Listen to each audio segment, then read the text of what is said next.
Everything seems to be good right now. I don't need to test. Fuck off. Are you sure about? Alright, it says we're live on YouTube. And it says we're live on Twitch. And hopefully we got our people back. Because we did have a handful of people. We had Bam, Callan, Nani. Quite a few people. Mine still says waiting on my TV.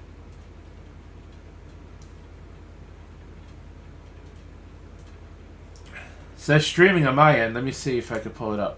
Let me see here. If I click on it. Callan, Nani. Yeah, it says we're live. Yeah, it's working on my end. Yeah, we're live. I hear it. All right. So.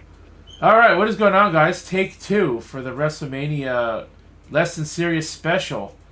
As we're going to give our predictions for WrestleMania 39. We're going to talk about our favorite WrestleMania matches and moments of all time. And we're going to go over a top list from Bleacher Report, so it ought to be a good one, because I guess they're a pretty reputable sports website. So Bleacher Report, we're going to go over a top 25 list of what they think are the best 25 top WrestleMania matches of all time. We'll debate about that. Exactly. So where do you guys want to start? You guys want to talk about our favorite Mania moments and matches? Do you want to go into predictions? I figured we could save the list. I figured we could do the list last. Yeah, let's go right into predictions. All right, so let me pull up the match card because I had it pulled up and apparently all of my freaking links are gone. Let me see if I even have it. I should have it here. Twitter, YouTube. And this is it. Yeah, here it goes. WrestleMania 39 matches. Okay, match card. CBS Sports. Here we go. So let's pull this up. So as you guys should know, if you're not aware, WrestleMania 39 this year is of course 2 days again, taking place between April 1st and April 2nd. Of course, streaming live on Peacock. It will be starting at 8 p.m. both days. And we have the match card here. I think we're going to have... What is it, like 14 matches, I think, across the 2 days? It wouldn't shock me about that. Well, I know one's been canceled now, for sure. There's been a match canceled? I haven't heard about that. I haven't really been able to watch Raw or SmackDown much lately, so... I haven't even watched AEW this week, put it that way. That just tells you how busy I've been. Bray canceled. Oh, okay. Yeah, Bobby Lashley versus Bray Wyatt officially got canceled on SmackDown. So I wonder if this match card is updated then. I guess we're going to see. So let's see here. 2023 WrestleMania match card. Here we go. So we're just going to go from the bottom to the top. Because, so let's see. It was 1, 2, 3, 4, 5, 6, 7, 8, 9, 10, 11, 12, 13 matches. Okay, so this is updated because it's not mentioning Bray Wyatt's match on here, so. Okay. This was actually updated on Thursday. Friday, the 24th, at 10 p.m., so right after SmackDown was over. Yeah, because they just announced the Andre the Giant Battle Royal was on Friday next week, and Bobby Lashley was listed as one of the participants. Right. Participants? Not participants. Participants. All right, so like I said, we'll start from the bottom. We'll go from the bottom of the card. Well, you know, it's Casey-isms. So we'll go from the bottom of the card. We'll go to the top. Let me know if the stream is shitting out on you guys again. Bam, what's up? When is WrestleMania this year? April 1st and 2nd. It is next weekend. It does say right there, Bray and Bobby.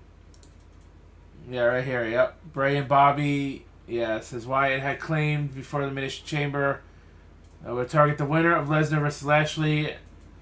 After Lashley won by disqualification, the two immediately began exchanging words.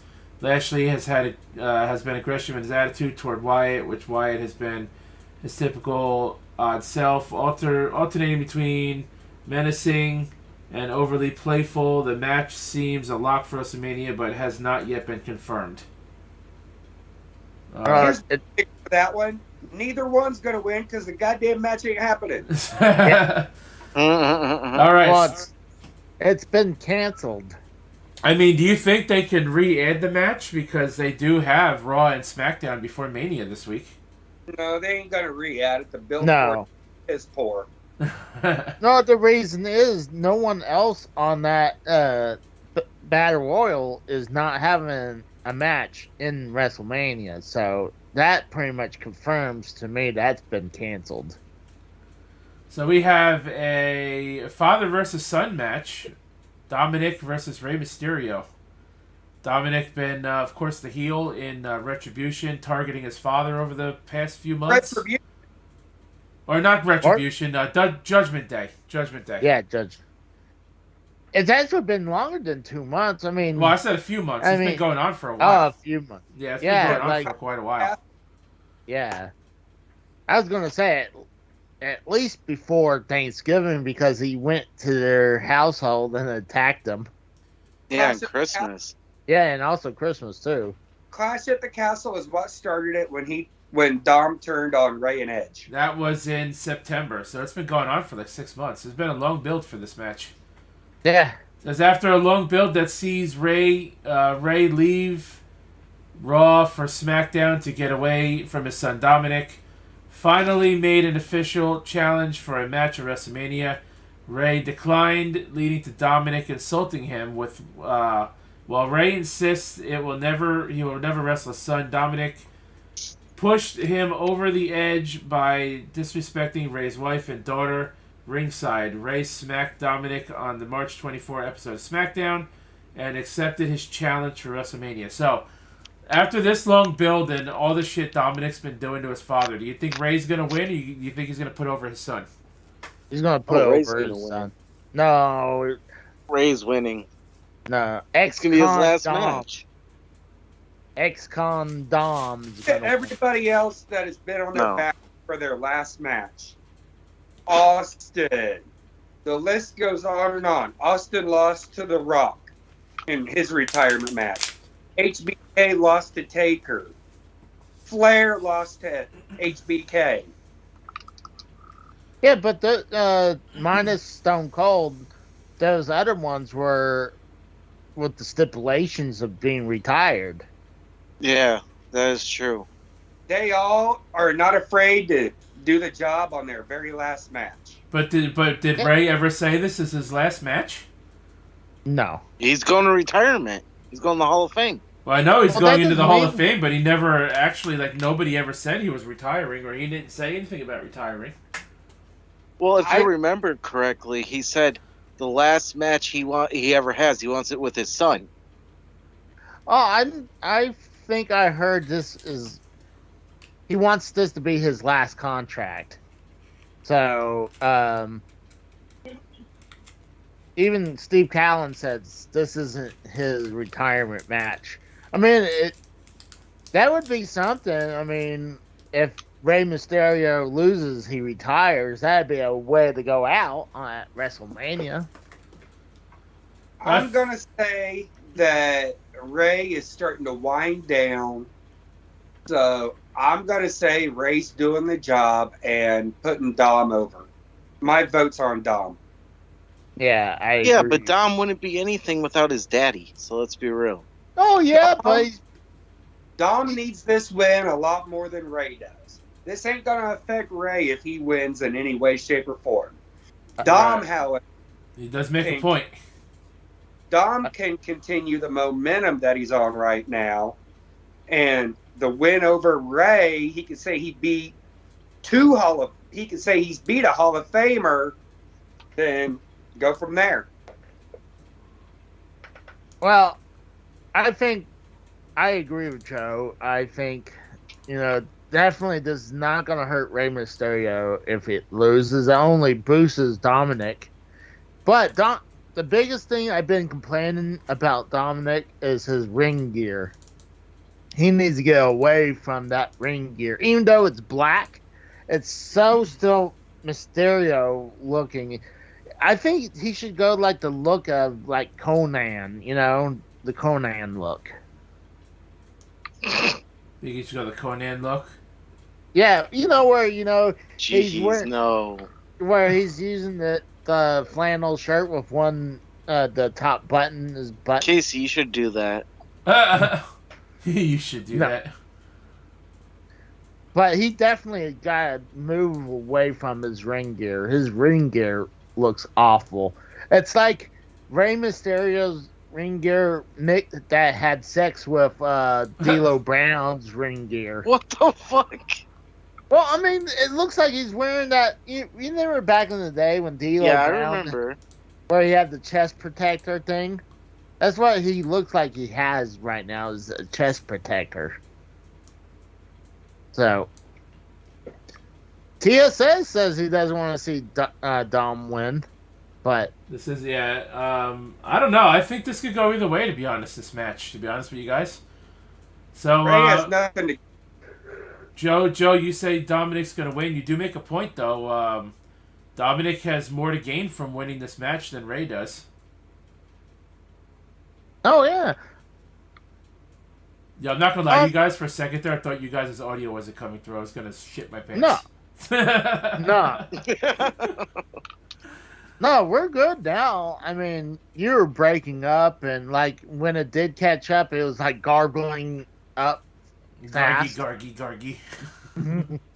But this doesn't mean just because he's going to the Hall of Fame that he's retiring right after this. I mean, it's most likely going to be his last year. But I mean, he's definitely never going to win a world title again. I don't think so. Nah, he might maybe win another Intercontinental title, but as world. Unless I don't think he's gonna have another championship run. Period. Unless he wants a championship run with Dominic. Well, they already did that though before. Yeah, but Yeah, it didn't last long though. I think it should have lasted a little longer than it did. Mm, If Dom wins, it's cause Ray inadvertently cost himself the match, not Dom straight up winning. That's TSS's vote.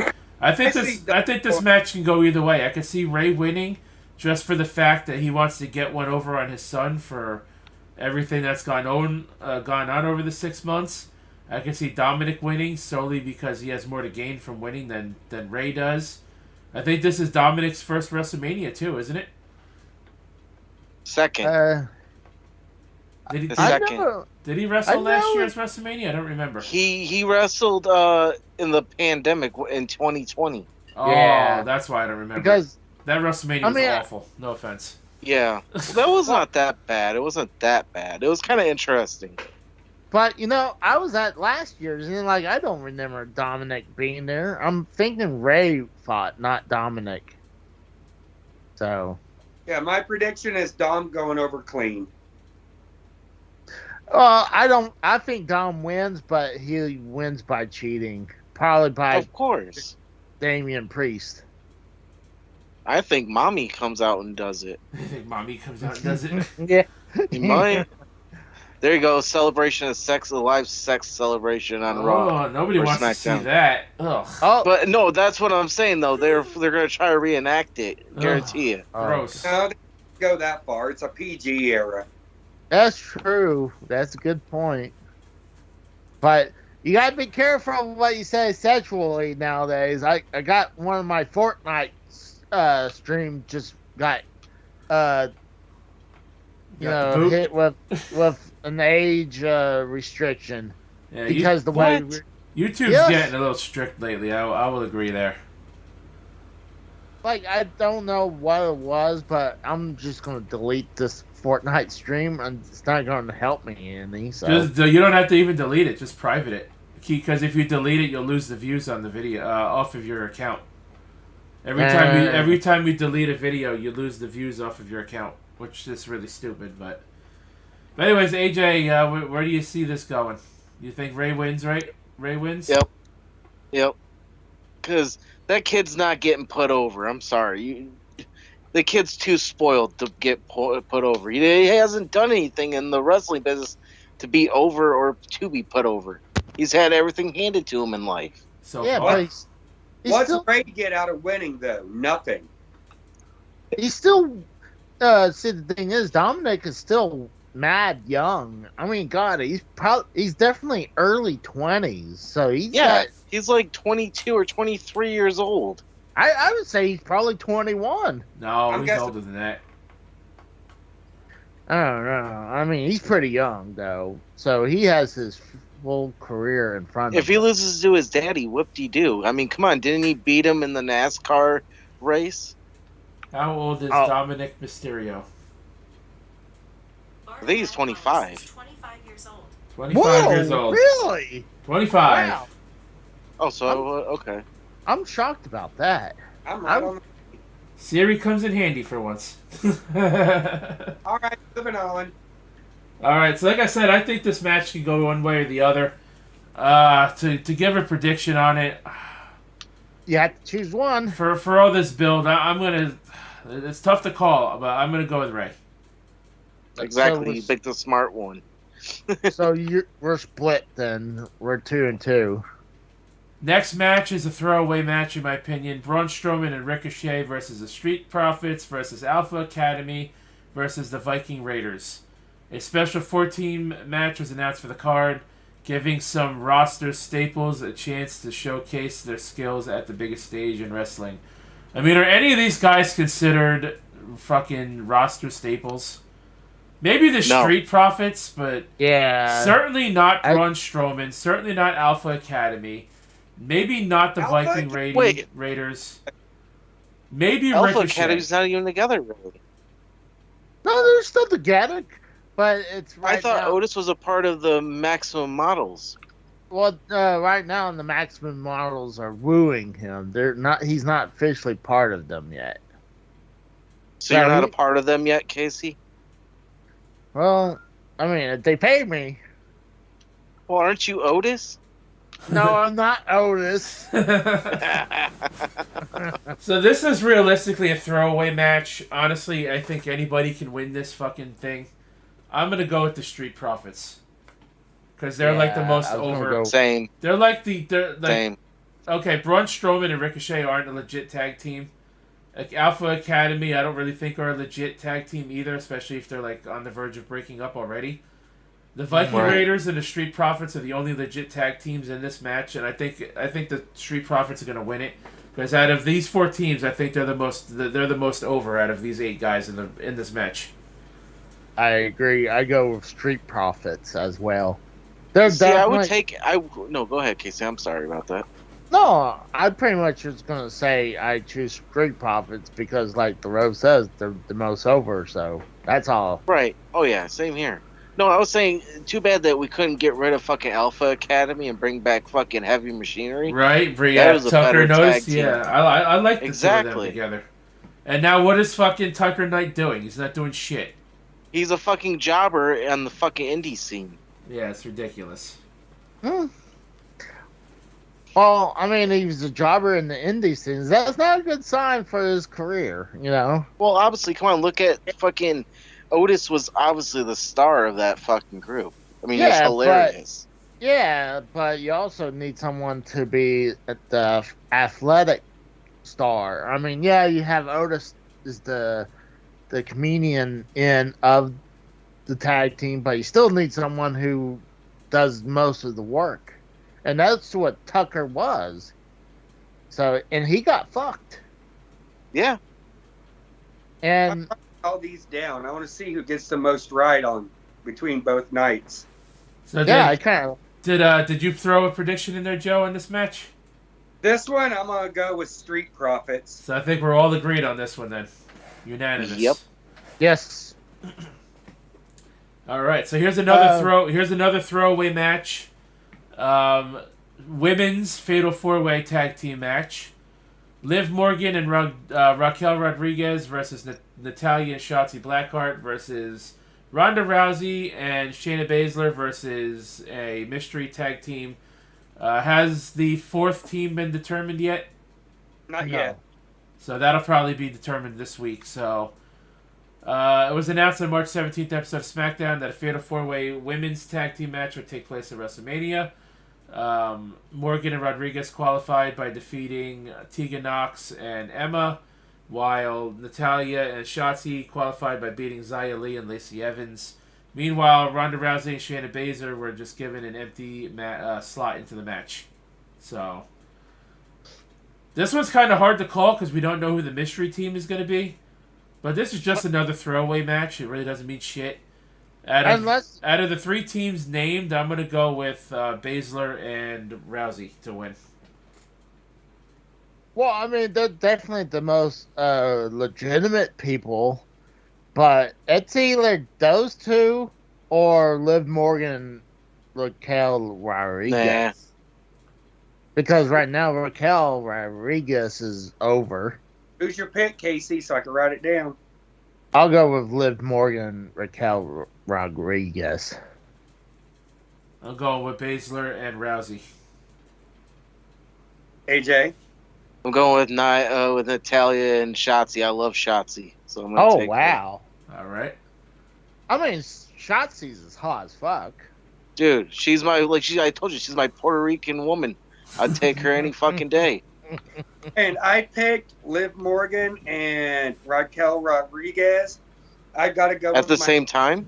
Oh yeah, I mean, That's a whole lot of womans right there, Joe. I mean, I got to go with my future wife, Liv Morgan. Now, this is going to be interesting because depending on who this mystery team can be, I wonder if any of us would change our picks. Probably it's not. possible, but I'm set. I'm the guess that probably have that one woman that's Matt Cardona's wife. You think? Oh yeah, Chelsea Green and fucking Carmella. Yes, I think that's probably. Fuck no, dude. They probably will, but fuck no. But well, honestly, if those two's the ones are added, I still go with Liv Morgan and Raquel. It's either them or Ronda Rousey. Who was that chick with the fucking mole on her face way back in the day that used to sing? Was it like Jillian Hall? who was Julian Hall? She's worse than fucking her and Carmella are like nails on chalkboard. Okay? Oh god, yeah. I don't like Carmella. I never did.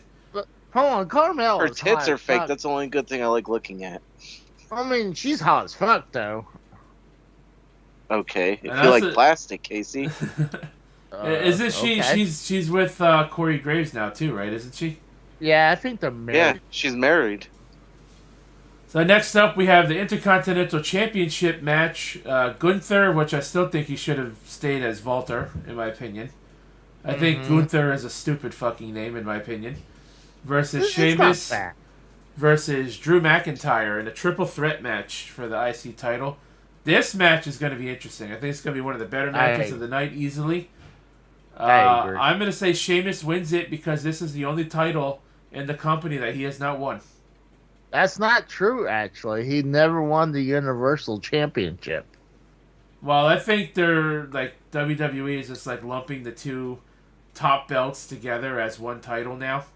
So technically, he was WWE champion. So they're saying pretty much the IC title is the only belt he's never won in the company.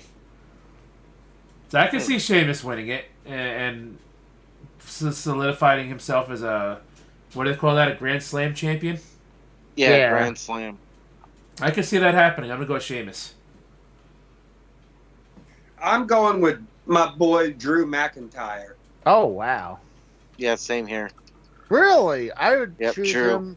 But how did those two break up, Sheamus and Drew? Because I thought they were tag team partners. Well, they're buddies. It says here, McIntyre and Sheamus battled on SmackDown with the winner punching his ticket to a match with Gunther at WrestleMania. Imperium attacked both men during the match, leading to a disqualification with no clear winner. As a consequence, both men were named challengers for the title at WrestleMania. Sheamus and Gunther have already had a series of great matches in the past. And So, to be honest with you, I think Gunther is going to win because Sheamus and fucking Drew are tag team champions. I don't think, because they're just going to fight over it, so I don't think they're going to win. I Are you I changing think your pick there, AJ? What's that? Are you changing your pick then? Yeah, I'm going to say Gunther just because of that scenario. I didn't know they were still tag teaming together. kind of. They're feuding with each other. They're not, they're really feuding, or is it just like... It's feuding because the whole Intercontinental thing. Sheamus has said Drew's a backstabber and all this shit for sneaking his way in the match. Yeah. See, I haven't really watched wrestling that much to know, so it's like you're just telling me all this. I'm like, okay. So who's your As for me, I think it could be Sheamus, but I really want to see Gunther to retain. So who's AJ and Casey? Who are your final picks? I'll go with Gunther. Gunther. Yeah, Gunther. I'm going with Sheamus, and you're going with Drew. All right. All right. That would be definitely a hell of a match to watch right there. So the next match on the card, which is going to be a good one, Edge versus Finn Balor inside Hell in a Cell. Ooh. Another long-standing rivalry that's been going on between Edge and the Judgment Day. That's been going on for months on end. This is certainly, I would imagine, is going to end the feud, because how else would you end a feud by putting them inside Hell in a Cell at WrestleMania? I just hope that they repaint the cell for WrestleMania and they don't use the fucking red cage. I bet money it's still going to be red. The red doesn't bother me. I don't like the look of it. Why? Because it just doesn't look right. Because it looks plastic and cheap. All right, I got my pick wrote down for this one. Edge and Balor have engaged in a heated feud since Balor turned on Edge and took over the Judgment Day. After winning their I Quit match by threatening to have Rhea Ripley deliver a concerto to Beth Phoenix, Balor seemed to have gotten the better of his rival Phoenix, and Edge came back to win a mixed tag match against Balor and Rhea Ripley at Elimination Chamber. Now the two men meet one more time, this time in the biggest stage in wrestling, inside Hell in a Cell. I think Edge is winning this match. I'm going to go with Finn Balor because, one, Edge doesn't need this win. Two, Finn Balor would need this win, quite frankly, to push him over. And plus, he's going to be the Demon. So, I'm going with Finn Balor. Balor's undefeated as Demon Balor, right? Nope. He lost. Yeah, lost to Roman like 2 years ago or something like that. When he was on the top rope and it broke. I must have missed that match. Yeah, well, you wasn't missing much. All right, who are you going for there, AJ? I'm going with Edge. What did you say? What you were going for, Joe?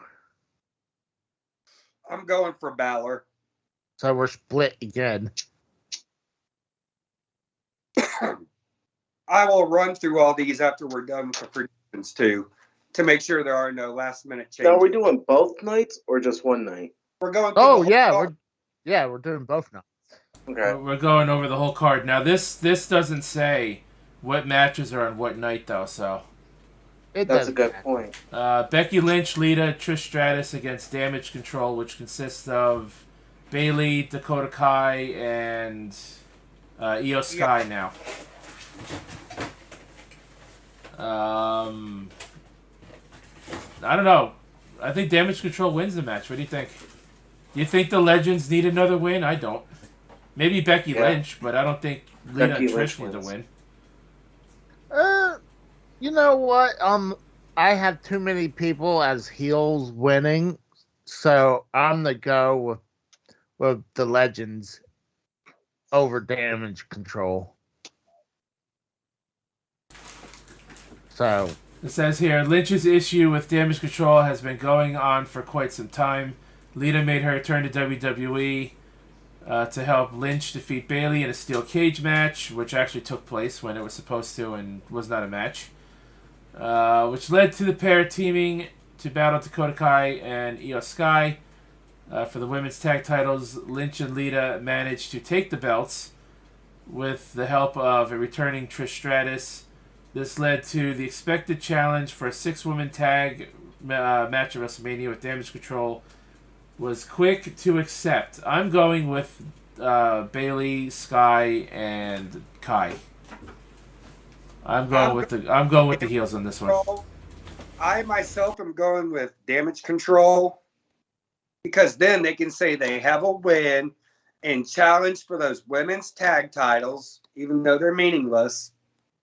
And it'll get the titles off of Becky and Lita because Lita ain't really a full-time competitor, so they need to drop the titles off of them at some point. So that's how that's going to happen. I'm going with, like I said, I'm going with the Legends over Damage Control just because I'm predicting too many heels. What about you, AJ? We're split again. I'm with Casey.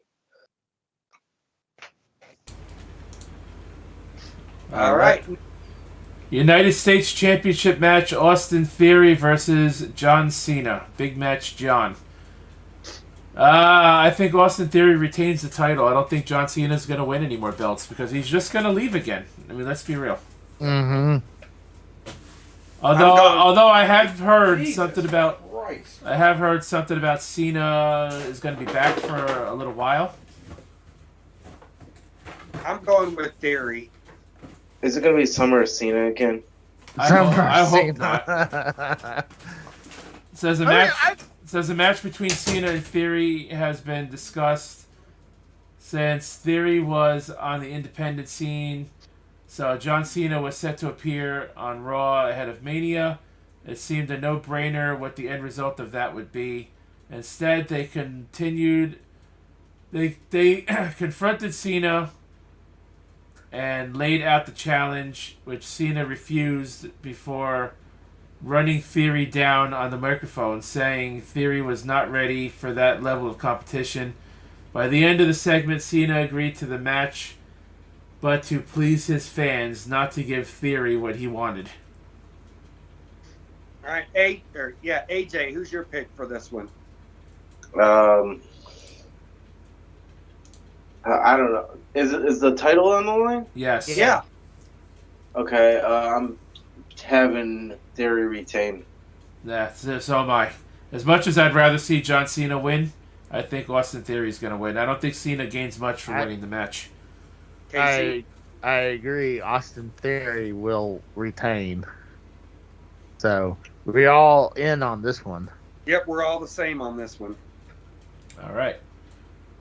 Celebrity appearances have been tied to the fabric of WrestleMania since its inception. Logan Paul has emerged as one of the most athletically brilliant celebrity crossovers in professional wrestling. Can you really call him a celebrity yet? I mean, we'll get back to that in a minute. His match against Reigns at Crown Jewel received rave reviews. He got injured in that match, if I recall. Certainly, Reigns did the heavy lifting, but Paul over-delivered on his part. Paul returned from injury as a surprise entrant in the Royal Rumble to eliminate Seth Rollins. Then, as Rollins was one of the last men standing in the Elimination Chamber, Logan Paul interfered, taking out Rollins and allowing Austin Theory to retain his United States Championship. A match between the two has officially been set to take place on the big stage. So before we get into our predictions, can you really call Logan Paul a celebrity? Yes. Yeah. Yeah. not only he's one of the biggest YouTubers out there, he's been in time boxing matches as well. So it's not like him just like having hundreds of thousands of subs. He's well known. So I would say yes. I just don't see it. I guess because I'm leaning more towards his YouTube and fucking like TikTok or Vine popularity or whatever the fuck he was growing on with YouTube. I just don't see him as a celebrity. I mean, yeah, he's in WWE now, which automatically, I guess, makes him one. His boxing matches, I feel like Jake Paul's were all fixed, in my opinion, but I don't know. I'm going to go with Seth Rollins. I don't really care for Logan Paul. I mean, from what I've seen of him, he looks good in the ring. I won't say that. I won't say he doesn't look good. Like, he looks like he belongs there. But I'm going to say Rollins wins. I'm going with Seth. I'm going with Seth also. Mm-hmm. I agree. I'm going with Seth Rollins. It would just hurt Seth Rollins if he loses to Logan Paul. AJ? Seth Rollins. And we're all agreed again. Yep. This match is retarded. But go on, Casey. I was going to say it was pretty easy because if Seth Rollins loses to him, it's just going to hurt him. It might set up a rematch at Backlash, too. Yeah, but If Logan gets the fluke win. Because you know how Backlash is notorious for being a repeat of WrestleMania. oh yeah, I mean last year that's what they called last year, WrestleMania Backlash. I think for 2 years in a row they called it WrestleMania Backlash. Yes, they did. This year it's going to be Backlash. They got rid of the part of it. Thank God. This match is retarded, and I think this is definitely going to take place on night one, so Brock Lesnar can get the fuck out of Dodge. Brock Lesnar versus Omos. Despite not truly settling things with Bobby Lashley at Elimination Chamber, Lesnar was quickly shuffled into a new program when MVP laid out a challenge for Lesnar to face the towering Omos at WrestleMania. Lesnar appeared on Raw asking MVP to sell him on the match, which MVP did to Lesnar's satisfaction. After being surprisingly cordial, Lesnar did eventually hit MVP with the F5 after MVP accidentally spit moonshine in his face as they toasted to celebrate the newly official bout. Let's be real, that wasn't real moonshine, first of all, because that's illegal. Well, no, that's not true. It's the way how if it's not been taxed, then it's illegal. But you can buy moonshine at liquor stores. Like they just have to go through and make it legal. So, like some of the bigger time ones are being taxed, so that's how they make it legal. So Lesnar versus Omos. In my opinion, I think this match is stupid. Omos is, I think, still too green. I don't like his look in the ring, personally. I actually do like Lesnar's face character, I'll admit. I don't like Lesnar as a wrestler, really, or as a person much. But I'm definitely going Lesnar over Omos here. I don't see Omos winning this match at all. I got Lesnar also. Yeah. Just for the sight of seeing Brock F5 Omos. Well, here's the thing. I was listening to Saul Monster today, and he brought up a good point. I think at the last 5 WrestleManias Brock Lesnar has been part of, he lost all 5. Did he? So, yeah. Well, think about it. He lost last year for the Undisputed Belt, and then he lost to Drew McIntyre, and then the year before that to Seth Rollins, and before that, I couldn't tell you. Probably Roman again. Tagging with AJ. My brother's saying God says Logan Paul's a fucking loser, MK Kratos says Logan Paul is a bitch. Logan Paul is a bitch that can at least wrestle. Saying God says, if he died, I wouldn't buy him life. Buy him life. Steve Callis says almost All right, sucks. I need Casey's pick for this one. Oh, Brock Lesnar. All right, AJ. Omos. Really? Oh, God. Wow.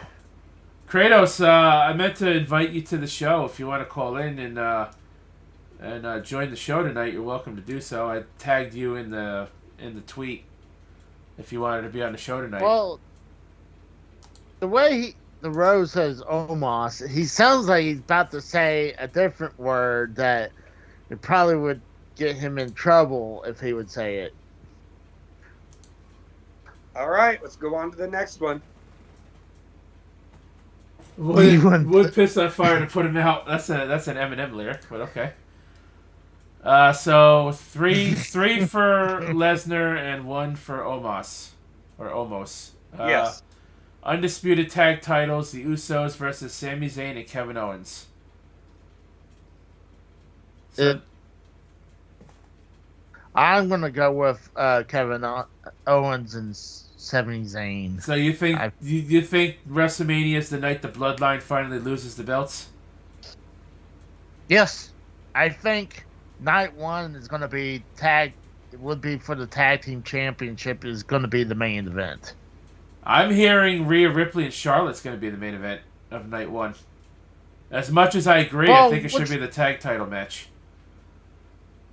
Yeah, I mean, what's more is more important, if you ask me, the women's, one the women's belt or the undisputed tag team championship with, One of the biggest storylines in the company right now.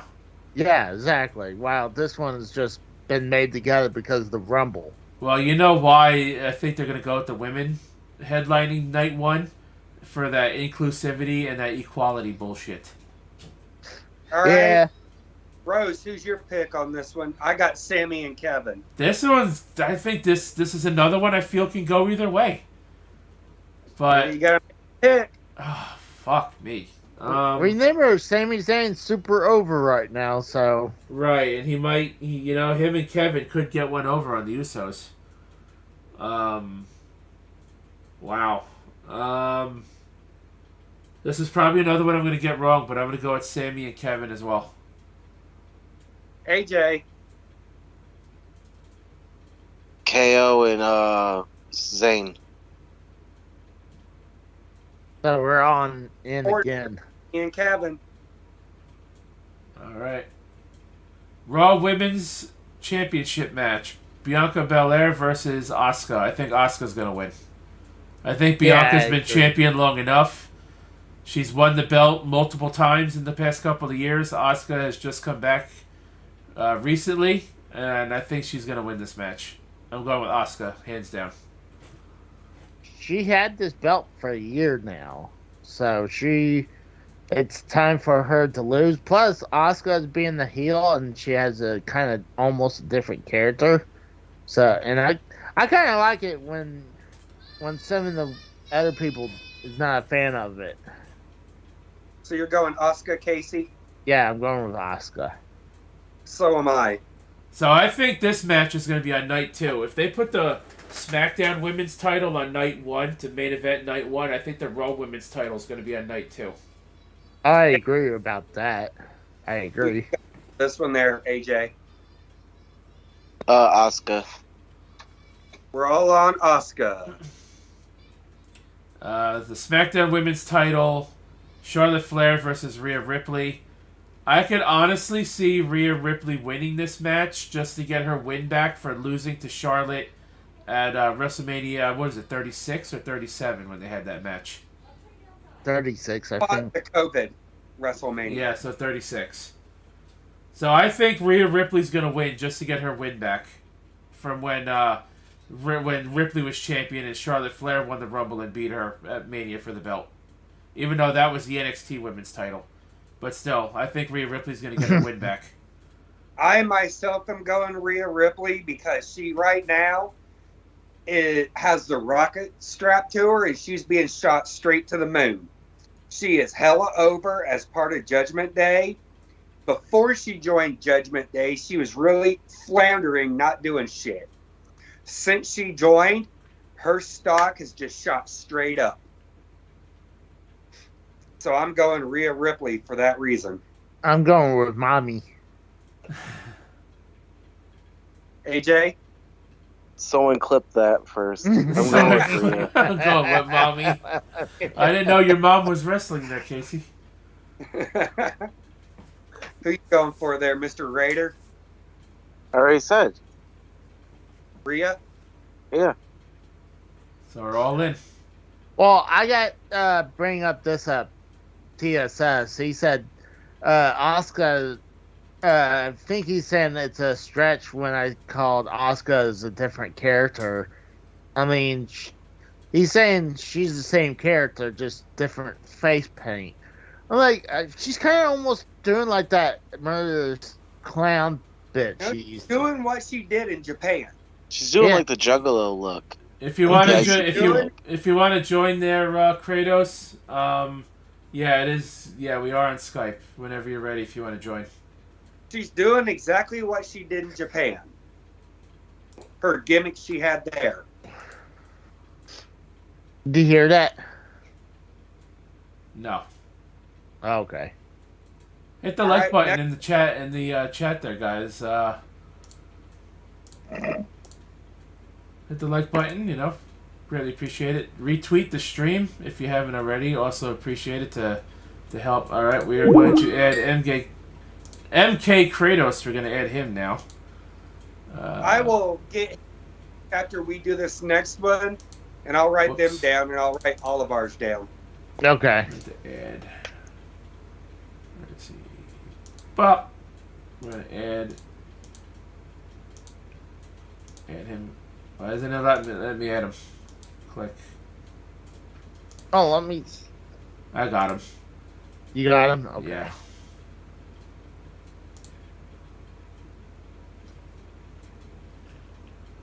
Well, God, we're down to the last match. Right. Yeah. Event. So y'all hear me? Yo. Yeah. What's up, Kratos? So real quick, Kratos, you wanna jump in on this prediction pool we got going on? I'll run through the matches again for you if you want to make your picks. Let's get all of ours first. Well, the next.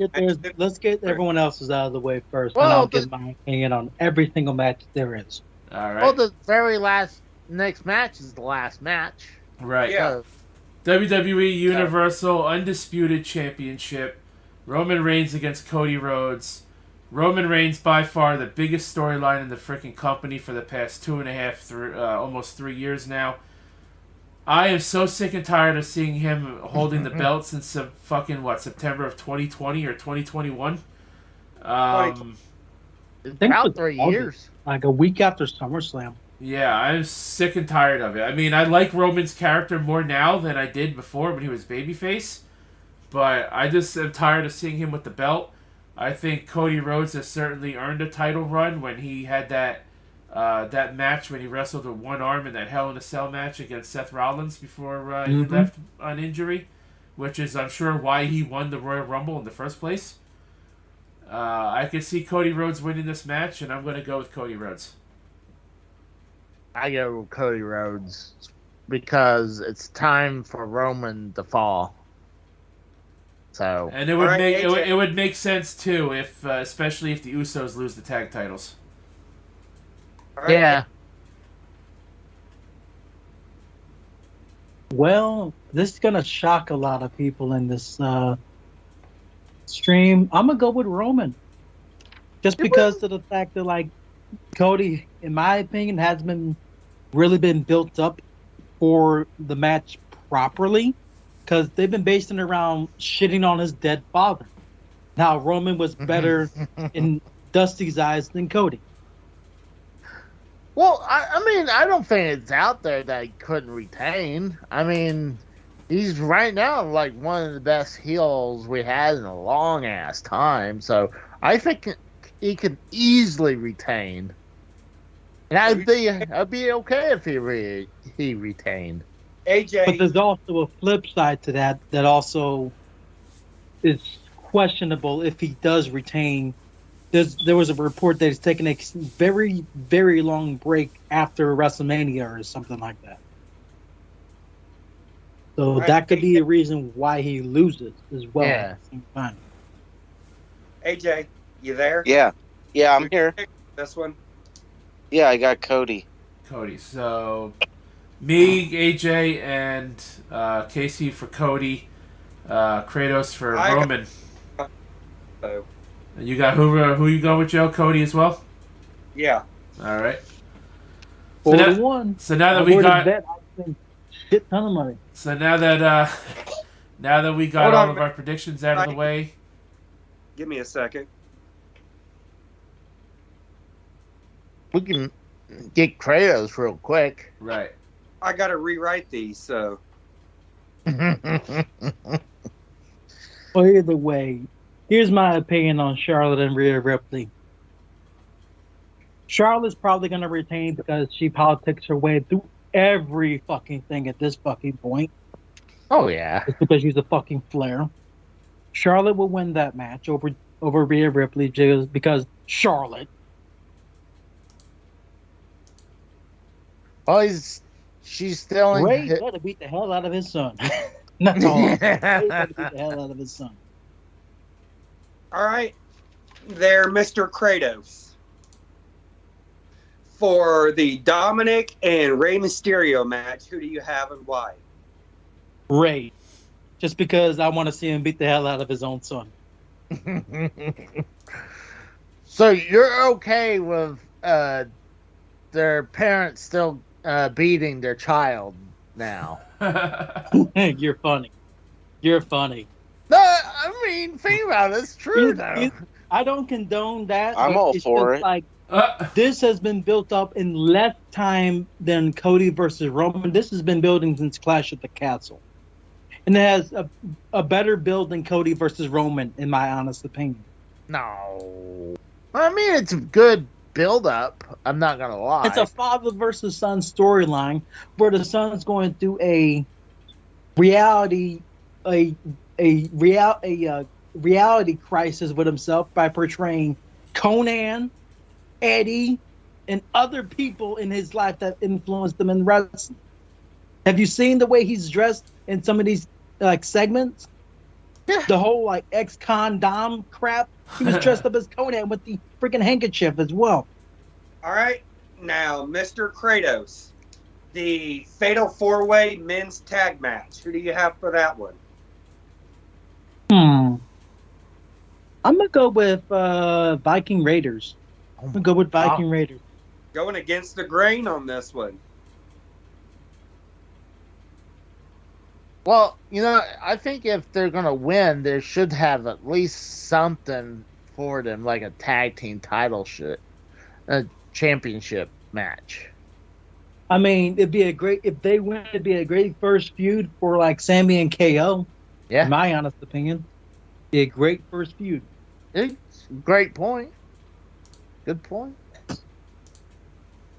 All I right. mean, Now, what about the Fatal 4-Way women's tag? If Right? Shayna and Rhea, if Shayna and Ronda win, I will not be surprised. no, I wouldn't either. Is I that would your not be surprised at all if those two pick, win. Kratos? That's my pick. Shayna and Ronda. Because they just walked into the dang showcase without doing a qualifying match. Right. And we still don't know who the mystery team is. Exactly. Yeah. But honestly, do you think it's going to be anyone big? I mean, who's big out there that's open, Who's And also think about this. If they do win, it gives Ronda a match against Becky and Lita. Think about that. Which honestly, just Becky and wondering Lita if would lose the belts because the legends never stick around long. So No, I got an idea. I mean, I was thinking about a women tag team from NXT. What about was it Attraction? They're broken up, dude. They broke up a while ago. Oh, really? Have you been watching NXT? I don't watch No. NXT anymore. All right, Kratos. The barbershop window segment to break them up. All right, Kratos, the triple threat for the IC title. Who do you got? Sheamus. No bones about it, Sheamus.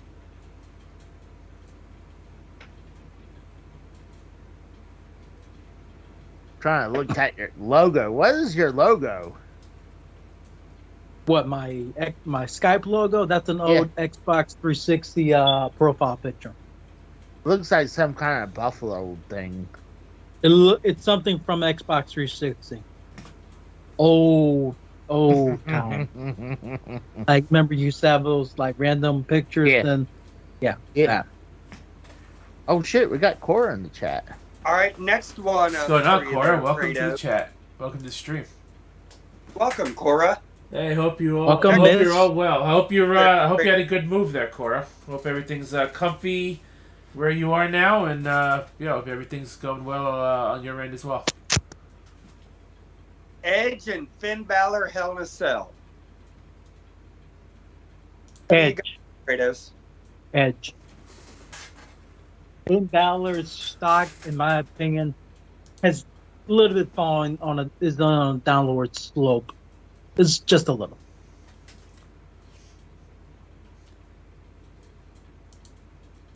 Get these next ones wrote. I'm asking you as I go. This way I can follow these. All right. Next one for you there, Kratos. Damage Control versus Becky, Lita, and Trish. Gotta go with the legends and Becky. So you're going Team B. Do you expect Trish and Lita to lose in what is basically Trish's first WrestleMania match, or Lita's first WrestleMania match in what, almost 20 plus years? I don't think they need to win the match, personally. I don't think they're gonna win.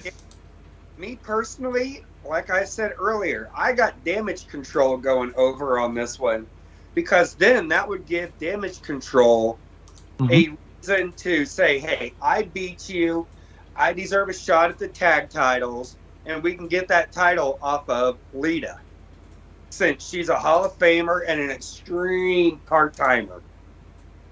If that's the case, I can see Damage Control winning and then Trish turning heel afterwards on Becky, like these reporters are saying. But next one, live, hey, I'm going with TSS. Trish, Becky. all right. Next one we got is Theory versus John Cena for the United States Championship. Theory. And that's opening Mania, so you know Cena's gonna want to get in, And get do out. the match, job, and get out. Now, do you think it opens night 1 or night 2? They already said it's opening night 1. Oh, okay. This is the first match on the card. I think that's a good way. Friday. I think that's a good way to start the show. Is that match? So I think Now, so we can keep the show going, Seth versus Logan Paul. Seth, because he's been on a losing streak pay-per-view wise as of late. yeah, he hasn't he? Everybody agreed on these last two. So it makes Like I sense said, for me. yeah, Logan Paul is a bitch, but he can at least wrestle. That's why You can't- That's why I said I don't like the guy, but it does look like he belongs there. That's debatable. This one I know you really don't care about there, Kratos, or I'm sure you don't. Brock and Omos. Brock. If Omos loses, it'll be a botch fest, and I don't see this match going. I predict at least 3 German suplexes, F5, 1, 2, 3 within at least 5 minutes. Do you think they'll do the ultimate test of strength Like, Fuck no. If they did, I would love to see Lesnar push him on his ass. All right. If they did the test of strength nonsense, Lesnar's gonna just kick him in the shin and then bring him up for an F5 that way. Put us all out. See, you don't see the test of strengths anymore. You used to see that long time ago. You never see that now. All right. Next up, from what I have here for you there, Kratos. Undisputed WWE Tag Team Championship. Sammy and KO. We're all on agreement on this one, too. I can see that main eventing night one instead of Charlotte and Rhea main eventing night one. I really hope it does, to be honest with you. Yes. I really hope it does. I agree. Now, oh God, which one is this? Raw Women's Championship. Asuka versus Bianca Belair. I don't see Bianca losing, but I'm going to go with Asuka. But I don't see Bianca losing after being the longest reigning black champion in WWE history. I don't see her losing, but I'm going with Asuka anyway. Oh, she already held the belt almost a year now, coming up. It's gonna be a year at the end of the month. It's gonna be almost a year at the end of the month. Yeah, pretty much. Like, it was at WrestleMania. All right, now Raw Women's Championship there, Kratos. Rhea or Charlotte? I mean SmackDown, but Yes. I got. Thank you. You're fine. I think he already went with Rhea before. You mentioned it beforehand. Yeah, if Rhea doesn't win, she's going to lose a lot of stock I agree. from that match. If she does not win. And, well, I think the only way it'd be okay is, like, Charlotte, like, cheats. But I still think that would hurt. Oh, yeah, he did say that Charlotte would win because she'd probably politic her way through everything. On the last year.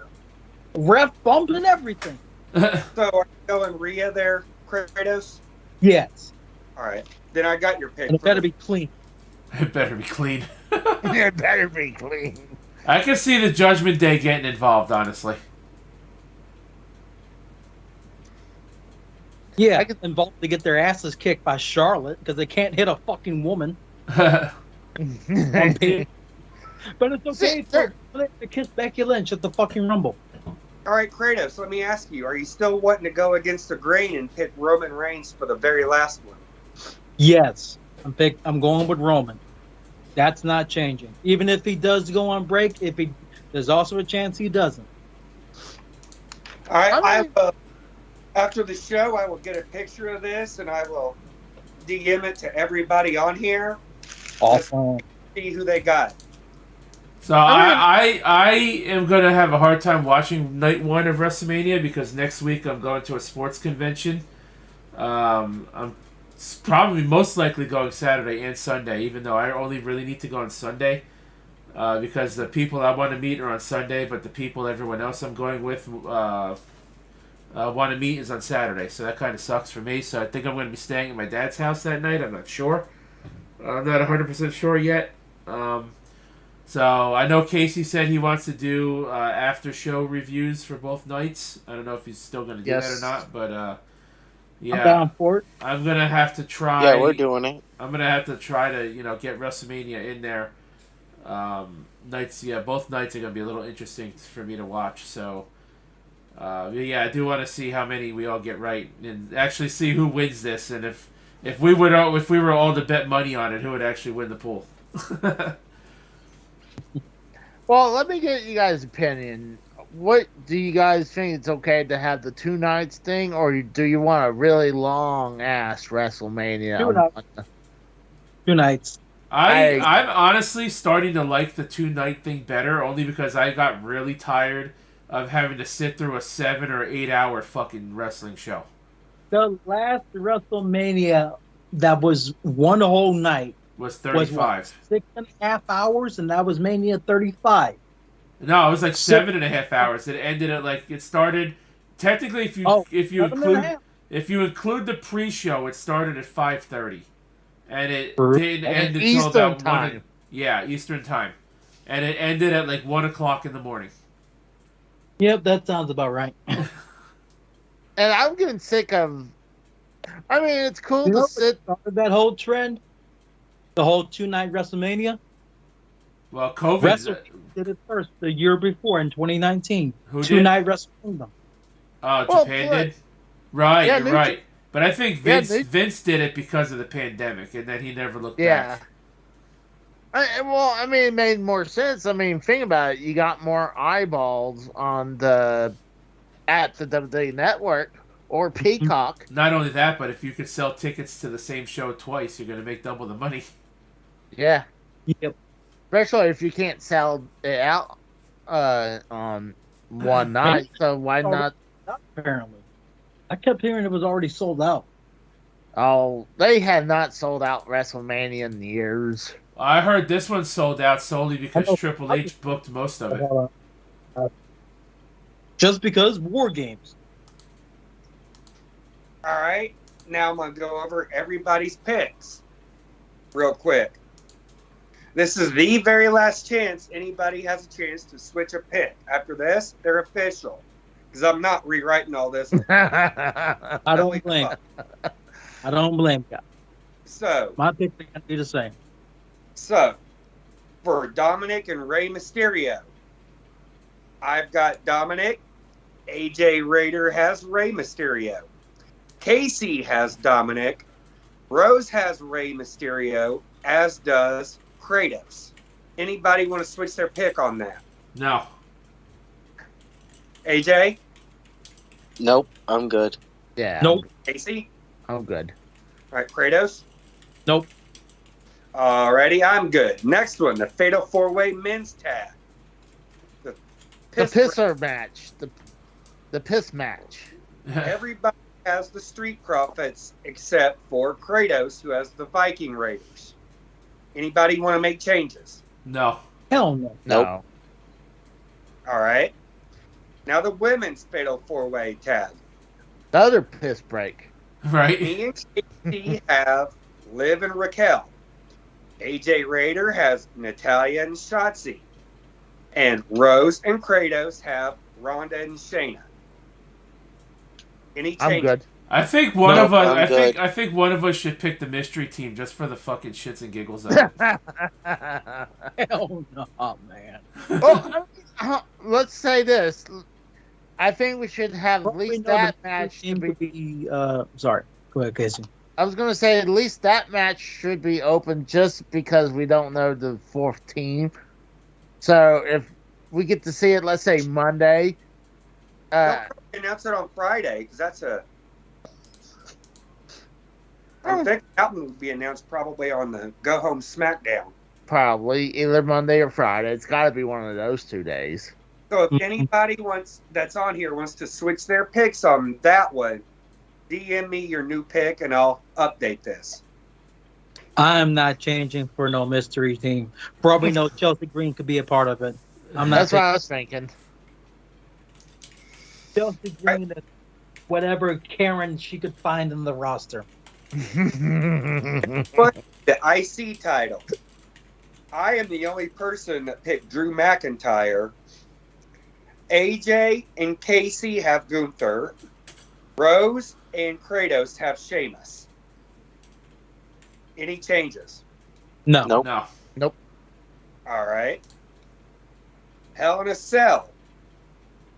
Myself and Casey are the only two to pick Finn Balor. Everybody else went Edge. Not changing. Nope. Pick them with guns. I think we're. No, I'm good. All I right. think Sheamus is gonna win, hands down. All righty. Next one is the 6-woman tag. Myself and Rose have Damage Control winning. Everybody else has Team BLT. Team BLT. Bacon, lettuce, tomato. So Somebody's hungry. anybody puts their picks on this one? You're making me hungry. Nope. with that. I'm good. We got All right. I'm not BLT. changing, though. I'm not changing. But Calm down, fat boy. The food's all right. All right. Next one. Everybody has theory across the board. Yes. So, any I'm change? good. Nope. No. I'm good. No. All right. Next one. Unanimously, everybody has Seth going across the board. Well, I just I- don't get that one wrong just because fuck the fans. Isn't that Vince's mindset? But Oh yeah, that's pretty much how he doesn't care what we think. For the next one, everybody besides AJ has Brock winning. AJ Raider, you're the lone survivor on this one going Omos, buddy. I'm keeping my pick. All right. if You know Omos- what? I would really shit myself if he ends up being right. Well, think about it. Think about it this way. Omos hasn't ever won a WrestleMania match, right? What about when he teamed with Styles? Yeah. One. But, I mean, let's be real. I mean, we're all white guys on here, including Kratos, because we traded McKell to the black community. So, fucking, He got I mean, traded. let's be honest. Fucking, he was just there for Vince and his fucking, like, racist fetish because AJ Styles is from the South, and obviously Omos is black. So, obviously, they use that as a fucking scheme. But, look, in reality, it's true. If you look at it, Vince was fucking that stereotype. So, look at it that way. But He's also fucking, country music because it reminds him of WCW. Apparently. well, WCW. Well, technically, yeah, because AJ is from Georgia. He did wrestle in WCW. I mean, Like for what? Yeah, 2 he's weeks? also one of the biggest stars. for like currently. 6 months. Really? He's also I part thought it of was Yeah. like WWE. No, it during- was 6 months. Dude, Wow. he started wrestling in WCW in like April And of it closed. 2000 with Really? Air Styles. Yeah. Huh. Mhm. I All thought he was only in there for a few weeks. No, it was 6 months. He was with WWF for a while during the Invasion No, angle. he wasn't. No, he wasn't. Yeah, he was. He had one He was match. at Ring of Honor. No, He was in I'm- Ring No, of Honor no, and he's WWE right. TNA. He did face. I think him and Samoa Joe faced each other in WWE. It was an unaired Oh. match. I remember seeing it on Oh, YouTube. then that doesn't count. That doesn't count. Dark matches don't count because they're not on TV. No, I'm serious. I remember there was a clip about AJ Styles being in WWE during the Invasion angle because they mentioned Well, it. he was like on the C show. It was like Velocity or something like that, I or said Heat. Invasion angle. Velocity wasn't around then. Okay, it was, then it So was Heat. Sunday Night Heat. Yeah, maybe. Next one. We all have Sammy and Kevin. Any changes? Yep. Anybody want the Usos? Nope. No. Compton, I'm going to tell you this right now. All my picks are the same. I'm not changing them. Oh, There. I'm sticking Yeah. to my guns. TSS is right. Styles was in the WWF, but it was only for a little bit. It was on Jack. It Oh, wasn't. wow. Yeah, on does that Jack. really count? I On mean, WWE. honestly, does the Jack even count? No, not really. That's Exactly.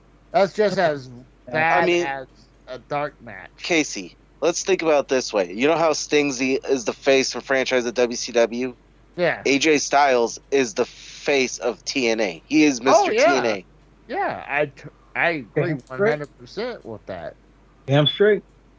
Just like Christopher Daniels is the face of Ring of Honor. Well, I would say more Samoa Joe. I mean, Ring of Honor had a lot of great wrestlers that went through there, and then they farmed. How about this? Christopher Daniels was at one point supposed to be the higher power in That, WWE. allegedly, we don't know if that's true. I think he recently said that. Apparently, he and Vince didn't want him, according to because the he's a report. vanilla midget. Imagine how he's small as fuck. Imagine him walking around with that black robe that Vince was wearing. That was a burgundy red robe. Get it right. That was burgundy Was it? red. What? Hold on. Was That it was red red robe? robe. Oh. I think the you're Well, right. technically, I think Technically. you might be right. I think you might be right on that. I will go ahead and wrap all these picks up so everybody knows who we picked here on the call. All right. Then for the Rhea Charlotte match for the SmackDown title, everybody was Rhea Ripley across the board. Yes. Because fuck Charlotte Flair, in my Yes. opinion. Then for the WWE Undisputed Universal Heavyweight Championship, can they put any more fucking names in one goddamn title? Everybody has Cody except Kratos, who's going outside the box here and going Roman. Yep. I'm sticking to that. It's not a bad choice. I mean, right now, Bloodline is the hottest thing going, so it's possible. If you really want to push the envelope with Roman going like out of his mind for like the Usos losing the titles, but he's doing one as champion, I can see that be a thing if he does retain. I put a poll in the chat asking everybody what you guys think if WrestleMania is going to be a good show this year. Yes, no, it'll be meh, as in it'll be like middle of the road, or you're not going to watch it. last year's was pretty good. Kratos, since you're going outside the box and saying Roman's retaining, well, let me ask you this. Who's going to be the one to dethrone your tribal chief? Ooh, that's a good. That's a good question. The grandson of a plumber. But personally, if Captain Deliberate does anything, I can see Braun Breaker dethroning them. No, not yet. Not yet. That's too early. Yeah, if anything, it's going to be Cody versus Braun. That would be good. And that'd be a while from now. You gotta I say at least a year. I can see that not happening until at least SummerSlam, because he's so close to 1,000 days at this point. I can see at Backlash. Well, you think in my hometown he's going to drop it? Damian Priest, where Damian Priest is playing babyface for his home country. Roman versus nobody at King of the Ring. I can see Gunther winning King of the Ring. Yeah, and I agree with that. Because he will parade that one. King Gunther, come on. King Gunther. Is that even a thing anymore? Yeah. King will be happening in Saudi. Yes. King and Queen of the Ring. That thing died back in 2000. Let's be real. They did they died. Did they do the King of the Ring? They did the King of the Ring last year, didn't they, in Saudi? No. I think Rock buried Billy Gunn, who won it in 2000. So yeah, you're right. Well, hold on. Lesnar won it in 2002, and that's when he got pushed that was to the ring. King of the tournament. Yeah, that was the King of the Ring tournament, and he got pushed to the moon after that. Last King of the Ring pay-per-view tournament. The last King in 2010. Okay, like the whole pay-per-view is just the King of the Ring. Yeah, that died after the year 2000. Yes. Yeah. So, Kratos, do you recognize Xavier Woods as King of the Ring win then? A winner for King of the Ring? Do you recognize Xavier Woods' win as being an official King of the Ring? Yeah. Yes. Yes. I didn't. Even though it wasn't. I do not recognize Zelina as the Queen's Crown winner. That tournament was a sham. Yeah. Hold on, I'm curious about something. Joe, why'd you have to bring up Xavier Woods? Are you trying to troll Kratos? He is one of us. You know this, right? One of us. The report about Vince wanting New Day to break up just because he wanted Kofi to turn heel on Xavier for winning King of the Ring. I'm like, fuck out of here. Plus, I mean, who remembered about Xavier Woods winning the King of the Ring? I remember. I mean, I forgot it until Rose brought it up. Casey, you forget anything 2 weeks ago. Even if it was by DQ. Well, yeah, I mean, 12 minutes ago, yeah. I mean, that's about my attention span or my memory You're a span. fucking squirrel. That's about okay? as long as you last in bed too. Let's be real. No, that's 2 seconds. Get it right. Okay. He's not lying. He laughs about it. A panda can last longer than you, and Let's- I heard they only last 9 seconds. Jesus Christ, Casey. I'm gonna hit Oh this. wow. But I think I would want to bring up about what Saul Monster said at one point, where he's saying that EJ, what's he- up? he Hey, wants to see like not only the King of the Ring come back, but there needs to be something insensitive and be behind it. Like if you win the King of the Ring, you get a title shot of your choice, and obviously if you go for anything less than the World Championship, then you're an idiot. That should be at Case, does SummerSlam not too. talk about yourself like that. personally, if you win King of the Ring, you should be guaranteed a world title shot at SummerSlam, like it has been for years, or had been for years, I should say. Let me correct myself. Well, I mean, I know the only time I remember that was with Lesnar winning it, and because they added that stipulation, I believe. And I think it would have made a big deal. I know what you're talking about, TSS. All right, should we get onto this list, Rose? Keep the show Yeah. going. Well, before we get to the list, we figured we'd save the list for last. I wanted to go over what everybody's favorite WrestleMania matches and moments were. To over the history of WrestleMania. Like when did what was your first Mania? What was your favorite matches over the WrestleMania's history? Favorite moments and whatnot. Figured we'll start with AJ. Okay. Favorite WrestleMania? I have 2 favorite WrestleManias. Definitely has to be WrestleMania 12 because of Anaheim. That was a really good one. And then WrestleMania 14 in Boston. Yeah, Those 2. And like favorite matches from those 2? Hands down, the Iron Man match, WrestleMania 12. Can't go wrong with that. That was a good one.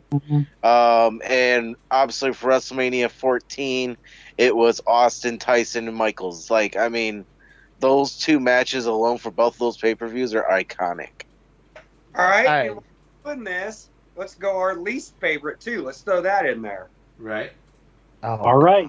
If the least favorite is not unanimous at WrestleMania 9, I will be floored.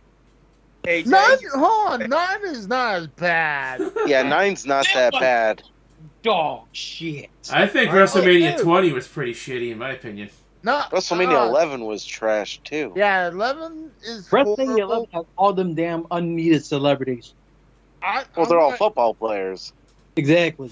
I'm gonna Yeah, go. and lose to a child. Minus- Yes. Minus fucking Mongo. Mongo was there. So we'll add him as an exception. But Bongo- Exception. Yes. as my worst one, it's a toss up between WrestleMania 11 or WrestleMania 27. Those 2 were pretty fucking horrible WrestleManias. Well, Pee Wee Herman was at Mania 27, so I'll give you that one. Well, Well, that's it was- Casey's favorite. see, that's the one when The Miz beat John Cena in the main event. of WrestleMania. Yeah, because The Rock helped, and that Yeah. started the build for their match at WrestleMania 28. Yeah. So, But what there was what only- would you say your least favorite WrestleMania match would be if you're gonna go as a whole, pay-per-view wise? oh God. My That's- least favorite would be personally. This is probably gonna maybe shock some of you. The moment I missed when it was live on a network, the only live moment I missed when it was live on a network, Undertaker and Brock, WrestleMania 30. I missed that pinfall. I I'm- legit missed the pinfall. I came back and I heard nothing but silence. Then I hear Brock just beat the streak. I'm like, what?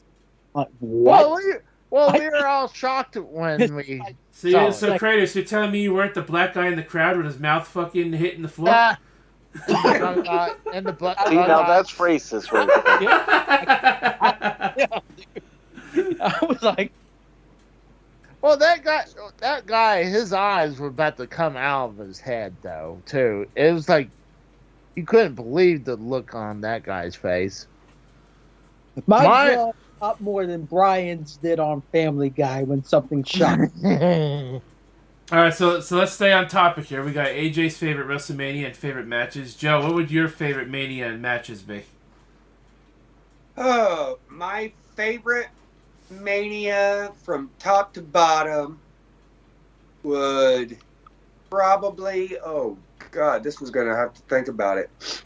I'll come back on my favorite Mania from top to bottom. My favorite Mania match by far would probably have to be the. I'm gonna go think outside the box here. Brett and Owen at WrestleMania 10. All right. Good one. That was a good one, yeah.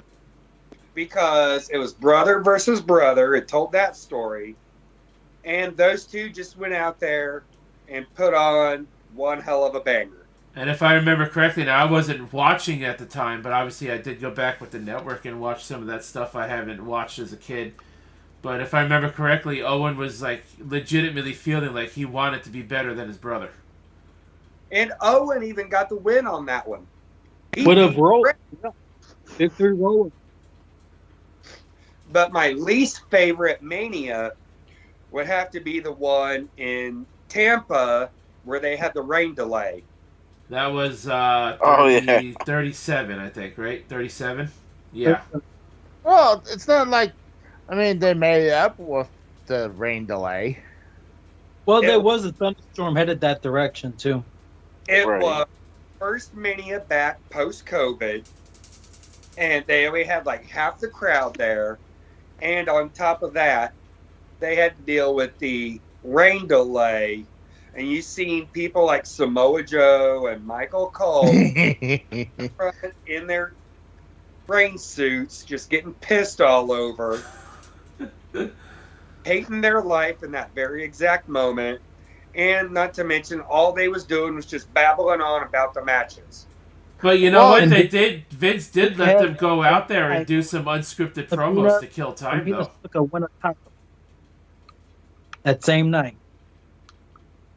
Well, if you would look in the stands, they were doing that whole thing like what the baseball MLB was doing, where they'll have one person or a group of people, then they'll have a few cutouts sitting in different spots to have 6 feet around you. So they were doing that. It was until last year they opened full board. Right. And dude, So that's my least favorite. And my least favorite Mania match would be LT versus Bam Bam Bigelow at WrestleMania 11. 11. So you agree with me on that one? That one shouldn't have been the main event. That was the main event of the night. yeah, it should have been Shawn Michaels versus Diesel. Yep. All right. Top to bottom, I will go with 11 for that exact reason. For your least favorite WrestleMania? Yeah, top to bottom. Actually, no, I already said that was the COVID one. God Right. damn it. Post-COVID. Yeah. And my favorite one, top to bottom. Oh, this is hard to even call. I ain't got a favorite one from top to bottom. Oh man. All right. Kratos, favorite WrestleMania, favorite match, or matches, least favorite Mania, least favorite matches? You already know what my least favorite match is. Least favorite Mania is obviously WrestleMania 9 because Hogan coming out with a black guy just to win the title from Yokozuna after Bret already lost his title to Yokozuna. I'm like, make it make sense. Well, Undertaker loses by DQ to Giant Gonzalez. Right. well, the thing was, Hogan For set the points challenge. brain out of squirt out of his ears. the two doinks at the end. Yeah, of the two doinks. They act like, oh, you couldn't figure out one or the other, while one had like most of his fucking face paint missing. Mhm. So like, oh, Weren't you one of the doinks, Casey? well, I mean, I'm not gonna confirm or deny that. Then you had Sean and Favorite match, favorite Mania match will be always. It's always going to be Austin Rock WrestleMania 17. Good That's pick. so I'll overrated. never forget the time hearing that Stone Cold officially turned heel on the playground, even though that was the talk of the town on the playground at my school.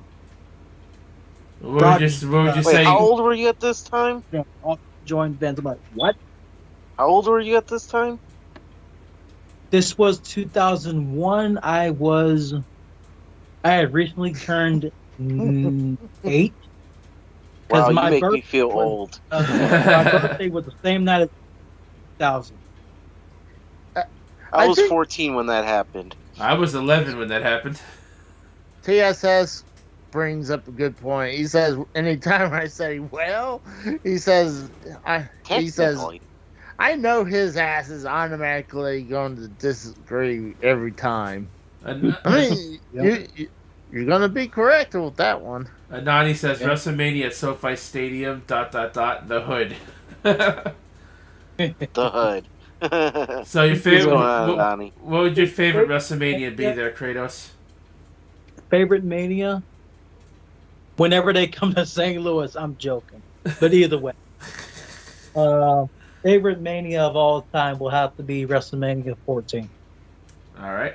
Oh, yeah. All right, Casey, you up? It's a little hard because I could be a little biased because I went to 3 of them, and I went to the greatest. They considered one of the greatest of all time is WrestleMania X7, and That's debatable. I think the first couple matches wasn't great, and then after that it just went.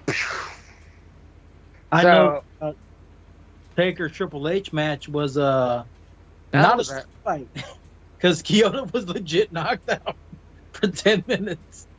Well, yeah, it was probably in longer than that. It was like 15 minutes, give or take. He But- got knocked out after that rough bump.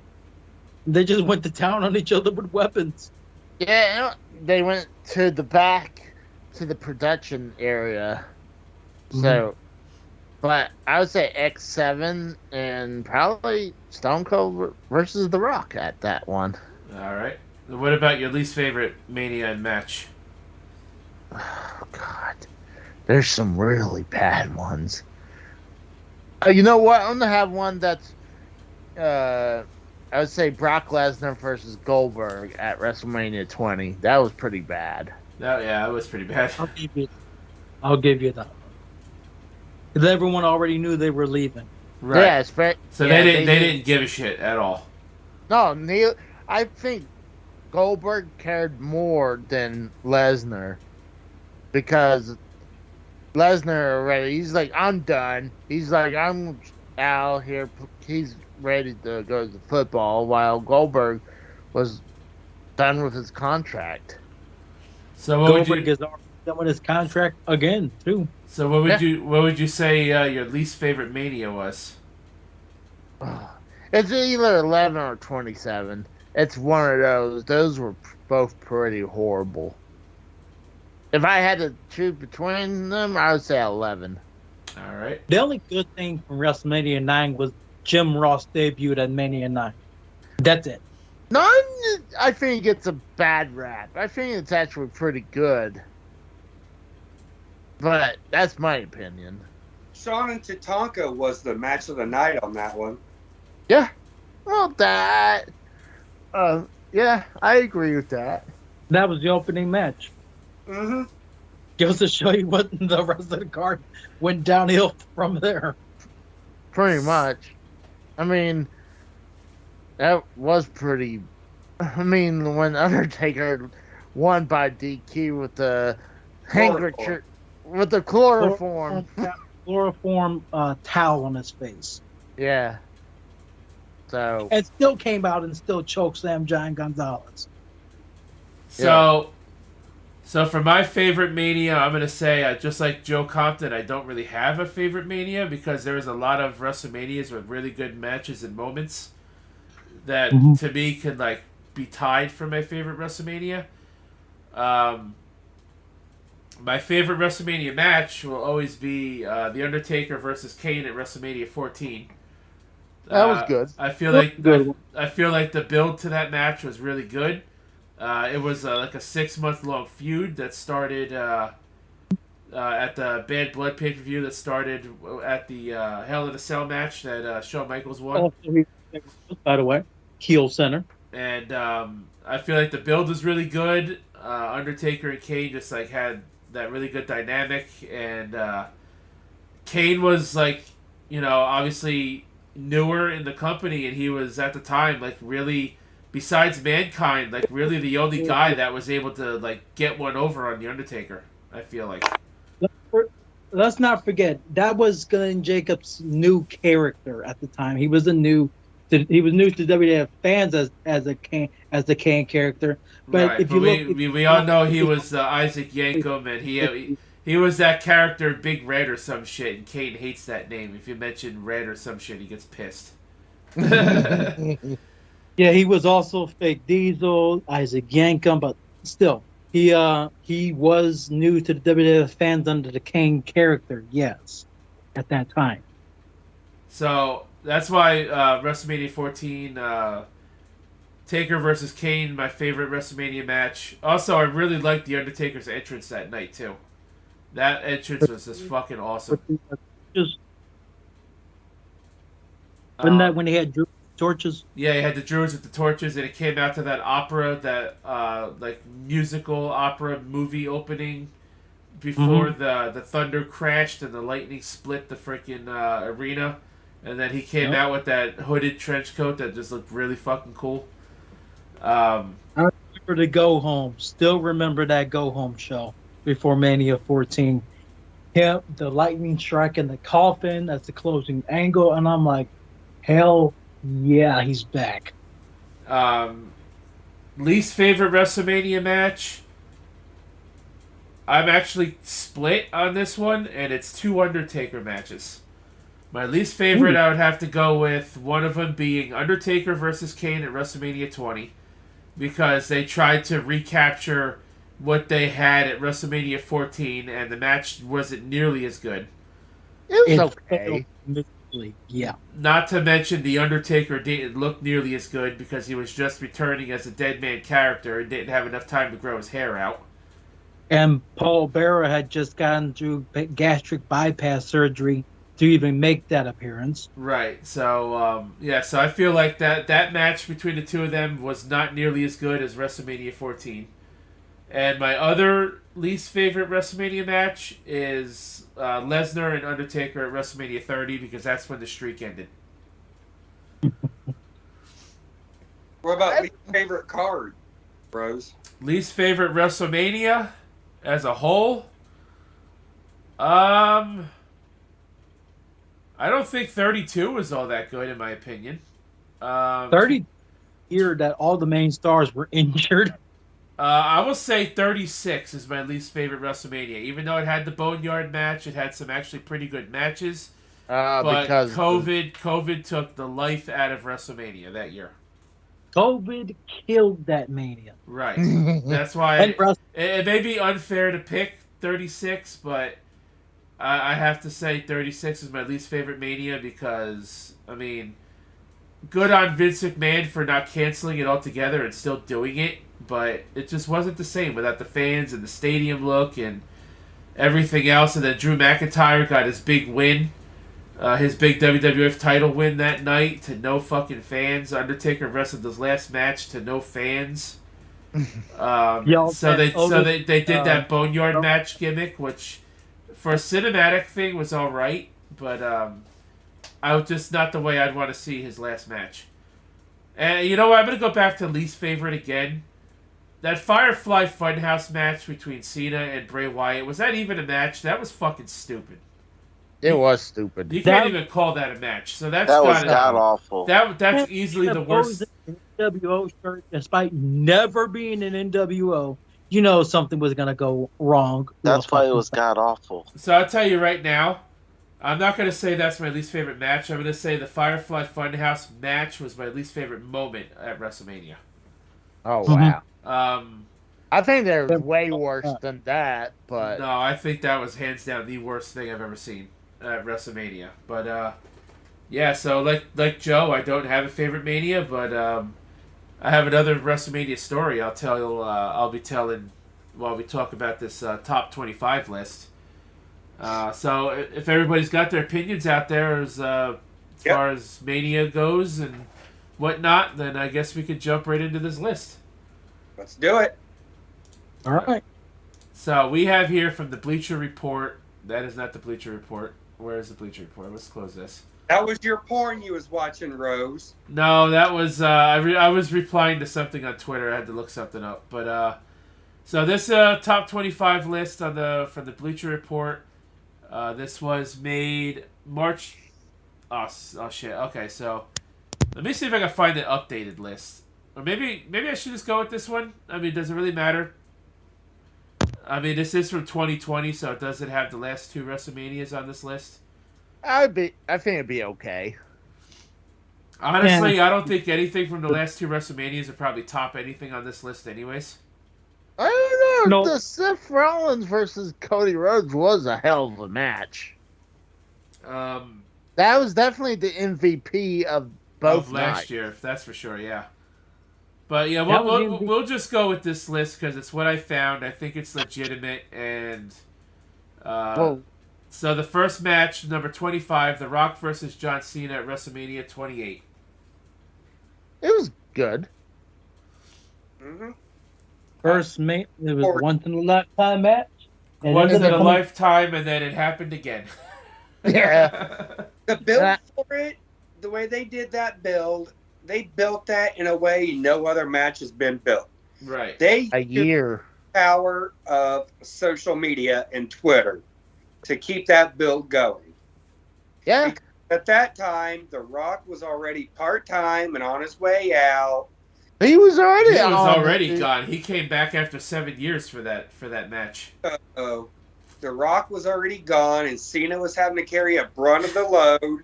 The Rock would show up from time to time to do promo battles, because I can remember Yeah. I can remember the promo where Cena called The Rock out for having the notes on his wrist. I just watched that. They also did that one match where they teamed together against R-Truth and Miz. Right. Who remembers the awesome Truth in here? Yep. So, I liked the build personally to that match. I liked, the Rock was always great on the mic. So, anything involving the Rock promo wise was great. I liked the reenactment too of when the Rock was taking Cena stuff and throwing it into the fucking Boston Harbor or whatever that was that night. He was taking his cologne and his T-shirts and one of his title, I guess replica titles, and threw all that shit in the river and told him to go get it. It gave me flashbacks of when Austin threw the Rock's belt in the fucking water. When when they feuded over the IC title that one time. Mm-hmm. They did that several times. Not only with that, then the Rock threw the Smoking Skull belt over. Right. So I think it was a good match. I think it's a good starter match for this list. I agree. I would have liked it better if it didn't happen again a year later, but it is what it is. The one thing most for that build was the fact that The Rock was comparing the Attitude Era of old, and then he comes back to Fruity Pebbles' Fred Flintstone lookalike in John. They call him a homeless Power Ranger because he would always come out wearing a different color shirt. Yep. Speaking of Power Rangers, I got something to tell you, like off the stream, bros. All right. Heard. Number 24, The Rock versus Hulk Hogan at WrestleMania 18. Very good match. Good. Very Yes. good match. I think this match probably should be higher on this list. I agree. That should have been higher. That should have been at least in the 10s. Honestly, if you were fought, that would probably have been a hell of a match for him to retire at, for Hogan. I mean, after that, a lot of his matches went like that after that. As that was the night of, I think that was the second ever double turn at WrestleMania? Because that's when Hogan went face and The Rock turned heel at like the end of that match, and he went Hollywood Rock afterwards. Here's the thing with that match. That match originally was supposed to be Stone Cold and Hogan. Right, and then Austin ended up facing Scott Hall instead. Yeah, that was pretty fucking bad, too. I mean, Stone Cold did 2 stunners to put away Scott Hall. I mean, you shouldn't have had to do 2 for Scott Hall. Especially during that time frame. Yeah, because I remember Scott Hall was still like battling his demons and addiction and everything. Yeah, And then that horrible sell for the stunner. That horrible sell. I would rank that sell for the stunner up there with Linda McMahon being stunned by Austin. Oh no, the worst stunner of all time was last year's WrestleMania when Stone Cold was trying to stun Vince and Vince botched. He stumbled out of the stunner. Well, you know what? I find that ironic because I feel like that was a callback to the first time Vince botched the stunner when Austin got him the very first time. When he didn't take it right and Vince rolled over Austin's freaking shoulder instead of falling backwards. Well, I mean, But they look like you're in the ring. Yeah, it did not look good. Well, I think when he was selling it, like he was having a seizure. Oh. I know. I think that's probably the best Clip selling. that. But last year, because he's so fucking old, he shouldn't have been in the ring. Right. I still don't recognize that win over Pat McAfee as an official win. Pat McAfee is still undefeated at Mania. So is Michael Cole. If you think about it. Eddie Guerrero versus Kurt Angle, number 23, WrestleMania 20. It's a good match. I wouldn't put it up. I wouldn't put it in front of The Rock versus Hogan. I would put that over Benoit, Shawn Michaels, and Triple H, in my honest opinion. That's the show. Wrong. I don't care what people say about Benoit, but that match was fucking good at 20. I agree. Angle had perhaps a hell of a match on a card that on paper was fucking doomed from the rip. Yeah. I mean, they had a good lineup. It was executed horribly. And one of the worst ones was Goldberg and Lesnar. That's one of the ones that took the win out of the sale. The only reason that Austin even in that was to try to save it somewhat in the least bit. And he still saved that match. Wasn't this the last WrestleMania that Guerrero wrestled in, or did he wrestle at Mania before he died? 21. Ray at Mania 1.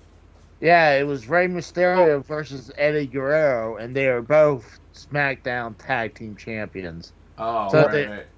And I remember because that's one of my favorite matches. Yep. So. But either way, when you have your own son in Shane McMahon doing the Goldberg chants that were anti-Goldberg at that Mania, you know something is definitely gonna fucking blow it up in their faces. Reportedly, people said they saw Shane McMahon in the audience with the anti-Goldberg chants that night. Well, see, the thing is, I mean, it's not a good move either way because they were both. I mean, it was shortly after they announced that Lesnar was leaving. So they should have just like 2 weeks later, Goldberg says he's done. Well, Goldberg's contract ran out. It was Brock Lesnar who said he quits to go play football. And then he never made it. And then he went to UFC instead. And now he's back. Yeah. Still in a Madden NFL game. Go figure. He still made the cut for a Madden NFL game. This match, I think, should have been really a lot higher as well. Number 22, Bret Hart versus Shawn Michaels, the Iron Man match at WrestleMania 12. That's 22? Get the hell out of here. That's not, that shouldn't even be, that should be at least top 5 or top 4. This match also went overtime. I think the match went, 65 minutes in total? Yeah, 62, I believe. Just about. Yeah, 62. because they needed 2 more minutes so Shawn Michaels can get the super kick and get the win. You know? Soon came out, God rest his soul, and restarted the match. Yeah. And, God rest his soul to Bret Hart, too. So, I mean... Oh, come on now, Casey. You're killing off Bret Hart. He's not... He's alive? He's still alive. Yeah, he's still alive. Oh, okay. All right. Bret Hart had chocolate fever, man. He's mad. Woman, what do you mean? He has jungle fever. Black woman right now. So you can see him at all the Black Lives Matter rallies at this point. Well, he's a communist, so what the hell do you expect? Well, I mean, I thought Bret Hart was dead. I mean, I figure, he died. Is that your next celebrity or wrestler that you predict to die, Casey? Yes, Oh, we need to get rid of all the Harts now.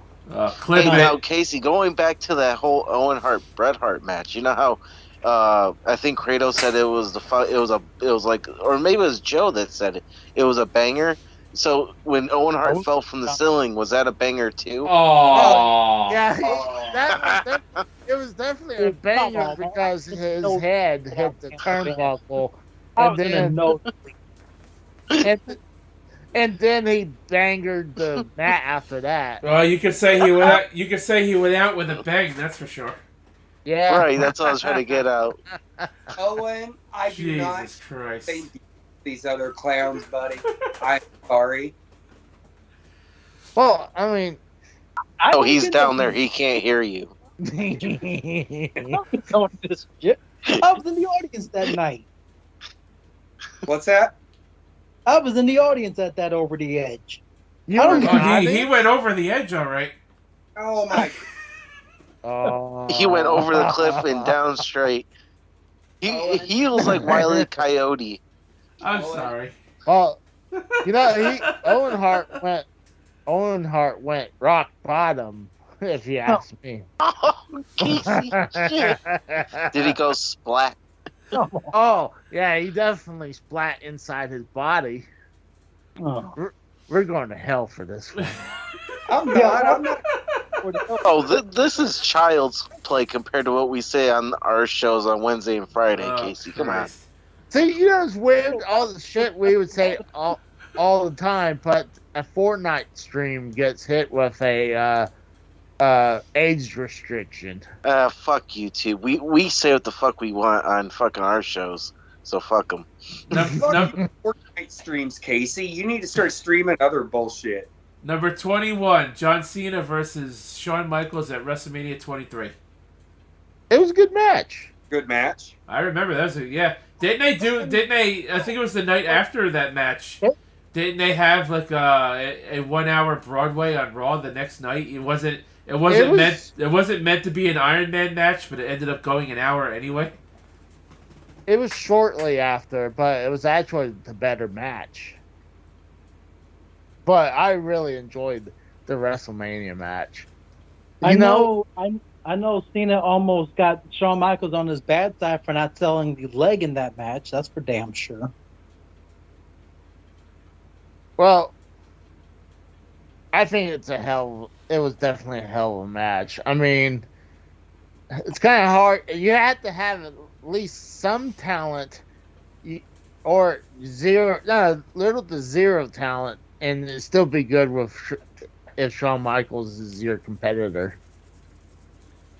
Like, Have you been hitting Shawn Michaels' little white powder stash case at this point? Somebody well, watches wrestling bios. Obviously. I mean, look at Shawn Michaels. They say Shawn Michaels can wrestle a broom uh and have a match with that. As long as But- that broom was covered in cocaine, come on. If that broom was covered in cocaine, yeah. But I mean, Shawn Michaels is one of the best wrestlers of all time. He was also one of the biggest party boys of all time. Oh yeah, that's no doubt about that.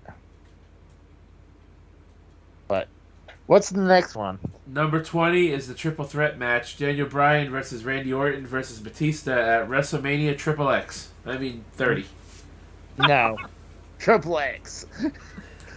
Nah, I would not agree to that. I mean, it was good. One where Daniel Bryan finally got his flowers after the Yes Movement took over. But he had to beat Triple H in the same night, so I mean, he Yeah. kind of earned it in a way.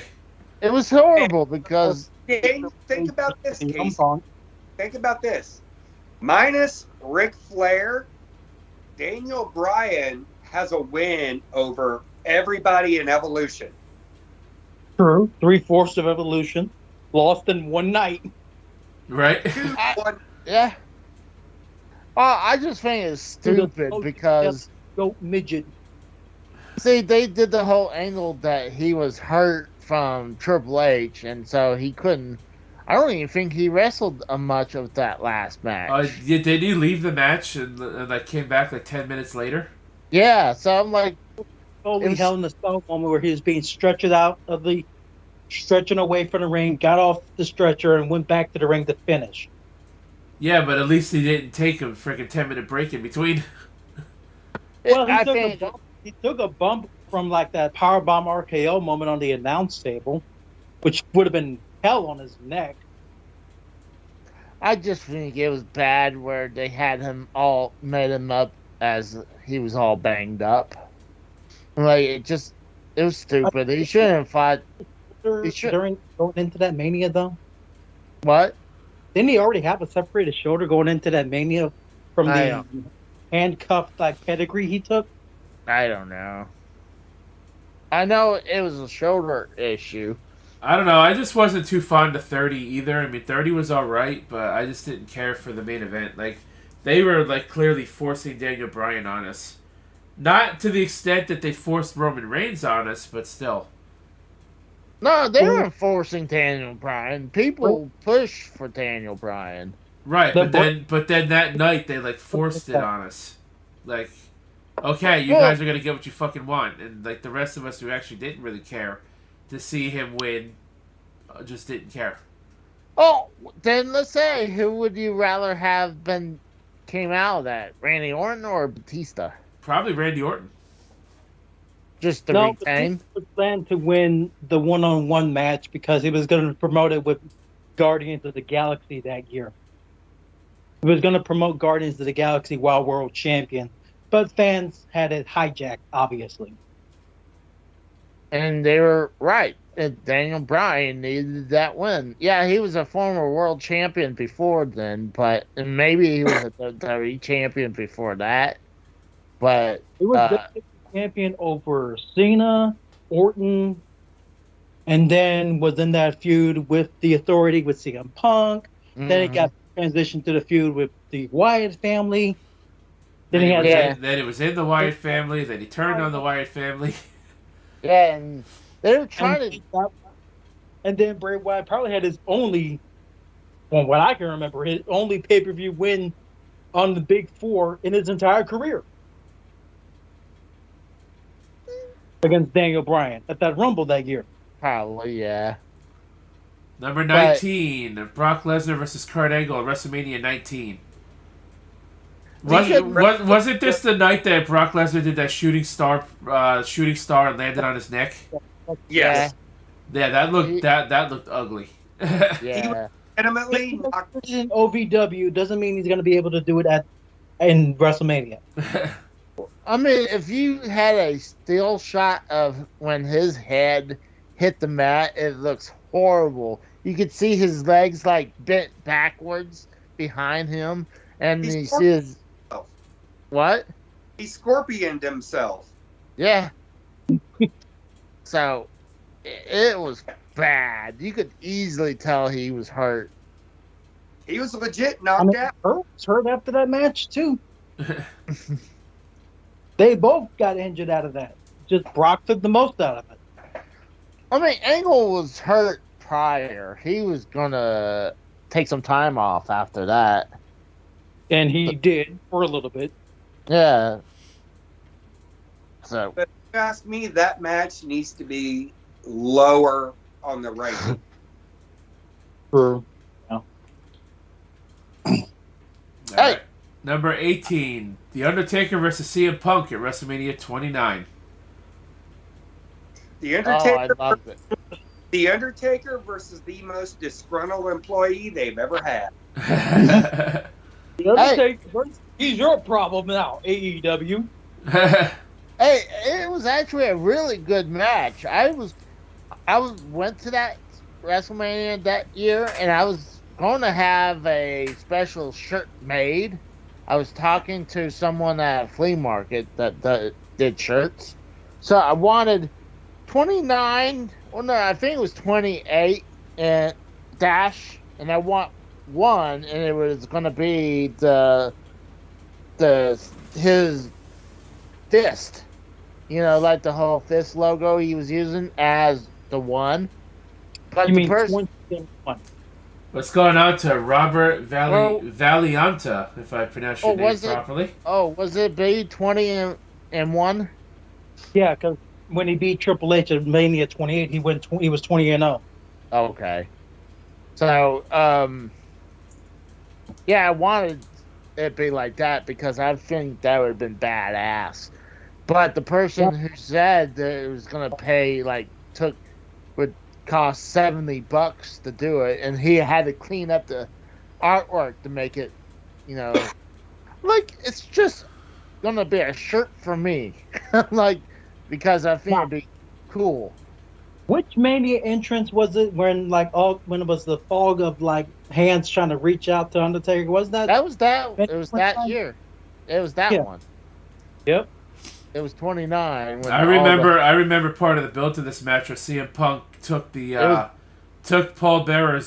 supposedly Paul Bearer's ashes and spit them in Undertaker's face or whatever, right? No, he dumped it. Or he dumped it on him, yeah. Yeah. Paul Heyman was portraying Paul Bearer in Yeah. It was good.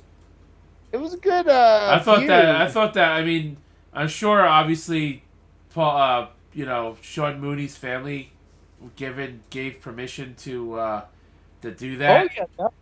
So, even Glenn Jacobs said this is what he would have wanted anyway in the Paul Bearer documentary on the Peacock. They're just dump my. Himself even said, while fans are saying y'all being disrespectful to a legendary manager, he's like, no, we're not. This is how he would have wanted it. Well, I mean, obviously, as a viewer at the time, you thought it was super disrespectful, and you wanted to see CM Punk get his ass whooped for doing it. Well, he was a heel. He was trying to draw heat, and it worked. It worked a little too well, but I still wanted to see him get his ass whooped. I didn't draw heat so soon after a man died, though. Right. Oh, I think he would be okay with that. Honestly, After I think that and a jelly donut. I think Undertaker would probably took a little offense, but I'm sure if Paul Bearer had a choice, he'd probably have been okay with it. I mean, think about it. Paul Bearer and Undertaker have been manager and wrestler for years, dating back to when Bruiser Brody was alive. Undertaker's very first match was against Bruiser Brody. And Bruiser Brody beat the living crap out of him. Well, that's probably before he was Undertaker. He So was Big Red. TSS is disagreeing with you, Joe. He's saying it's actually the Ultimate Warrior. On what? That's what I want to know is about. I agree with Compton about what? We'll get back to TSS if he mentions it. But number 17, Kofi Kingston versus Daniel Bryan from WrestleMania 35. The beginning or the culmination of something that was originally supposed to never be. Well, they were trying. Originally was never supposed to be. Right. No, it's supposed to have been Mustafa Ali. That got that push. Yeah. And then Kevin Owens was like doing all these like eating meat type of like segments on SmackDown. So I think it would have been Kevin Owens instead of like Mustafa Ali. Mustafa Ali was just the body to fill for the Elimination Chamber. TSS for the most disgruntled employee. That's a good one. Good point. It's between Ultimate Warrior and CM Punk, and I would almost say Bret Hart as well. I say between those three, you're kind of like not disgruntled. He legit got screwed by champion, the future European champion, then Triple H. And Vince McMahon, he got screwed by two of the top heels. But was it really a work? Was it really? I think it's a work. It was a shoot. Still cries in interviews about it. People Brett cries about everything. Yeah, true. I guarantee you, it was all a fucking work. Wrestling is a work. If you marks believe that it's fucking real, you got mental issues. It's all a work. Oh, come on! Like, I think it's possible to be a shoot. I mean, but is it there a big possibility it could have been? He was going to WCW, Casey. Yeah, but what the hell do you think was going to happen? He gave him permission to do that. Plus, Brett wanted to vacate the title the next night. He actually said he wanted. But you understand, Vince already had that problem before with Medusa when she dropped the belt in the trash can on Nitro. You think Vince is gonna take that chance with Brett and Brett dumping the fucking Wing Eagle in the fucking trash can on Nitro again? Come on. Either way, they had a lawsuit in place just in case that happened again. They had a lawsuit in place in the off chance. Yeah, and that's how WCW got fucking sold off to WWE, was because of that in fucking Hall and Nash. I mean, let's be honest. Well, let's not forget that legal battle lasted from '96 to the year 2000. Well, they also, because of that lawsuit, like AJ said, they had the right to first refusal to yes. Yeah. For the only WCW mark on this fucking call, I can confirm that. Well, my better half texted it here for that. We would tell you that straight up. Your better half? Did you marry Tex? No, it wasn't. Well, obviously, look at you in the rose. Or Don't even go there. Don't even go there. No. That's what fucking. That's not what the rumor has it. No, the rumor's false because no. Casey says that he's the big spoon. Right. He could be the big spoon all he wants. Because I'm all you guys are all these in my WWF marks over here. Casey's the big spoon through his fucking socks at this damn point. Rose, I'm so lonely. You just see? I'm lonely, Rose. I need someone. I need someone to hold me. Yeah. No. I am quite happy in my situation over here. Thank you.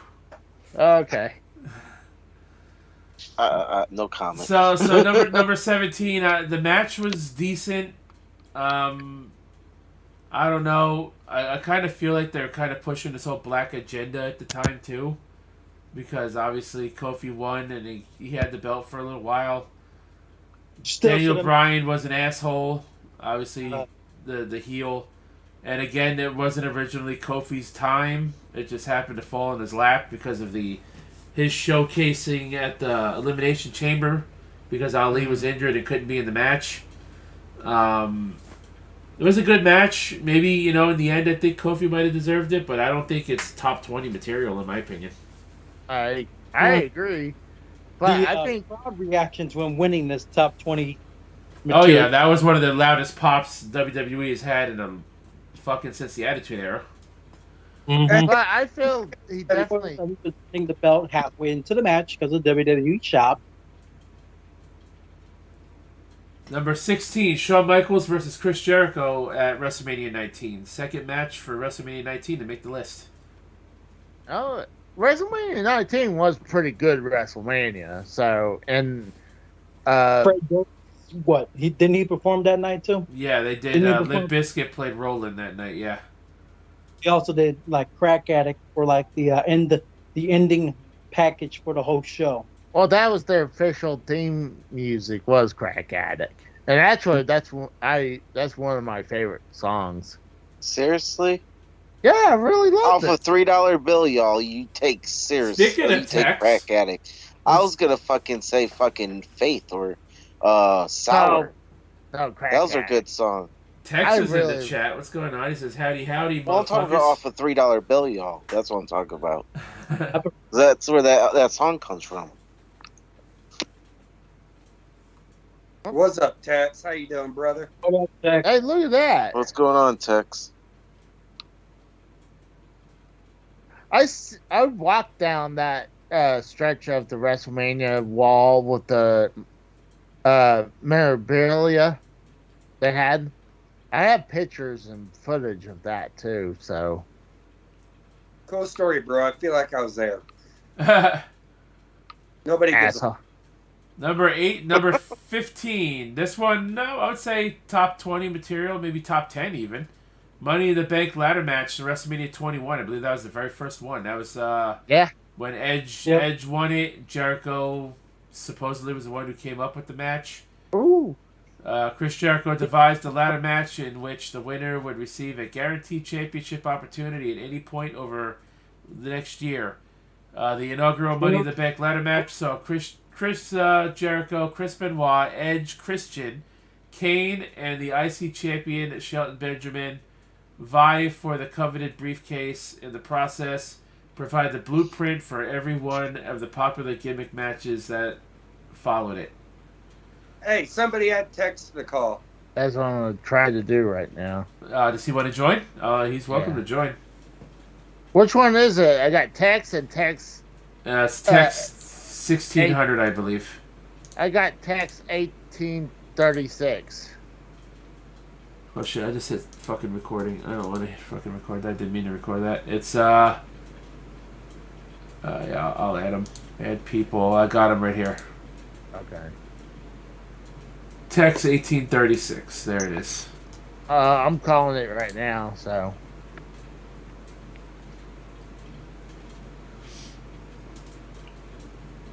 Let's see if we can get the one and only Tex on the call. Just got home. Mind if I jump on and I give my P's? All right. No, I'll send my working Skype to Casey. Oh, you have a new Skype? again. Goddamn, Tex. All right, give me a second. If he send it to me. Why send it to the most incompetent fool on this call, Tex?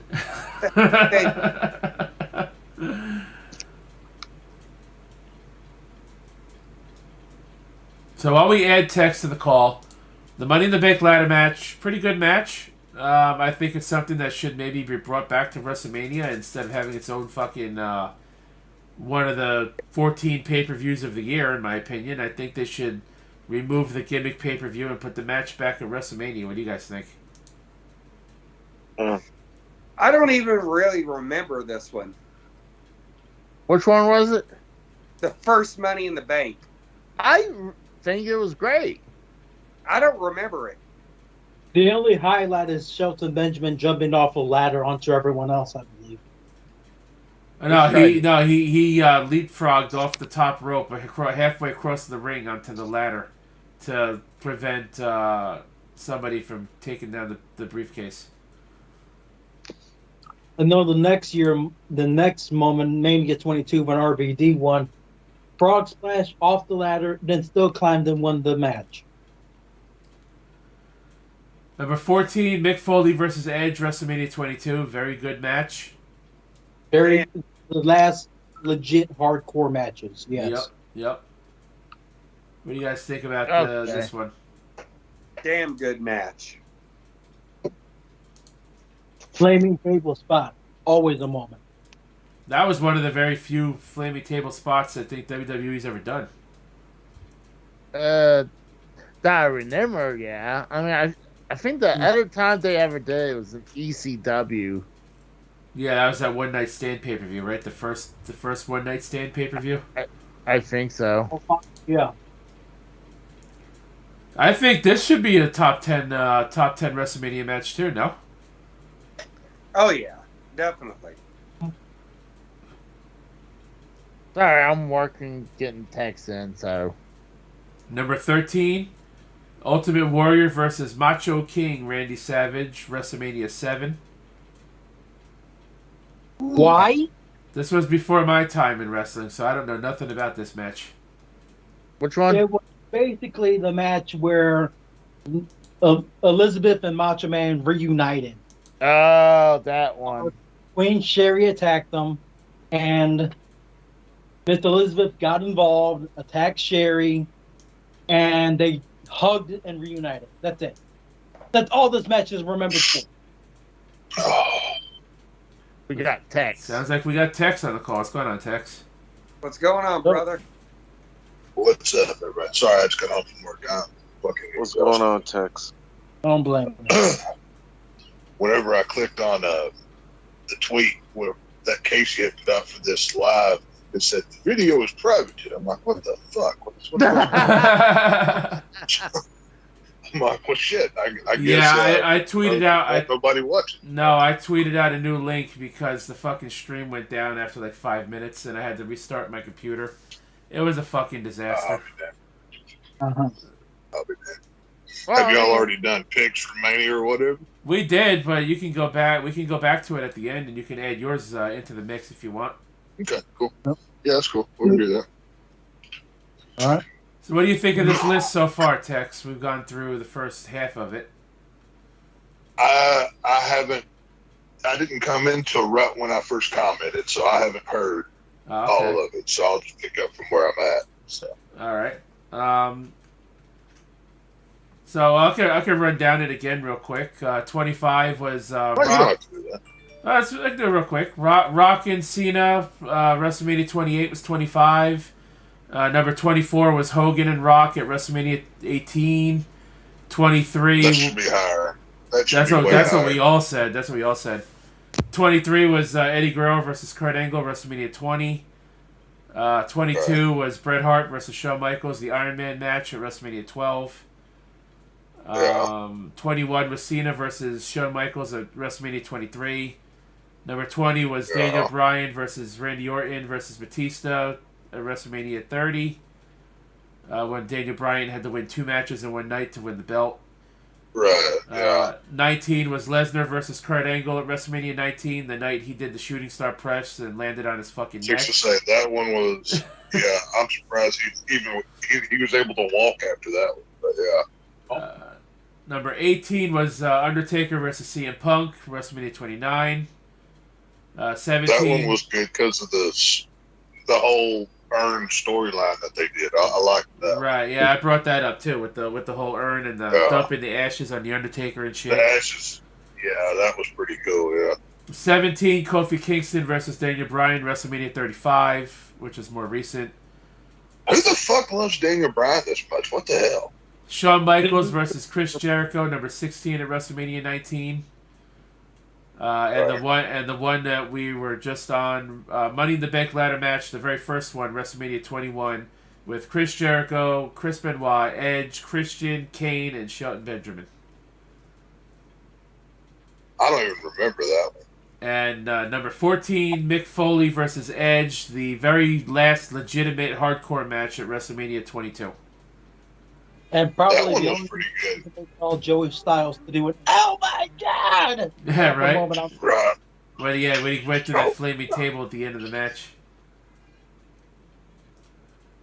Now, how? Okay, just from the crowd reaction alone, how was Hogan and Rock not higher than every one of these matches? That's Right. bullshit. Right? We've all said... I mean, Hogan and Rock didn't.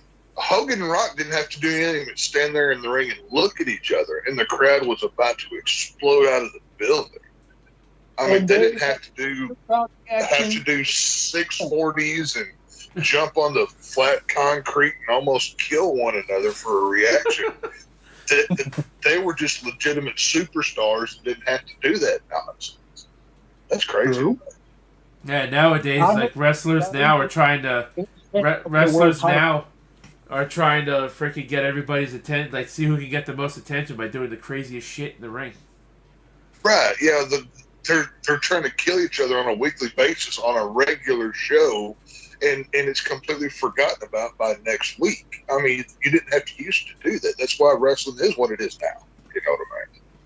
Number 13, the Ultimate Warrior versus Macho King Randy Savage, WrestleMania 7. And that's the one I had to explain to Casey about not remembering. Well, I was also being busy trying to get Tex on the call, but Well, true. the match was good. Surprisingly, Union of Macho Man and Miss Elizabeth. That's it. That's all it's remembered for. That's why it's that high on the list. well, TSS said, he goes, and the fact that Ultimate Warrior kicked out of 5 elbow drops in the match. Yeah.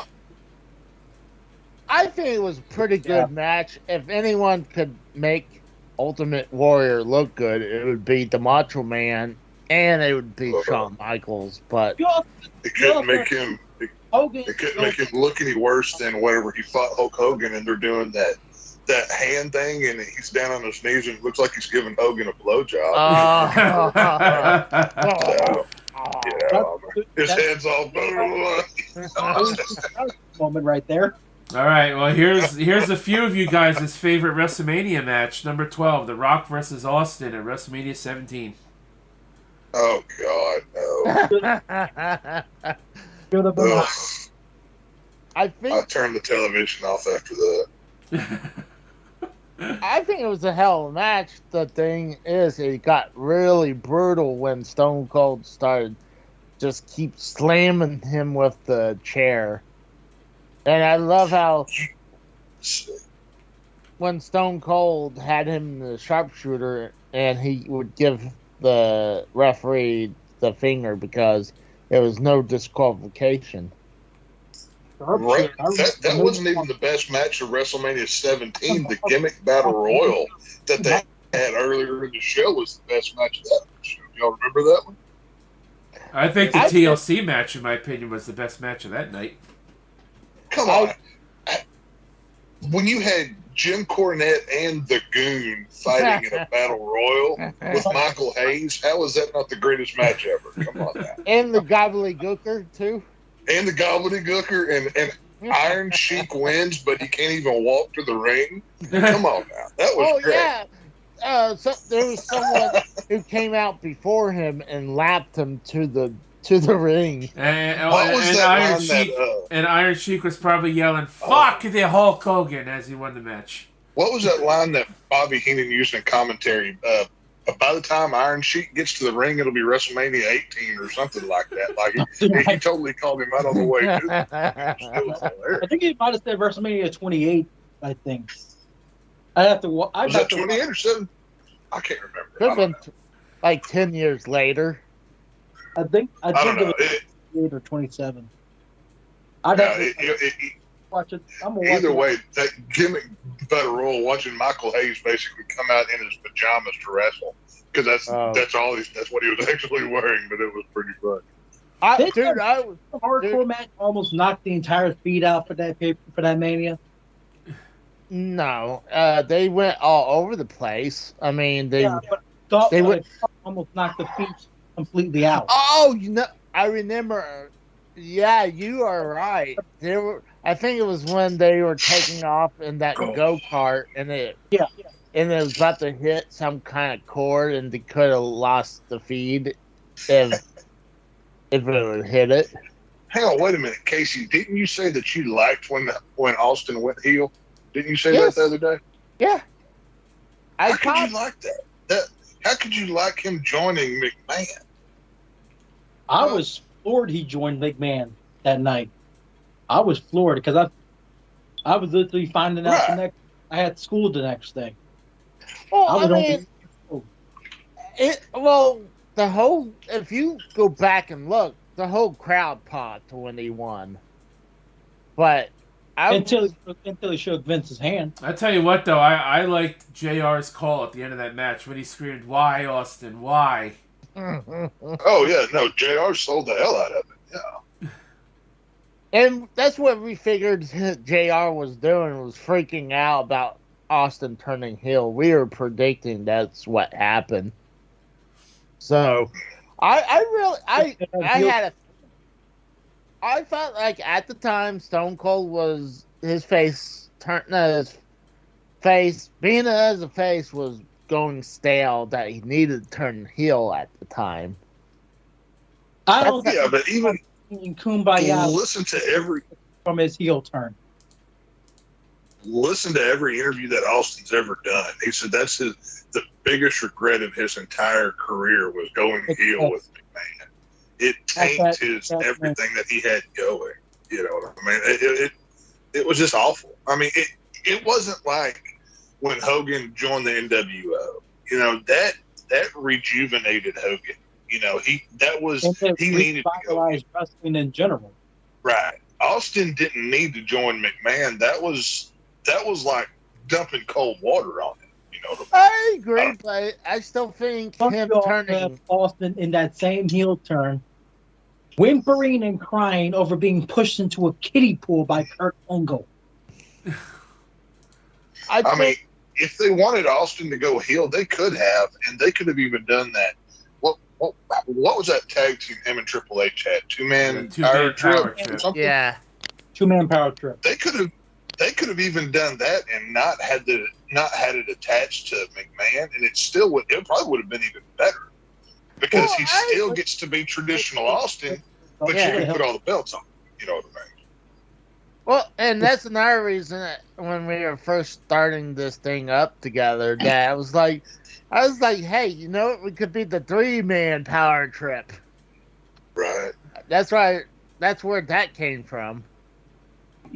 I just know that, I mean, to have Austin go heel and kowtow to McMahon in Texas was a bad look. I mean, Since he's from Texas, and then Rock was going to film the Scorpion King. Right. I think people were sad. I think if The Rock won, I think people would shit on it. It was me being there when Stone Cold won. There was a giant pop because people wanted Stone Cold to win. Because they thought he was still babyface. Because Rock was on the verge of it was a face person up until the end.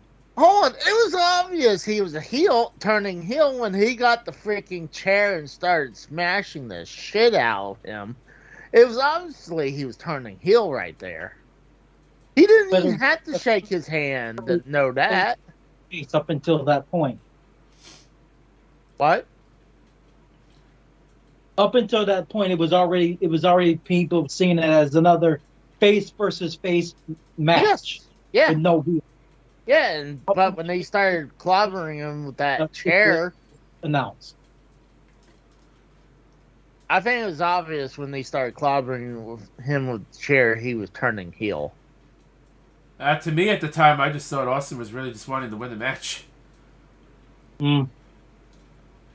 Well, that was the beauty of the Austin character, was he could do the most heelish shit and get away with it because he wasn't a true face.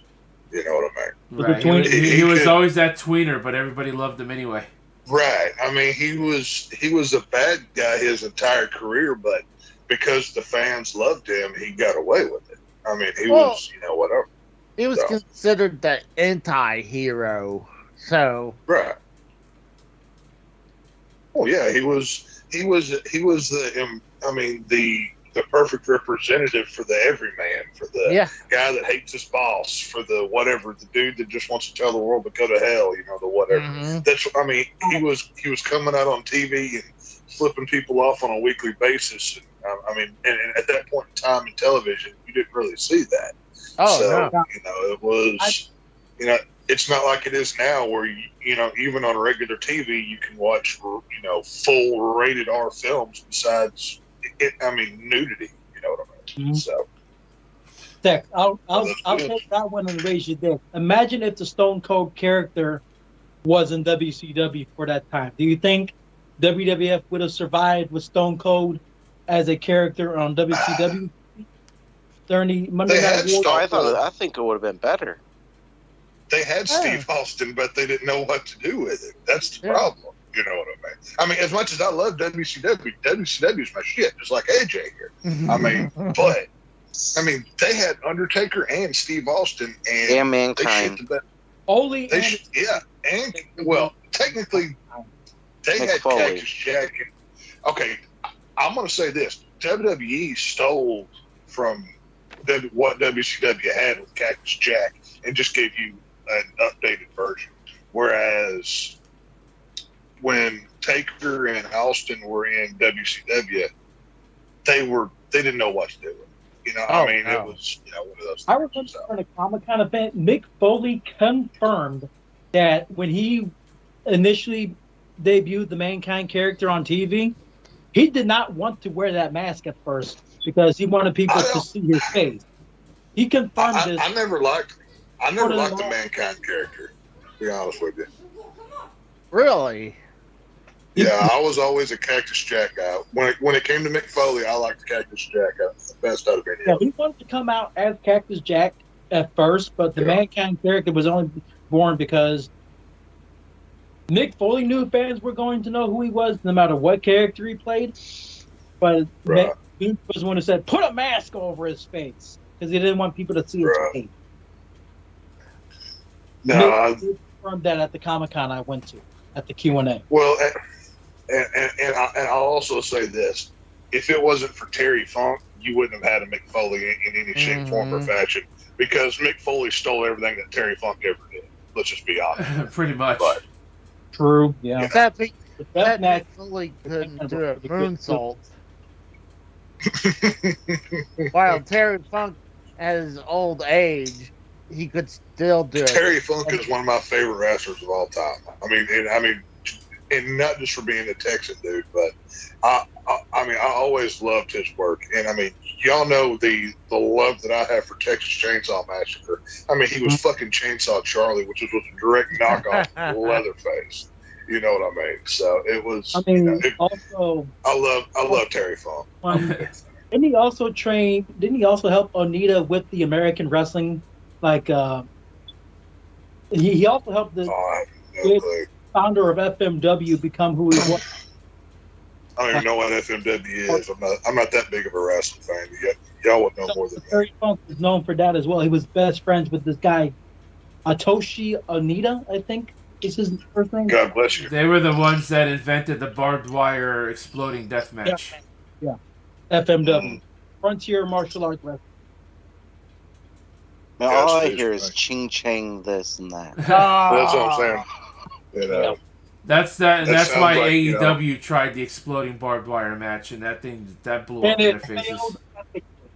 I was They- about to make they- an agent. They didn't know how to fucking do it. So They couldn't do it with them TBS sponsors looming over them. right, I don't even know why they tried. But anyways, number 11, Shawn Michaels versus Ric Flair, the retirement match, WrestleMania 24. Oh, I hated that one.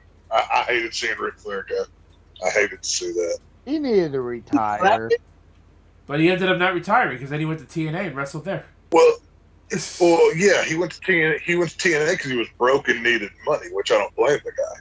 But I mean, just the visual of, you know, watching Shawn Michaels, you know, mouth the words "I love you, I'm sorry," and then kicking his head to the fifth row. Like, oh, come on now. As a lifelong Ric Flair fan, that was, you know, I knew it was coming, but I hated to see it. So, I mean, he's the only one match, who though. got Undertaker to break character. When Undertaker hugged him, Undertaker started crying that night on Raw. Remember that? Only one to break Right. character. yeah, I mean, that as far as WrestleMania moments go, that's a top 5 moment for me. I mean, and as much as I don't like it, I'm surprised it's that. the 10 things better than this, they better be spectacular because this was a huge. This list is from 2020, so this doesn't include The last 2 years. 2020, any of the last two Manias or the COVID Mania. No, this one I think did Who include gives the a shit? COVID Mania. No. Let me see. What was this? Kofi Mania was that. That should have said- never been a thing. Who gives a fuck about Kofi Kingston? Come on. I said COVID Mania, as in 2020 WrestleMania, Oh, not COVID. the only thing I remember about March 26th, But the only- 2020. So this one was right before that WrestleMania 36 Yeah. happened. Yeah, that's what I mean. Hey, Tex, you know what today? Oh, well, yesterday was, right? Fuck no, dude. What's up? Yesterday was the 26th, March 26th. Me and you know what that is. Yeah. I mean, these WWE marks on the call, they're I jerking know. each other off about it. Me and you were like, fuck that. WW. The day Well, Vince- yeah, of course, you're a 26th. WWE mark. Hang on, wait. Dude, I just got off work. My brain is fried. You'll have to refresh me here. 26. March 26th, 2001, our company died, and these jerk Oh, off marks yeah, on the call I are just- sitting here jerking each other off about it. I literally said that on call. I say a Yeah. lot of fucked up shit on the call. I Wrestling honestly don't really care the fact that WWE bought WCW, as I didn't watch WCW back in the day, but That honestly, like That was day I one. have said that looking back on it now, I think the competition, if WCW would have stayed afloat, would have been better than it was around its fucking dying years. Its last freaking year or two in business when Vince Russo completely destroyed the company. If WCW was better off, I think the competition would have been better for both See, of them. Vince Russo didn't ruin WCW. I don't know why everybody keeps saying this. I'm not saying that shit. Vince Russo didn't ruin WCW. But he was the on-screen Vince guy Russo that had did. nothing. He was not. He was just there. He was just like Bischoff. He was not there when the fucking shit was going down. Wait, guys. I think Compton is writing a suicide note. Okay, Is he? I think so. He's right. I think he's about. I think we're about to see him. Right. Is I he think gonna we're about to finally see hang him. himself? He's laughing. Yeah.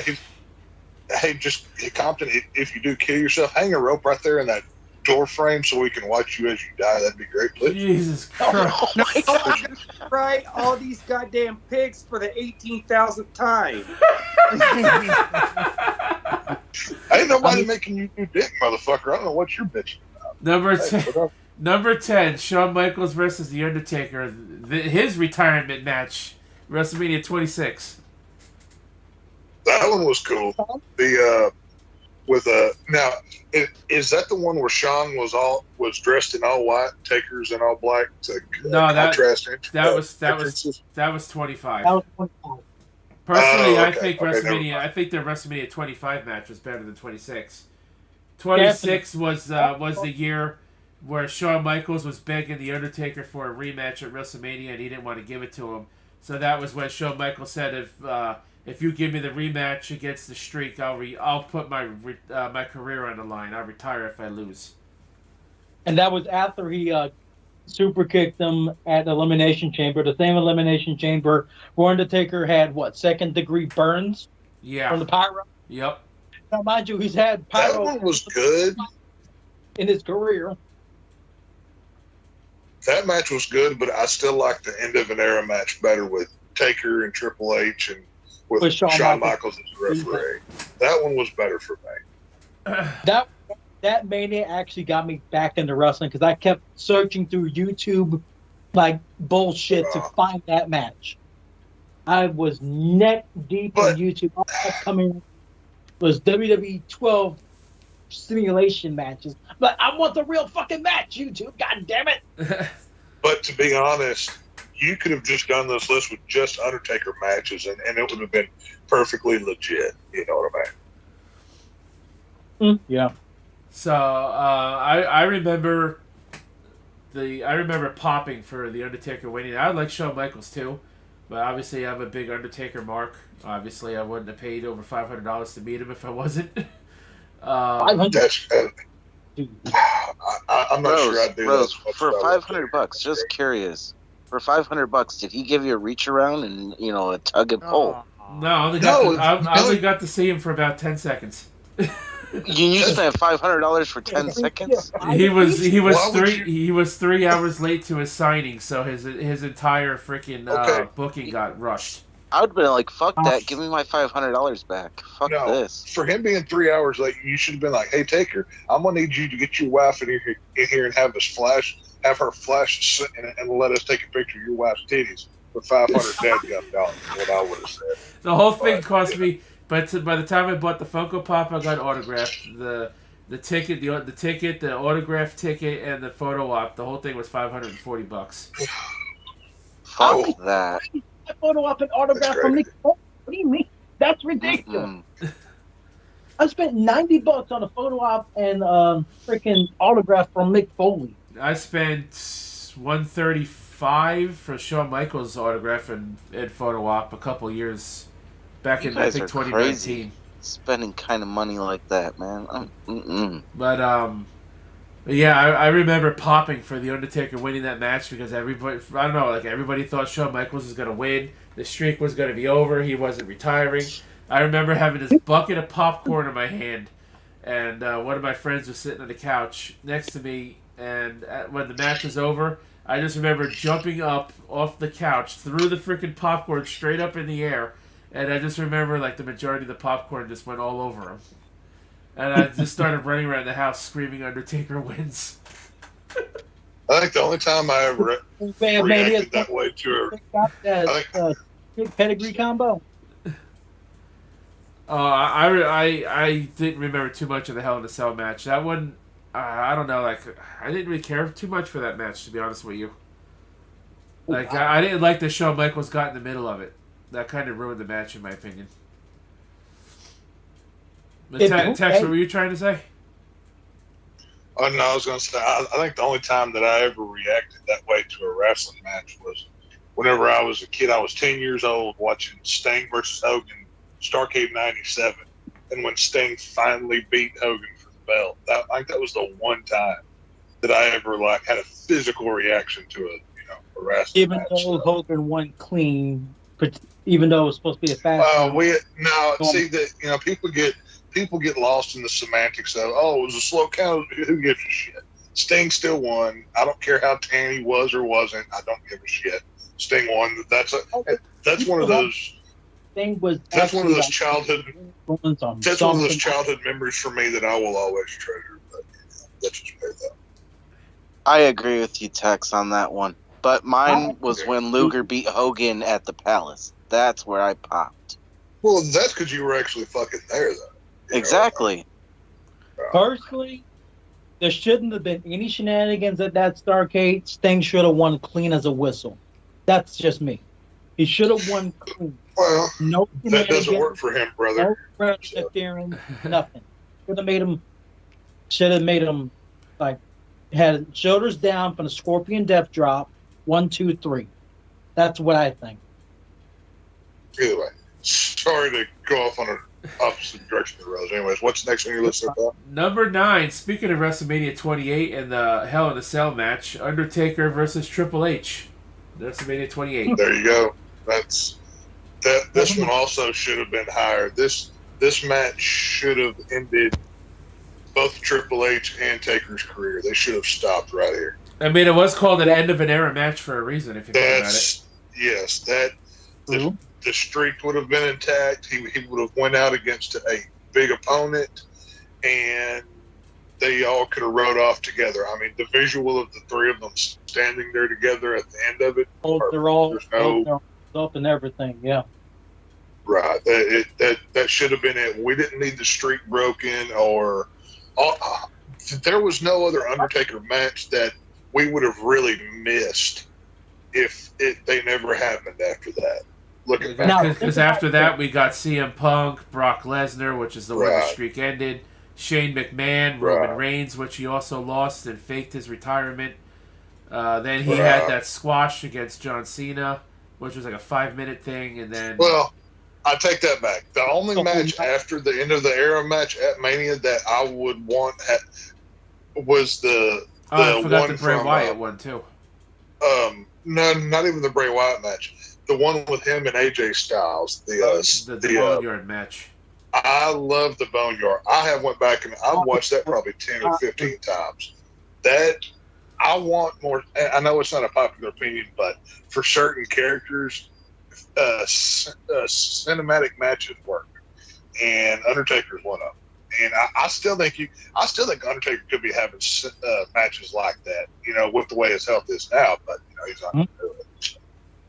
But Tex, let me tell you this: Undertaker, the day of the show, he was under the impression he was beating Brock at Mania 30 until Vince walked into his locker room and changed his mind after he said the plan. Yeah, I've heard the story.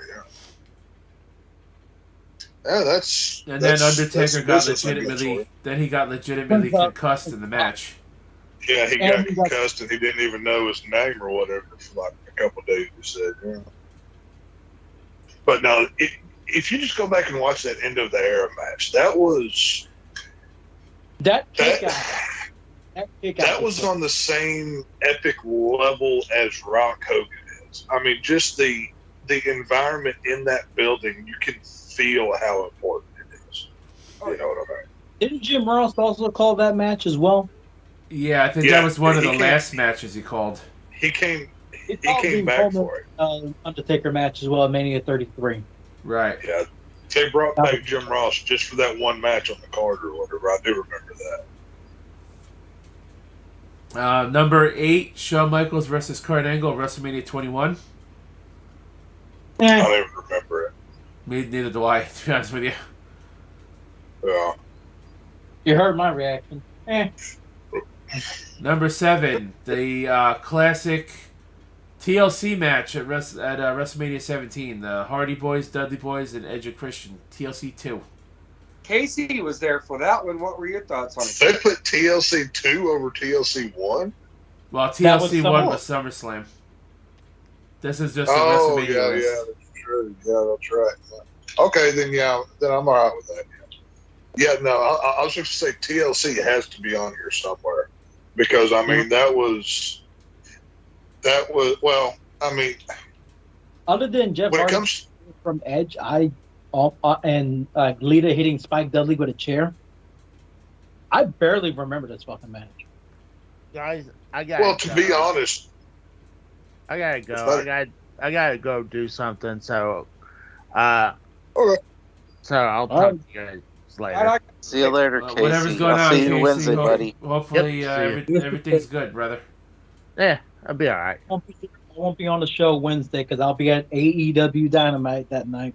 Nice. Good. You fucking Mark. You fucking Mark. Now, question: when you buy AEW tickets, do they pass out vibrators when you go through the door, or how does that work? I'm just curious. I don't fucking know. My ticket was fucking. My ticket was fucking paid for by my butt. Do you have to go on Twitter and identify as a letter in the LGB thing before they'll let you in the building? No. I don't know. I've never been. I don't know how it works. So it's okay. Well, that's cool. I'm glad you're going. I hope you enjoy it. I'm saying non-binary, but that's about it. And they barely watch wrestling anymore because of their ex-boyfriend. Hey, Tex. I thought AEW was a LGBTQ fucking rally. Nah. Well, between that and the wrestling neck beards, it kind of looks like one. I got to be honest. Barely part of that community. Yeah. As far as this match goes, I really liked it. I think it should be top 5 in my opinion. 7 is top 7, I guess is close enough, but TLC 2, I think should be top 5 in my opinion. Here's my problem with this match, though. Yes, it's good and it deserves its place on this list.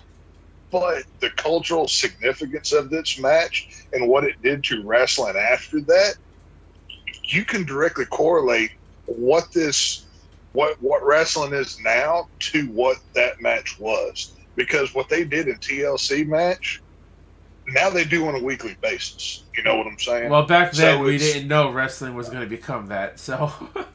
Right, yeah, that's what I'm saying. It's still a great match. You can't take that away. But these bunch of idiots think that's the only way you can do wrestling is break each other's necks on a weekly basis for no reason whatsoever. And that's what's happened to the business. So, Right. what you going to do? So. Yeah. I mean, personally, I'm just waiting for Luchasaurus to come back with Jungle Boy and team up with Jungle Boy for some odd reason. I want the tag team to be back so they can at least win the tag titles again and have an actual lengthy reign with it. That's just me. Yeah, I don't A care. boy and his dinosaur. Yep. Number 6 on this list is another ladder match: Razor Ramon versus Shawn Michaels, WrestleMania 10. That is an epic one. I'm That was surprised that's not number one. on a ladder match. Very first ladder match happened on a show before this? I think there was? I think they did a ladder match at a house show. I think I've heard about. That But- one is legendary. I do remember going back on the network and watching this match, and I thought it was pretty good. Everybody remembers Razor and Shawn in the ladder match. I remember they went over their time limit for the match. And Randy Savage gave them a very, very harsh verbal lashing for it because they had to cut one match off the show because of it. Again, maybe top 5 candidate, but 6 is pretty close, I suppose. Number 5, Bret Hart versus Owen Hart, WrestleMania 10.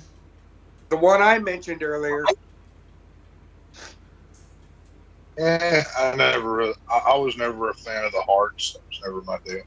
You missed all the jokes about how we all made earlier, except for Joe Compton, about how Owen Hart went over the edge and he went out with a bang and everything else. God, Owen. Don't mean it, Owen. Well, I always say my favorite Bret Hart match was whenever Goldberg kicked his head into the 5th row, but that's just me. So, I was never a Bret Hart. that's I was never a Bret Hart fan either. I thought the guy was too cocky for his own good. I was he's always a Hart fan. I was putting my cousins in the sharpshooter as a kid. You just like he was a But how'd grown you man feel wearing about hot pink 1997? breeches. That's all that he liked. Compton was just jealous What of about them. 1997, Compton was just jealous that Bret Hart got to wear hot pink pants and get away with it. That's all he wanted to do. So.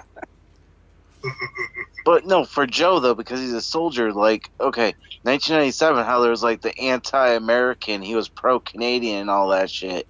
How did you feel about that? Because you're an army man. That didn't resonate with me because at the time I was not in the military. I was still in high school. No, but I'm talking about in general though. If America ever needs an enema, I know where to put the tube or whatever he would say. Yeah. It's what it is. It's a show. I'm not going to lie. I never liked Bret Hart. I'm not a fan. Neither did I. Number 4, Ricky Steamboat versus Macho Man Randy Savage at WrestleMania 3. That should be at least number 2. That should be at least number 2. This was way before my time, so I never even seen this match. I don't think I've ever watched that match in full, to be honest with you. That match, the irony of it, when they was coming up with it, unbeknownst to Randy and unbeknownst to Ricky, Randy had ideas for, I think, the end of it. So he started jotting down exactly the end of the match. Ricky started jotting down what he wanted in the match. They put them together, beginning and end. There was 100 and something spots they had to memorize to go through that whole match, and it went flawlessly. I think Ricky said it was 186 on that on that one WWE biography about what Randy Savage on A&E a couple years ago. But wasn't Randy Savage known for being a perfectionist in the ring? He wanted the matches to go the way they needed to go? That's the thing. Randy just came up with the ending because that was the idea he had. Ricky came up with the beginning and middle. And all of a sudden, they just synced. And all they did was what? use a copier and like shared each other's spots and all that, all the spots. Yeah. Copy rather. But it was a deal. Wrestling chemistry at its finest. Mm-hmm. And even Ricky said they were trying to steal the show from Hogan and Andre. Even though Hogan said they weren't trying to steal my main event. No way. I think that match nowadays, the Hogan slamming Andre, I think that's just like overrated nowadays. It is, because when you think about the Hogan pretty much tore a muscle in his back doing that spot. And Andre had. Okay, well, you try to pick up that fat piece of crap, Andre, and tell me how many muscles you tear. Good luck with that one. Even if he, even if Andre is working with you, you're still gonna tear some shit. You know what I mean? Not anymore. You wouldn't tear anything. You'd just be lifting up dirt. Well, yeah. I mean, how much does a set of bones weigh at this point? But point still stands. So. Number 3, I don't remember this match really at all. Chris Benoit versus Shawn Michaels versus Triple H at WrestleMania 20. Oh yeah, the Great match. This was the vacant match, I remember, I think. Wasn't this the vacant title match? No. I'm making a joke here. I get you, Joe. Yeah, that's funny. Yeah. No, this is like the one main event Mania that, like, when you're scrolling through WWE Network or Peacock, that's not advertised. Like every other main event, you can see that, but except for that one, that's like the joke you just made. That's the one year they didn't have a main event. So, that's funny. Number 2, Shawn Michaels versus The Undertaker, WrestleMania 25. This is the number 1. Okay. What the hell? Well, that was when Michaels retired. I mean, that was number 1. No, he retired at 26. This was the match that Shawn Michaels lost that made him beg for the rematch. Oh yeah. This was the 35-minute classic those two guys had. Yeah, this is the one Undertaker almost broke his neck when he did that diving spot over the top rope and landed on the cameraman. The cameraman was related to a snooker, so go figure. Right. That was some weird karma that was going on that night. So the cameraman was supposed to catch the Undertaker, and he didn't catch him.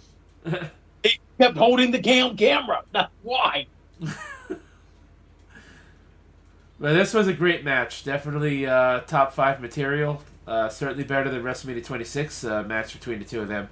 This was the one where Shawn Michaels came and dressed out in the all white to contrast the Undertaker. I thought that visual was just really cool. That was I just had a body experience was a great call that night. The whole the best thing about WrestleMania for me, the best thing in wrestling for me is it's not the wrestling itself, because it's all fucking fake. It's choreographed. I could give a shit. But what kind of story are you going to tell me? How are you going to present your story? To me, that's the best thing about wrestling. And that match had the ambiance of, you knew who these two guys were. They were both legends, and everything was on the line. It was just really cool. I liked it. What's number 1? Number 1, Bret Hart versus Stone Cold Steve Austin, the submission match at WrestleMania 13. Okay, I'll give it that. I'll give Bleacher Report that.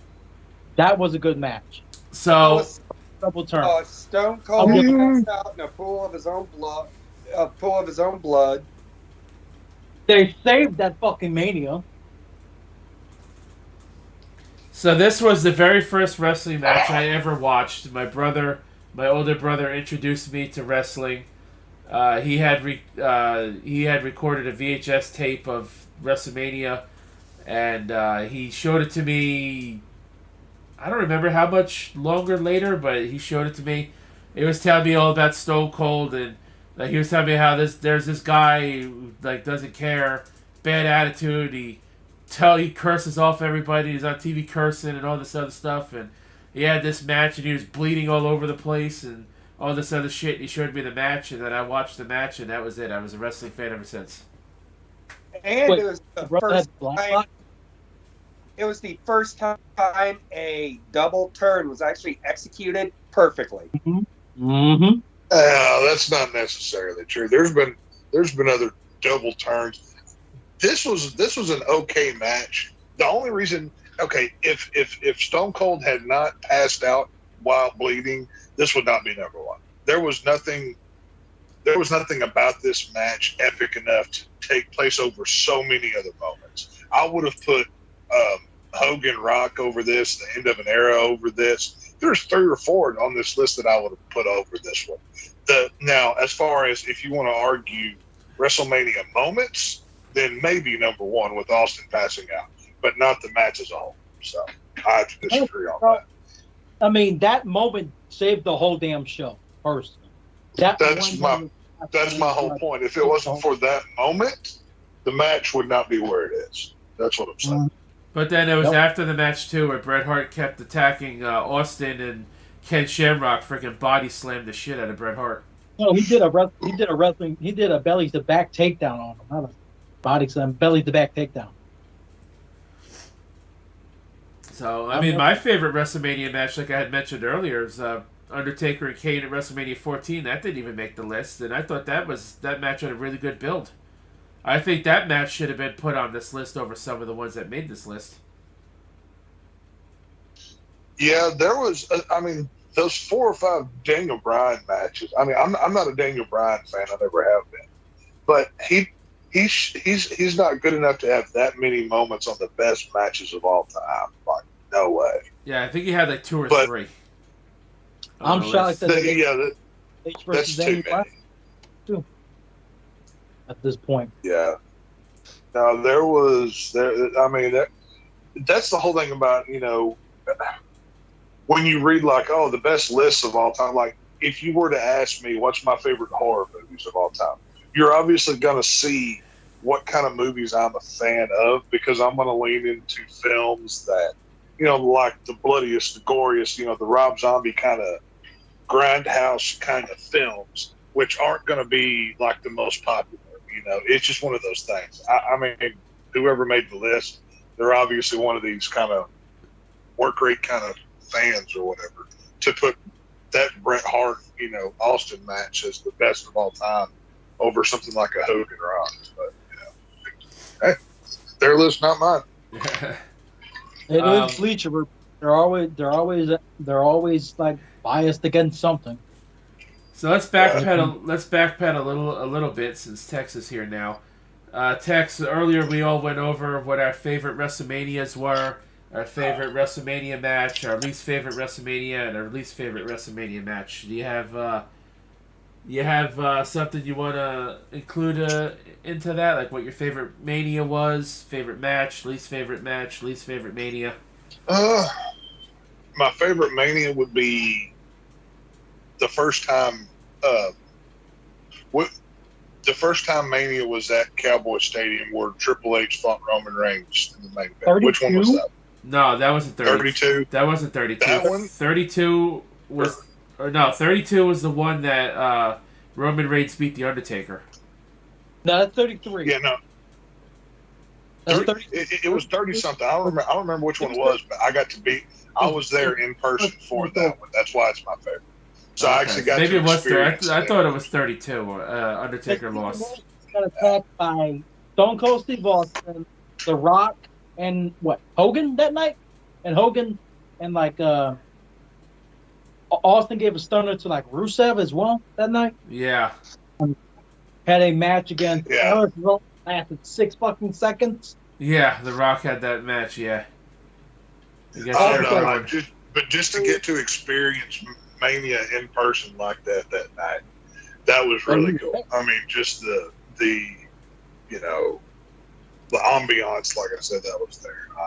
Least favorite, to be honest with you, most WrestleManias kind of blend together for me, because, like I said, I don't I have the few wrestlers that I care for, and the rest of it, I'm like, okay, whatever. It's like watching a movie or a TV show that you're there for. As far as like maybe moments,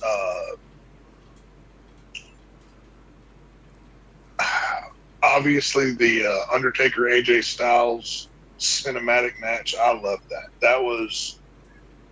That to me was like peak Undertaker, even though it's the end of Undertaker, because it was all of Undertaker combined into one. So I don't know, something like that I'd probably say is my favorite. So. All right. And what would you say your least favorite WrestleMania match was, if you could remember one? That was like a pure stinker. I don't know. I mean, there's so many moments. Any least favorite would probably be Undertaker losing the streak, because it should have never happened. I mentioned that one myself, actually. Yeah, that I mean, I love Brock Lesnar. I'm a big Brock Lesnar fan, but that match should have never happened. I mean, if you wanted to have Undertaker be beaten by Lesnar, I'm fine with that. Do it on a different show, but the streak should have never ended. So. Streak should have ended at 28. Should have ended at WrestleMania 28. Well, that's what I'm saying. Undertaker should have never lost. I mean, that was, I don't know why Vince ever thought that was a good idea. So I don't think so. He was the original plan. He was supposed to go over, but Vince came into Taker's locker room and all that shit went down. And rest of this. Alright, so Tex, we gave our predictions for WrestleMania 39. I don't know if you're interested in doing that. That's why Compton started rewriting the tally sheet over there. Nobody cares about. He's writing a suicide note. He's going to kill himself in about 10 minutes. No, I'm not. All right, I'm going to go through these with you, Tex. Give me your picks, all right? All right. The first one, Dom versus Ray. Ray. All right, you want to elaborate on that one? Why? I think number one, Dominic Mysterio needs his ass whipped, and it's only natural that I mean, come on, they had, the whole, you didn't love me, you were a bad dad. I guarantee you, by the end of the match, they're going to do the thing where, like, just like Hogan Rock did, where they're fighting throughout, but by the end of it, they're going to be friends. Somehow Ray will beat, Dominic. Judgment Day will somehow be involved. They're going to turn on Dom, but Ray stands up for his son, and they hug. By the end of it, they ride off to the sunset. All right, the next one, the 4-way tag match for the men. You want to go over the participants in this one? No, I've already got it wrote down. I think Viking Raiders go over here. Viking Raiders go over. Strowman and Ricochet, didn't they just have a tag team title match or something? I can't remember. They're not even a legitimate tag team, so they're not even a real tag team. Street Profits. It could be Street Profits. It may be America Alpha. Who gives a fuck? Nobody cares. All right. Now the women's fatal 4-way tag. One of the teams has yet to be announced. Yeah. Even with that being said, I'll go Shotzi and Natalya, because Shotzi can get this dick anytime she wants, and so can Natalya. All right. Next one, the IC Triple Threat title match. It's going to be a good match. I think Gunther wins because Sheamus and what's-his-face take each other out. Sheamus and McIntyre. And they really want Gunther to really have like a big title ring. All right. The Hell in a Cell match, Edge and Finn Balor. Oh, I think Edge finally goes over that stupid little vanilla midget that will be wearing blackface, but he gets away with it for some reason. So all right, next up, the 6-woman tag, Damage Control versus what I call Team BLT. Becky, Lita, and Team Trish. BLT. Becky, Lita, and Trish. Well, that's versus a sandwich that a lot of guys would like to eat if you You know what I mean? So I think Lita, Trish, and what's her face win, because if you have Trish and Lita, you're really gonna have some douchebag damage control. No, it's gonna be Lita and Trish. All right, now here's one that everybody else has agreed on so far. Let's get your pick: Theory or Cena for the U.S. title. I think Theory goes over here. Yep, unanimous across the board. Considering it's going to be the opener of the entire freaking weekend, and Cena's just going to want to get in and get out, so. What better? John Cena's making movies, and he's sold his soul to China. He's not worried about wrestling on a regular basis anymore, and you've got Theory who can be a star. You know, it would be stupid to not, put him over here. All right, Seth, Logan Paul. Logan Paul. Ooh. You're going. The star always, huh? You're going against the grain of everybody else. They always, anytime there's a celebrity match at Mania, they always win. Logan Paul, they can do a thing where Logan Paul wins, but you can have Seth Rollins get his heat back on him, and they can run it again at SummerSlam or whatever. You know what I mean? All right, here's the match that not a lot of people are interested in, but I got to ask your pick: Brock or Omos? Oh, I'm going Brock here. I'm actually looking forward to this. I know we're in the times of wrestling matches of, look at the work rate, the gym floor routine that they did with the tag, whatever. I think this is a spectacle match that's going to impress some people, and I think Brock goes over. All right. The next one is for the undisputed tag titles: Sami and Kevin or the Usos? I think we see the Bloodline in their tag team championship here. I think Owens and Zany Boy get them belts. All right. Here's next one is for the Raw Women's Championship: Asuka or Bianca Belair?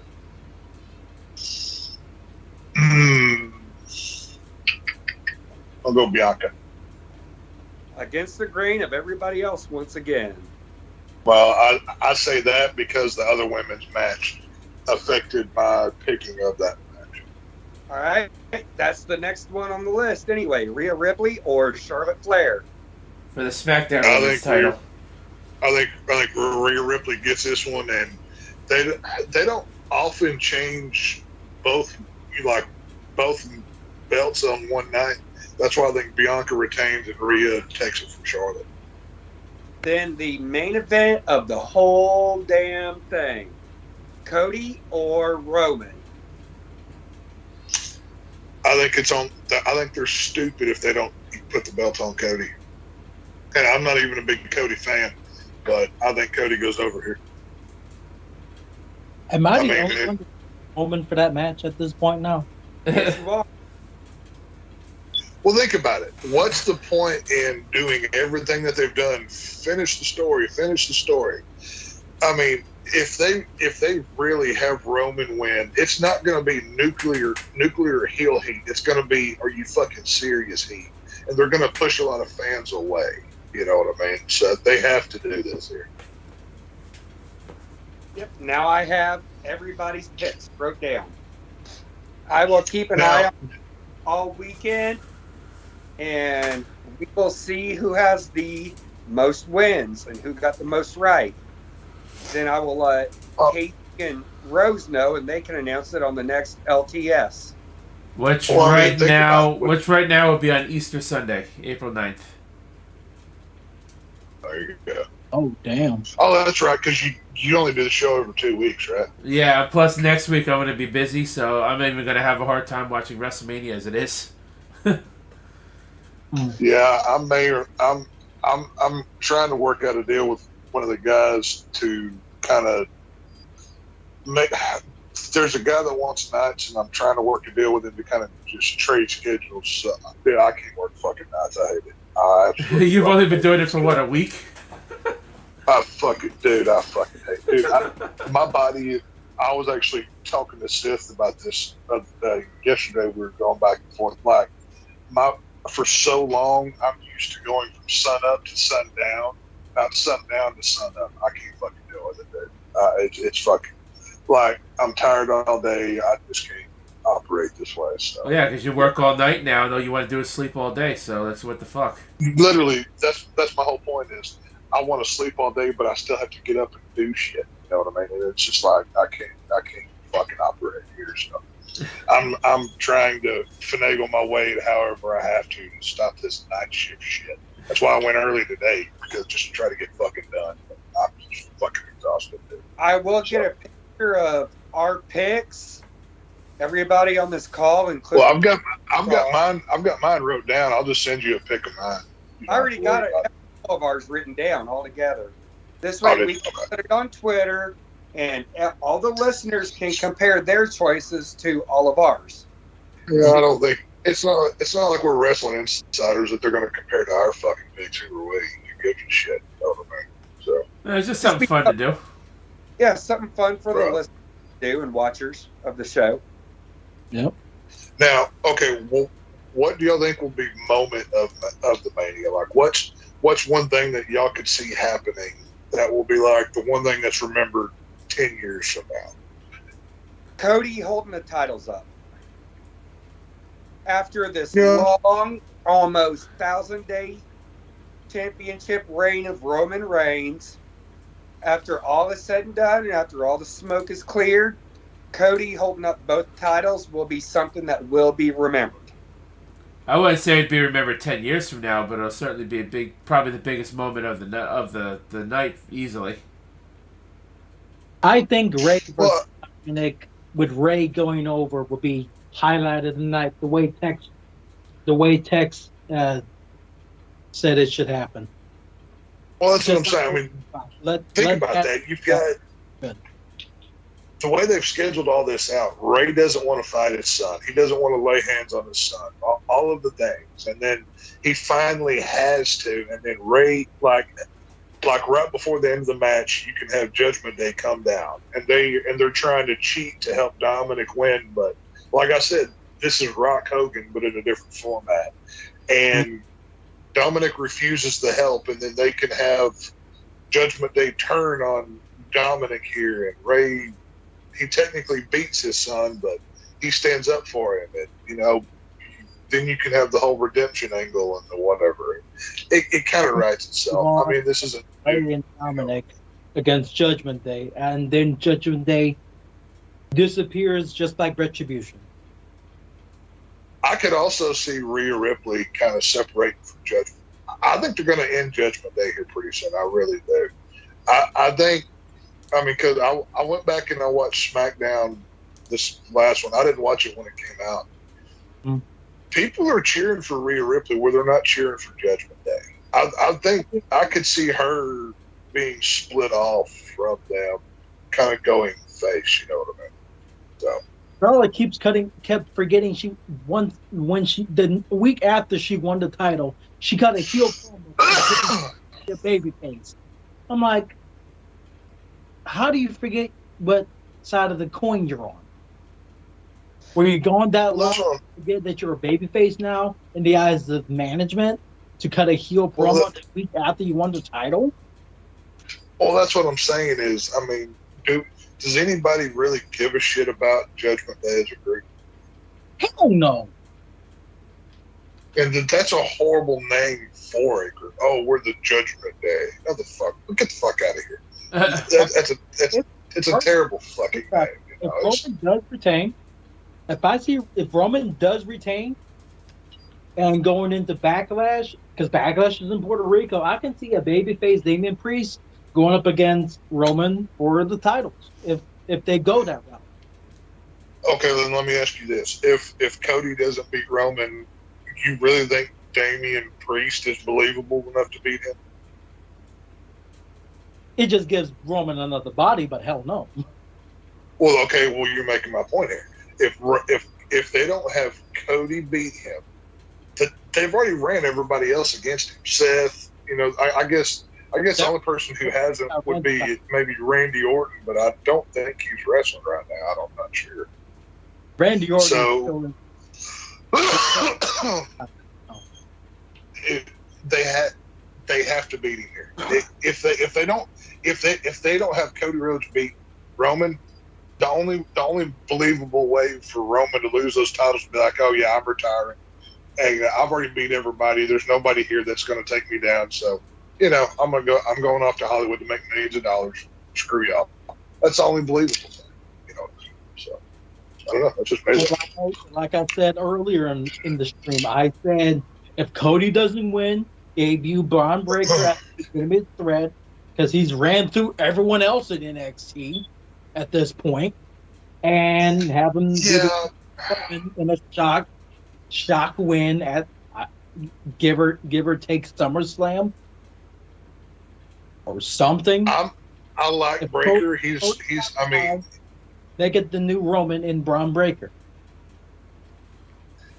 Braun's not ready for that, and I'm a fan of Braun Breaker. I mean, he's a Steiner. Come on, how could I not be a fan of him? Steiner. But he's not ready yet. He's not. I mean, maybe start him off with a U.S. title run or something. You don't. I wouldn't rush him up right to the top. I mean, yeah, it would be a shock factor, but he's not ready yet. I don't think so. Everyone thought Brock wasn't ready until he actually destroyed a lot of people up until the King of the Ring. And then he beat Rock at that SummerSlam. But if you run the risk of having people turn on him if you do too much too soon, you run the risk of people not buying it. You know what I mean? So I don't know. I don't. As far as spectacles of the night, I think Brock Omos. I mean, Omos sucks, but the dude's a freaking giant. And Brock Lesnar, the way that he's doing his stuff these days, as far as moments of the night, kind of Andre Hogan-esque. Could you see Brock Lesnar doing an F5 to that gigantic Omos motherfucker? Yeah. You can't tell me that's not going to be epic. You know what I mean? Or that might be 5 minutes, 3 German suplexes, F5, 1, 2, 3. Is Brock going to be able to even do? Is Brock even going to be able to do the suplex to Omos? What's that going to look like? It's going to look like shit, but it's going to be epic for the way he's trying to get him up and over. You know what I mean? Mm-hmm. So. Yep. That Omos can't tell worth shit except for power moves. What's that, Joe? You're talking about right there. There was only one person that picked Omos. Who's that? Mr. AJ Raider. Really? Huh? Yeah. Nope. I could see it, but I don't think they're going to do that. I think Brock's lost enough here lately. I mean, he's still a big name draw. He's still a star. I think Brock goes over here. So we'll see. Is in my opinion, a giant figure for feats of strength from smaller guys. That's it. Right. Smaller guys that are in his weight range. 290 or higher. That's it. Right. That's what he's just a body for feats of strength, just like Great Khali was for Cesaro. Right. Then you mentioned when we was going through the picks, something I find interesting here. I was the only person to pick Drew McIntyre for the IC title. And my reason... I could see... I guess I could see it, but I think Walter Gunther, whatever the fuck that dude's name is, I think he goes up. And my reasoning being is because Drew's never had that big title win in front of a live crowd. All his major championship wins were in the Thunderdome or no crowd whatsoever. And then he also had a rematch to Lashley at Mania 37 with half a crowd. Which he didn't win. I said he lost it to Lashley. So Drew deserves that big title win in front of a crowd, and that's why I picked Drew. Well, I have to go with Gunther, Walter, whatever the fuck Nazi dude's name is, just for the simple reasoning of I've already got Roman losing a belt, Charlotte losing a belt, the Usos losing a belt. I don't think they're going to change all of them. You know, I mean, it's to be honest with you, I would if like when it comes to Bianca versus Asuka, I would rather have Asuka, but I highly doubt they're going to pull the trigger and switch 1, 2, 3, 4, 5 belts on one show. I don't think they're going to do that. You know what I mean? So somebody's going to hold on to a title here. So, you know, maybe, you know, that's why I say Gunther keeps it and Bianca keeps it, because they're going to switch the other ones. So, I mean, we'll see what happens. I mean, it's just, you know, like was said earlier in the show, even for a match as big as Undertaker versus Lesnar, they changed the call at the last minute. You know what I mean? Anything could happen here. So, we'll see. I don't think everybody was clear across the board for Rhea Charlotte and Cena Theory. Those are the only two everybody agreed on. Besides, Sammy and Kevin also. Yep. So there's only a. Well, I mean, that's the thing. That's the thing. If you have, to me, I guess you could do this. But to me, it doesn't make sense to have one person within the bloodline. Like, it doesn't make sense for the Usos to keep their belts and have Roman lose his. You know, if they're doing this whole in the bloodline thing, that's the whole storyline, right? They have to lose them all at the same time. Otherwise, it's, you know, you're doing it half-assed. So, you know, it's got to happen. And this is why I bring Braun Breaker versus Roman for the titles into this. The Usos can lose on night 1, but if Roman does retain over Cody, you can push him as this huge egotistical guy. Like, I won my titles, you guys couldn't keep your titles, I'm kicking you out of my family type of deal. And then someone... I see that. To me, that feels cheap. I mean, well, how much have they invested in Cody?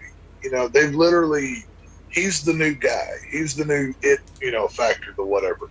And if he's been going, I mean, I am so sick and tired of hearing the almost crying promo about my daddy this, my daddy that, fucking Cody Rhodes. Finish the story. I don't think they would be using the tagline "finish the story" if they weren't going to actually fucking do it. Because if they cock block Cody and have him not win this thing, that's going to piss a lot of people off in a negative way, not a positive. I think that hurts more than it helps. Because I mean, you could say, okay, well, he loses at Mania, so he comes out the next night and says, "Oh, I got to finish the story for my daddy." The more you do that, the less people are going to care. So, I mean, I can see it, and I could be wrong, but if I were booking, I would not do it that way. Well, also remember, Roman supposedly is taking a long break as well after Mania, supposedly. So that could play a factor in him losing the titles as well. Well, I mean, it's only natural. I mean, most times when, you know, guys have been on top for a while, they take a break and they drop the belt to somebody else. You know, that's the way it works. So, you know, well deserved if you ask me. You know, so. I mean, if you do that, you run the risk of because you know Damian Priest is going to be on that Backlash card in his hometown, in his home Providence of Puerto Rico. He's going to be on that. Yeah, but he's not a fucking star though. Nobody gives a shit. Against Cody for the title, if that's the case. Still a heel, but a babyface to his home crowd. It's Cody. I don't know.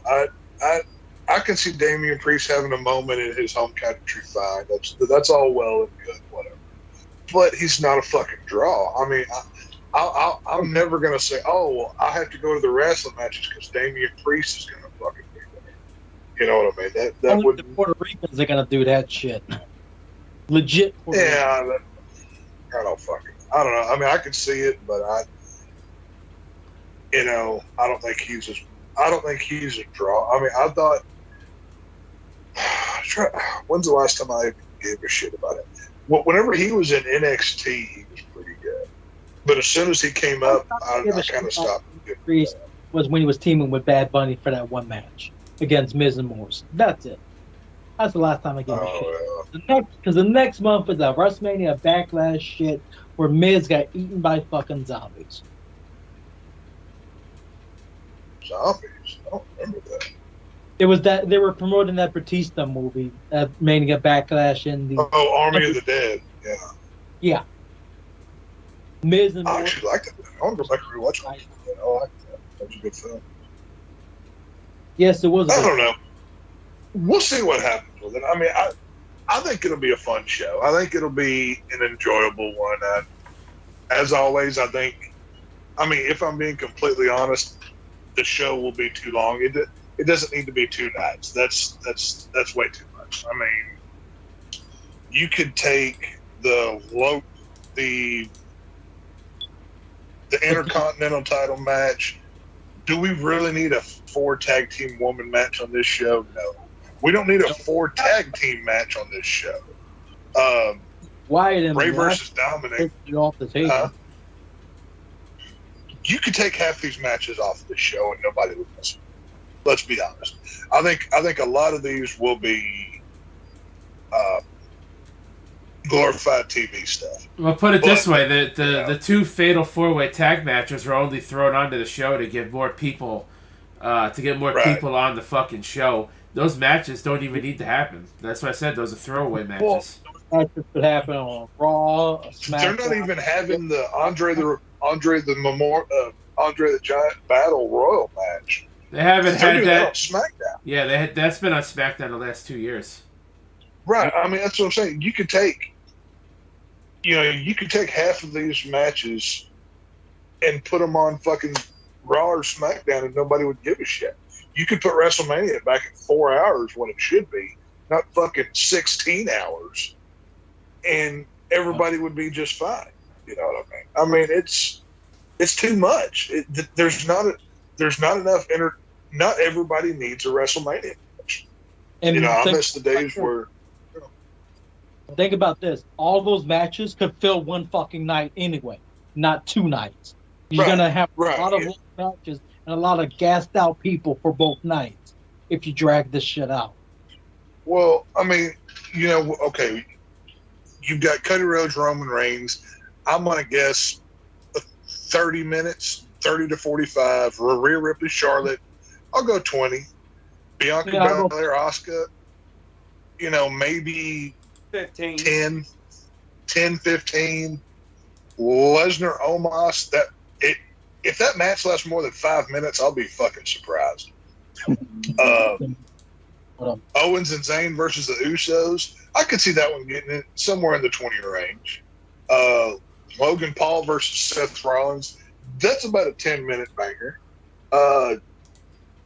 Team BLT, is that what you said there, Captain? I'm going to borrow your phrase. Yeah. Versus Damage Control. Who really gives a shit? So give them like 2 minutes. I can see that goes 10. I will be shocked. Edge versus Balor, just because it's in Hell in a Cell, I hope they give them a little more time. So I would maybe cut a couple of these to give that one more, just because it's in Hell in a Cell. I can see that.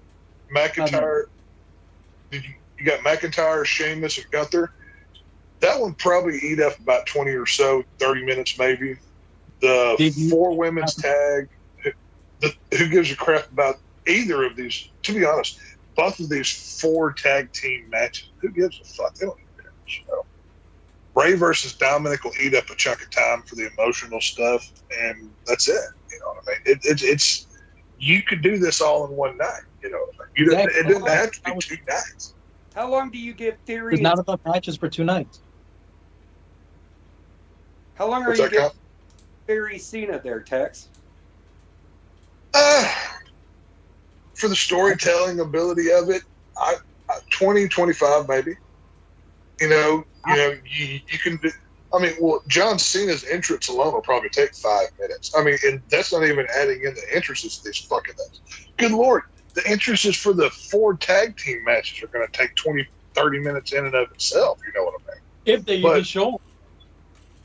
Right. I mean, but when you've got Theory versus Cena, you know, you don't bring back John Cena if it's not for a spectacle. And, you know, it's, you know, like I said, there's just, this doesn't need to be 2 nights anymore.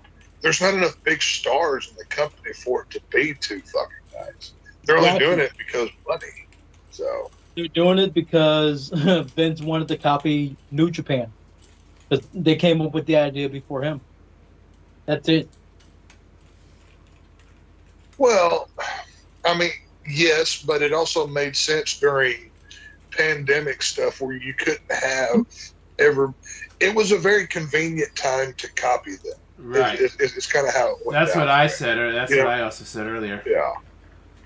I mean, it was like they had the plan all along to copy. Oh, it's a 2-night spectacle now, but they covered that up with, oh well, we're not copying due to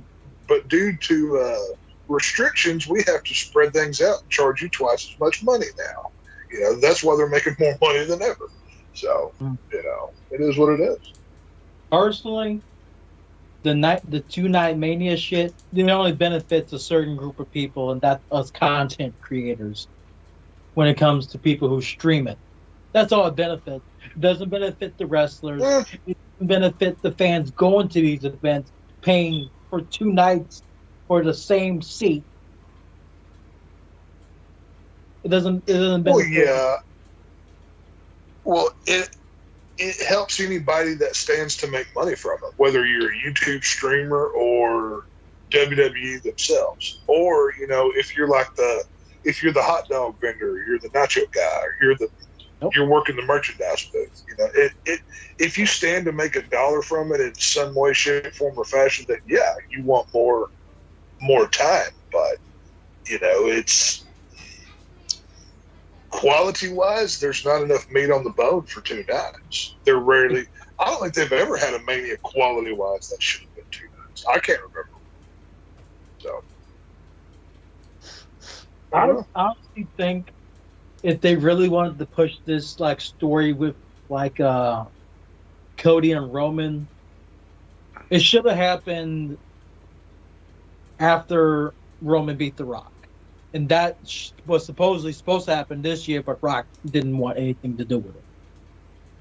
well, Rock's not making movies right now. He's doing Black Adam. Well, he made Black Adam, which was That movie pretty bombed. much garbage. Yeah, though. And then, Yep. did you see the reports of how Rock pretty much turned down doing a cameo in the Shazam movie? I heard that the report, the arrest, all these accusations against Jonathan Majors were false, came out to be false as well, because that accuser took all those like accusations back. She recanted those accusations. Well, that's yet to be seen. I think there's more to that, but She took those accusations back. She recanted her statement. oh well, yeah, I'm sure that she got paid off to do that. But no, what I'm talking about is, you know, Rock was, you know, he's doing the Black Adam thing, you know, and, Mm-hmm. you know, Black Adam is a villain for Shazam. That's his main enemy. And apparently, Rock turned down Zachary Levi, who plays Shazam, from doing a cameo in the film. And it was a whole thing going back and forth. So that's why they did the Henry Cavill Superman deal at the end. But why would Rock come back just to lose? Like, I don't understand that. I mean, maybe somebody could explain it to me, but to me, that doesn't The only make reason sense. I don't see him coming back, he doesn't want to get injured like he did against Cena at Mania 29. That's the I only didn't know reason. he got injured. He tore it. I don't know. He was Kevin Nash that night. Tore his quad almost off the bone. That match was supposed to go 45 minutes for the title. Cena and Rock were supposed to go 45 minutes for the title. They cut half of that off 5 minutes into the match. 5-10 minutes into the match. That's why I went on about 20 minutes. I don't know. Hopefully, it's a good show. I mean, I'll watch this. I probably won't watch the whole thing, but And TSN, you know, in wrestling is a draw, that includes Roman. What's that? I was reading TSS's comment. No one in wrestling is a draw, that includes Roman. Right, I agree with that. I Absolutely. would agree with that. I would agree with that statement. I think that's an accurate. That's very accurate. There's in anywhere at this point. There's no. I mean, if there were any current rosters that were draws, you wouldn't have to bring back John Cena. You know, Exactly. I mean, just plain and simple. Wouldn't have to contemplate bringing back Trish, Lita, Rock. Even Trish and Lita aren't draws either. The only reason that they're okay. Rating. Would you ever say, "Oh, hey guys, Get we back have on to the go call, to you wrestling stupid tonight"? son of a bitch. Do what? Casey commented, he goes, Dave, you guys are still going? I said, get back on the call, you stupid son of a bitch. Get back on the stream then, Casey. If you're gonna comment like that because she had to leave, get back on the damn stream. So, speaking of Tech says he hopes WrestleMania will be good. I'm gonna close out this poll. It's been going on for a little over 2 hours. I asked the question. I said, "Will WrestleMania 39 be good this year? Will be a good show this year?" 57% said yes. Out of 14 votes, 0% said no. 29% said it'll be meh, which is like middle of the road, and 14% said not watching. Okay. Well, I mean, like for me, I'm not paying for Peacock. Anytime, and I said this the other day, anytime I've ever signed up to Peacock to watch a pay-per-view, it glitches out every 10 fucking minutes, you know, or it kicks you off, or it does whatever. It is a horrible streaming service. So I'm gonna be sailing the wild seas and pirating this motherfucker. So fuck off, WWE. I don't even pay for Peacock because I have Xfinity, so I get it for free. I've never had I've never had an issue with Peacock. I've had a couple. Every time that, well, I don't watch like a whole wrestling show anymore. Like whether it's a Monday Night Raw or a pay-per-view. I'll take that back. I watched the Royal Rumble. I watched it pretty much all the way through. But I'll do the thing like I do on Mondays and Fridays. I'll keep track of it on social, like through their Twitter page. If I see something worth watching, I'll tune in. But other than that, fuck it. Alrighty, well, we are nearing the 4-hour mark if you include the near 9 minutes we went before the shit went down the fucking toilet. So, I think we're reaching about that time where we end the show. I think we've said everything we've had to say, discussed everything we wanted to discuss. The only thing I didn't bring up was the streak. I believe we've actually talked about it a little bit inadvertently here. I was going to make that an advertised selling point to talk about, but I guess I could just bring it up real quick before we end the show. What do you guys' overall thoughts of The Undertaker's legendary WrestleMania streak? Should it have been ended sooner than it was? Should it have ended at all? Or was Brock Lesnar the right opponent to give the streak to? No, Brock was not the right opponent. Should have ended with him on top, undefeated at Mania 28. And Undertaker, Triple H, and Shawn Michaels should have all rode into the sunset, retired.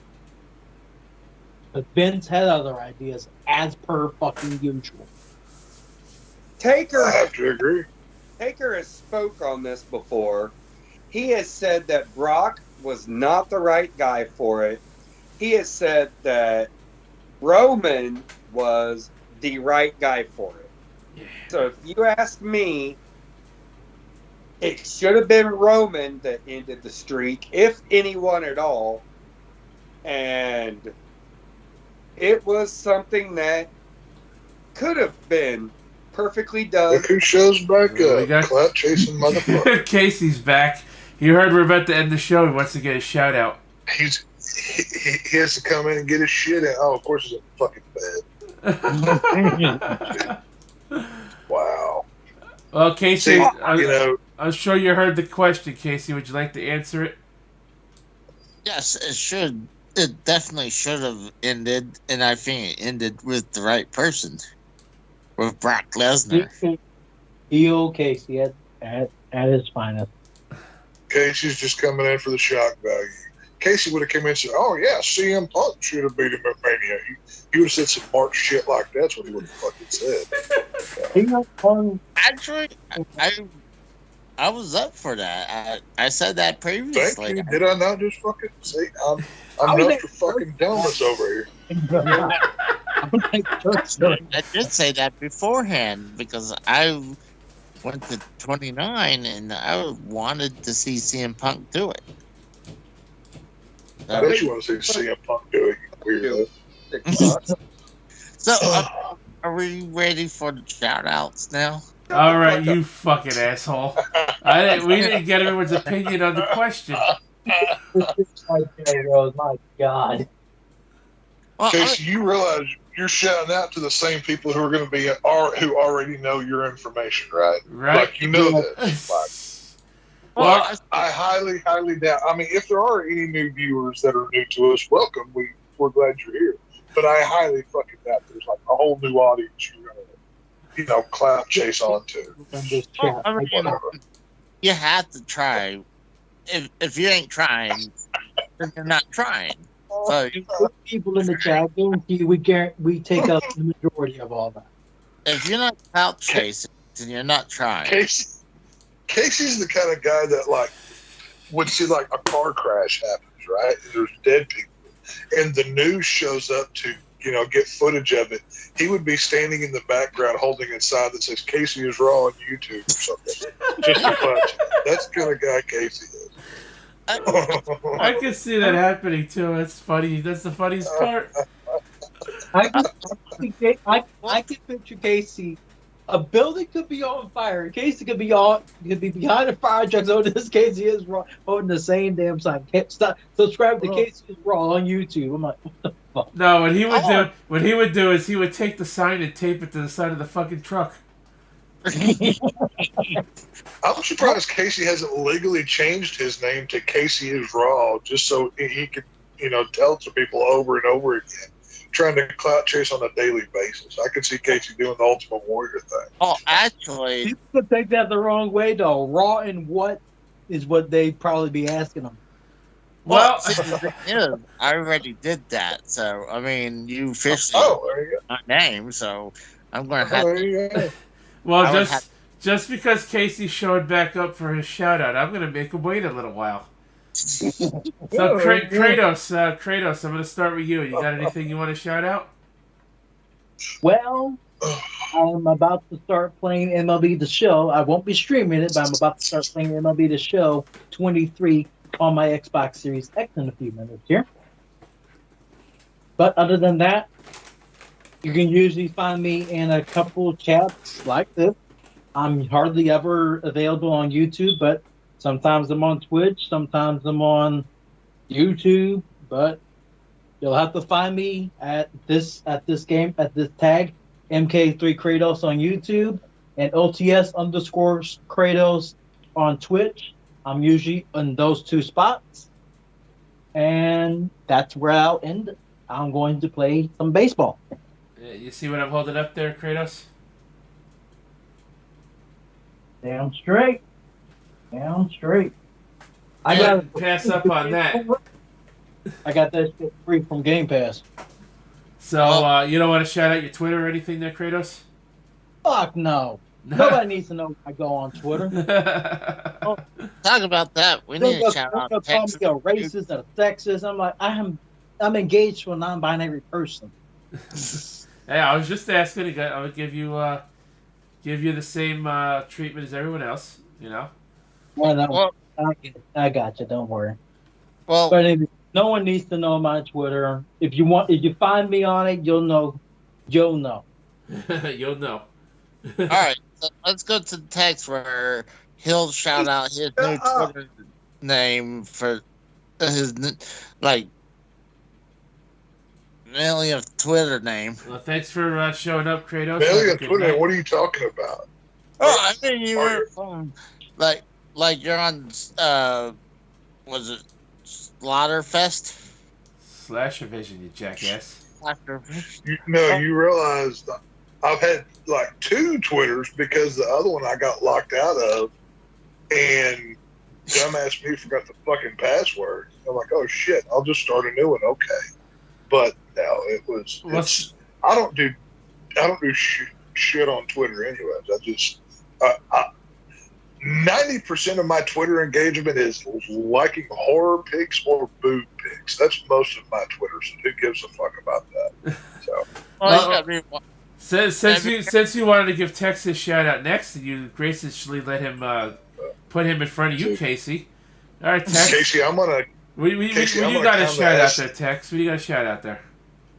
Well, number one, I'm gonna shout out Casey, get off my nuts, motherfucker. I'll start with that. But secondly, I guess. Thank you, Joe Compton. There you go. That was. I appreciate that. Over on the Harsh Truth on YouTube, we discuss films. For the 2 people who may not know me, I'm a horror buff / that's why /revision is my Twitter. We recently did a in-depth breakdown of Scream 6, and we'll be live on Thursday nights. Just go subscribe on YouTube. It's around 7 p.m. Central when we go live, and yeah, that's about it. You can see the content on the screen. Casey's Raw had to leave. Okay, it's hard. I guess he didn't get his shit in. How is Frank still not at 400 subs? Like Casey is beating him. I don't fucking know. We're putting on quality shit over there on Thursdays. We've reviewed The Last of Us, Mandalorian. We do weekly news stories. Anytime, like I said, we did a whole Scream 6 breakdown where I had like 3.5 full pages of notes where I broke shit down. Get us to 500. Once we get to 500, we're doing a charity stream for an animal shelter. Do you want to see animals die? If you don't, then go fucking subscribe. What the hell are you doing? You know what I mean? Just saying. I know Casey prefers to kill dogs and eats them in his Chinese food, but that's all separate deal. Well, they are delicious in Chinese food. Now, Casey, I do have to ask, is your dog under those covers with you right now? I do need to know this because I know you're in that bed. Well, I ate them last night. Oh. Sexually or for dinner?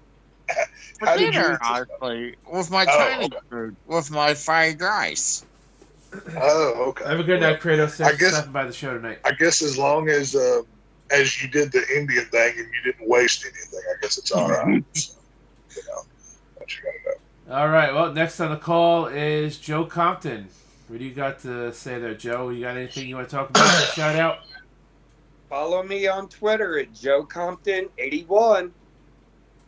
Then I will be on. Casey is God. I can't believe I'm saying this. I'm gonna be on another channel reviewing night 1 and night 2 of WrestleMania. Yeah, I've noticed AJ made that thumbnail. He got a picture of you for his thumbnail. So, like I said, if you send me something in the DMs or whatever, I could have it to put on thumbnails and shit if I ever know you're coming on. Been there, done that. You're like way behind the curve here, son.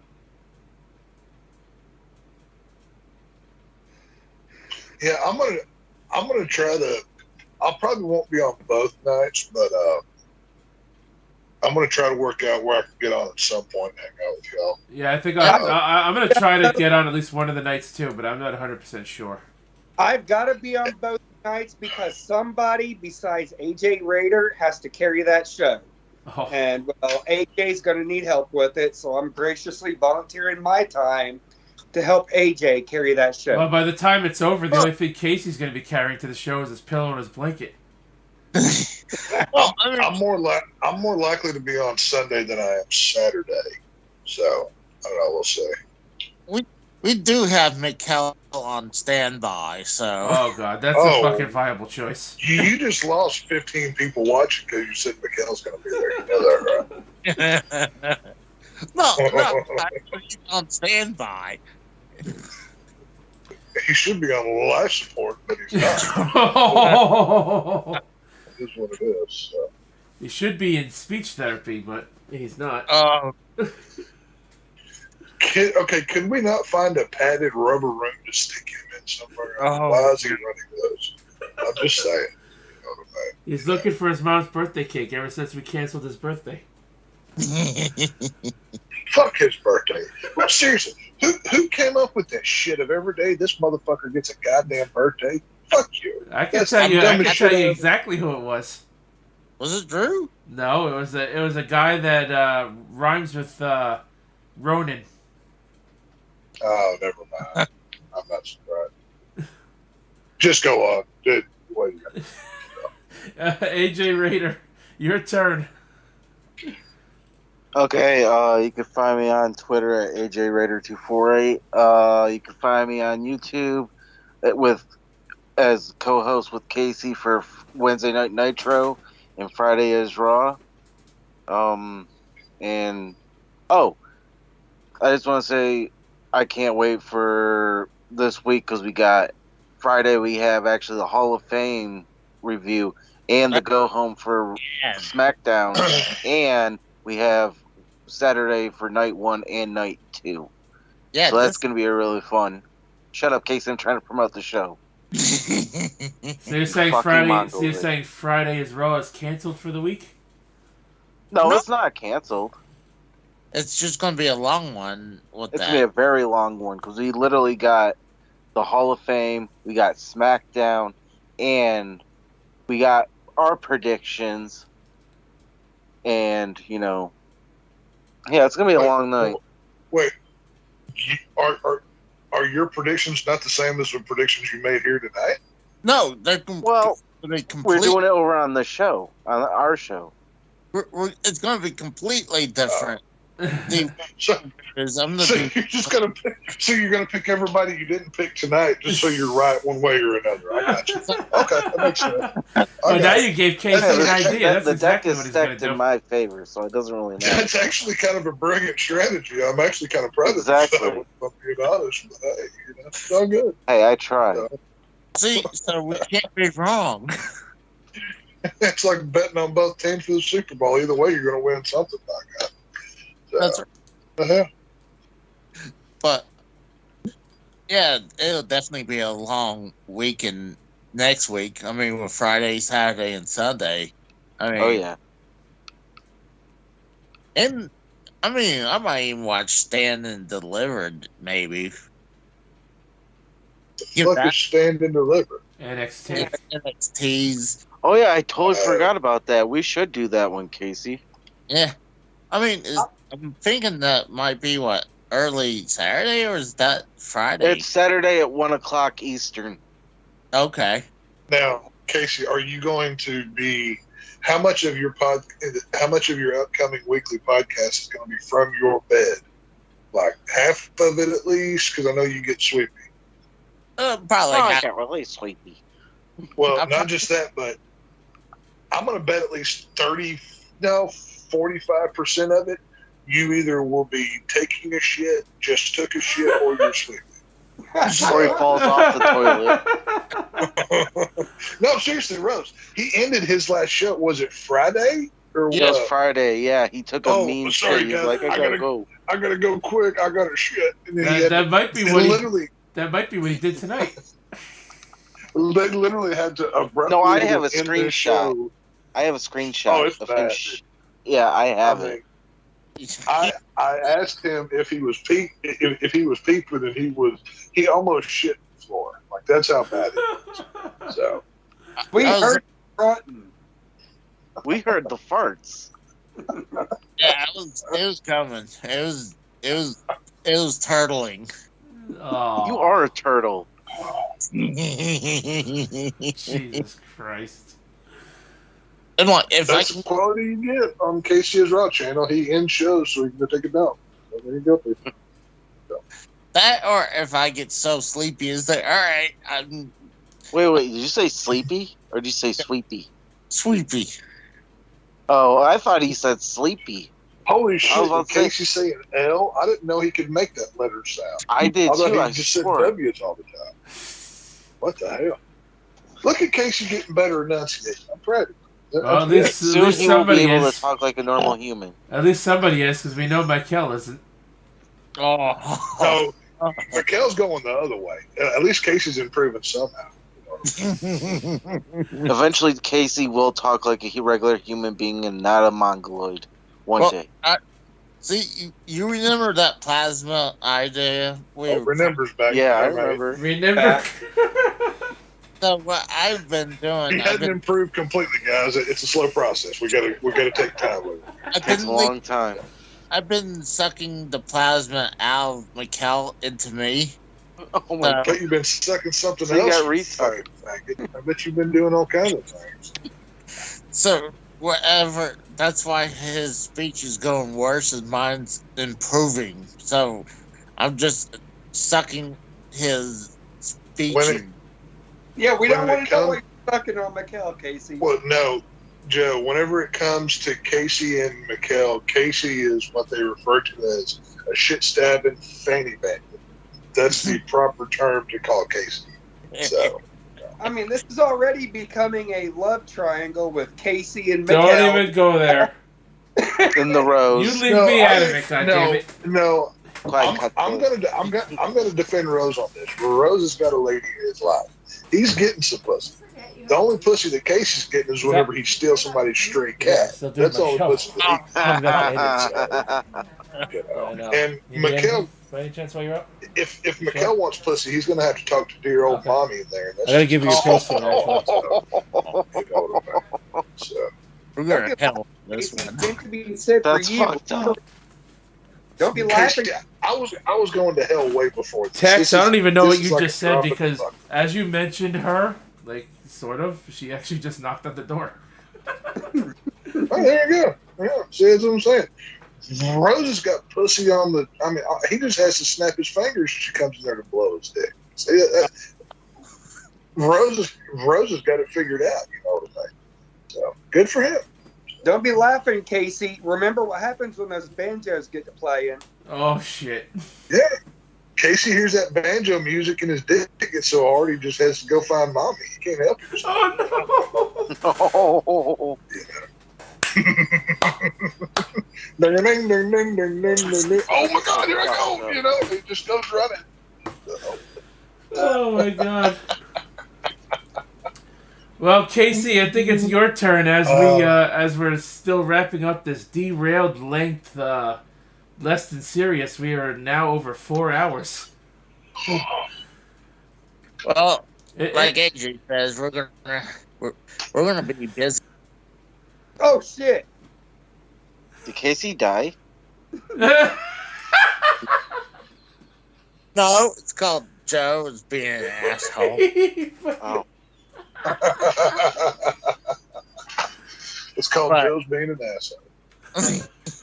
But no, we got Wednesday night Nitro. Wednesday Night Nitro. Casey, don't disgrace Nitro that way, you son of a bitch. And we got the supersized Friday is Raw, and then we'll have both Saturday and Sunday after shows after WrestleMania. And I got a couple gameplays going to be coming out. I got Double Dragons arcade coming out tomorrow. Casey, can I ask you why the About section of your YouTube channel is fucking blank, you dildo?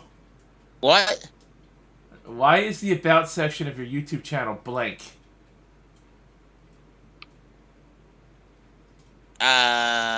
Do you realize if you put words there describing what your channel is and you put some keywords there, it helps people find you? Really? Yeah. Where at? In your... Casey's not very bright. And yet this guy has more subs than Frank. Well, not Well, yet. it's mostly because of me and Tex. And Well, me. seeing as how I'm Mr. Harsh Truth, because Casey is all jealous and shit over here. You know, he likes to go on and on how I chose Frank over him or some bullshit he keeps talking about. You know? So. But Tex, in defense of Casey, I do have to say though, St. Patrick's Day, you weren't on that stream, and we had almost 300 views. So you can't say you bring in views. I'm not saying, you know, I mean, have you ever driven by a car crash and didn't rubberneck as you went by? Well, that's just Casey in general, but I mean, well, that's what I'm saying. You know, think about it. Freak shows were popular for a long time because people wanted to go stare at the weirdo, right? So, you know. See, when I go by those crashes, I ask, did someone die in that accident? And then when they like, no, and it's like, then I'll just move on. The next time that happens, Casey, you need to roll down your window and drive slow and be like, I predicted that death, and then drive on. You know what, Casey? You need to give Joe some credit, though, for the 133 views you got on this Barbie video for your birthday. Yes. I'm shocked how good that did. I haven't watched that. At any point, do you sing the I'm a Barbie girl song in that review? Because you should have. Should have? Yes. You should have started the video singing I'm a Barbie girl and then went into your whole song, but sung it like you would. People would have loved that shit. That would have gotten shared around. That would have been fucking hilarious. Yeah, for the wrong reasons. Exactly. Hey, there's no such thing as bad press, right? That's all I'm saying. That's true. I mean, some people, that's why you had that one dude that was on American Idol where he goes, she bangs, and he... Well, we all know you don't Rick, bang. Oh, you mean your favorite singer? Are you talking about that, Rick, you talking about that retarded Chinaman, ain't you? I forgot what it is. Yeah, that's all he sings. She bangs. Anyway, hang on, wait, AJ, what did you call Casey hit whenever he was fucked up? He was a ching chong eyed, right? Isn't that what he was? Yeah, he was a chink. Yeah, he was a chink. Oh. There we go. It makes sense. That's why Casey knows who that fella was. That makes sense. Shout out we've had yet. Well, technically, Casey, you asshole, you had 3 shout-outs or maybe even 4 shout-outs tonight, you fucking dickhead. There you go. Well, Casey, Rose, I think you would agree. If it wasn't for us, Casey wouldn't have shit. I think you can at least agree with that. You know what I'm saying? So. Meanwhile, I've lost 2 subscribers because I haven't really had much time to do anything lately. I've uploaded 2 whole videos in the past 2 weeks. Except, well, you haven't had time to do YouTube shit because you've been getting that ass. Am I right, buddy? Isn't that what you've been doing? Heyo. I've been pretty busy, to say the least. He's been keeping pretty busy, buddy. Hard to do YouTube when you're neck deep in cooter, you know what I mean?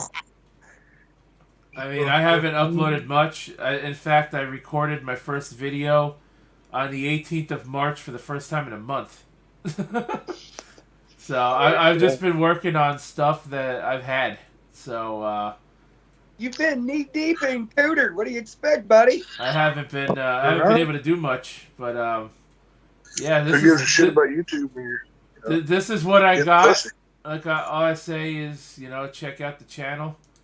There's usually something new there, but not as much lately. But I have recorded 5 episodes of a new game that I bought.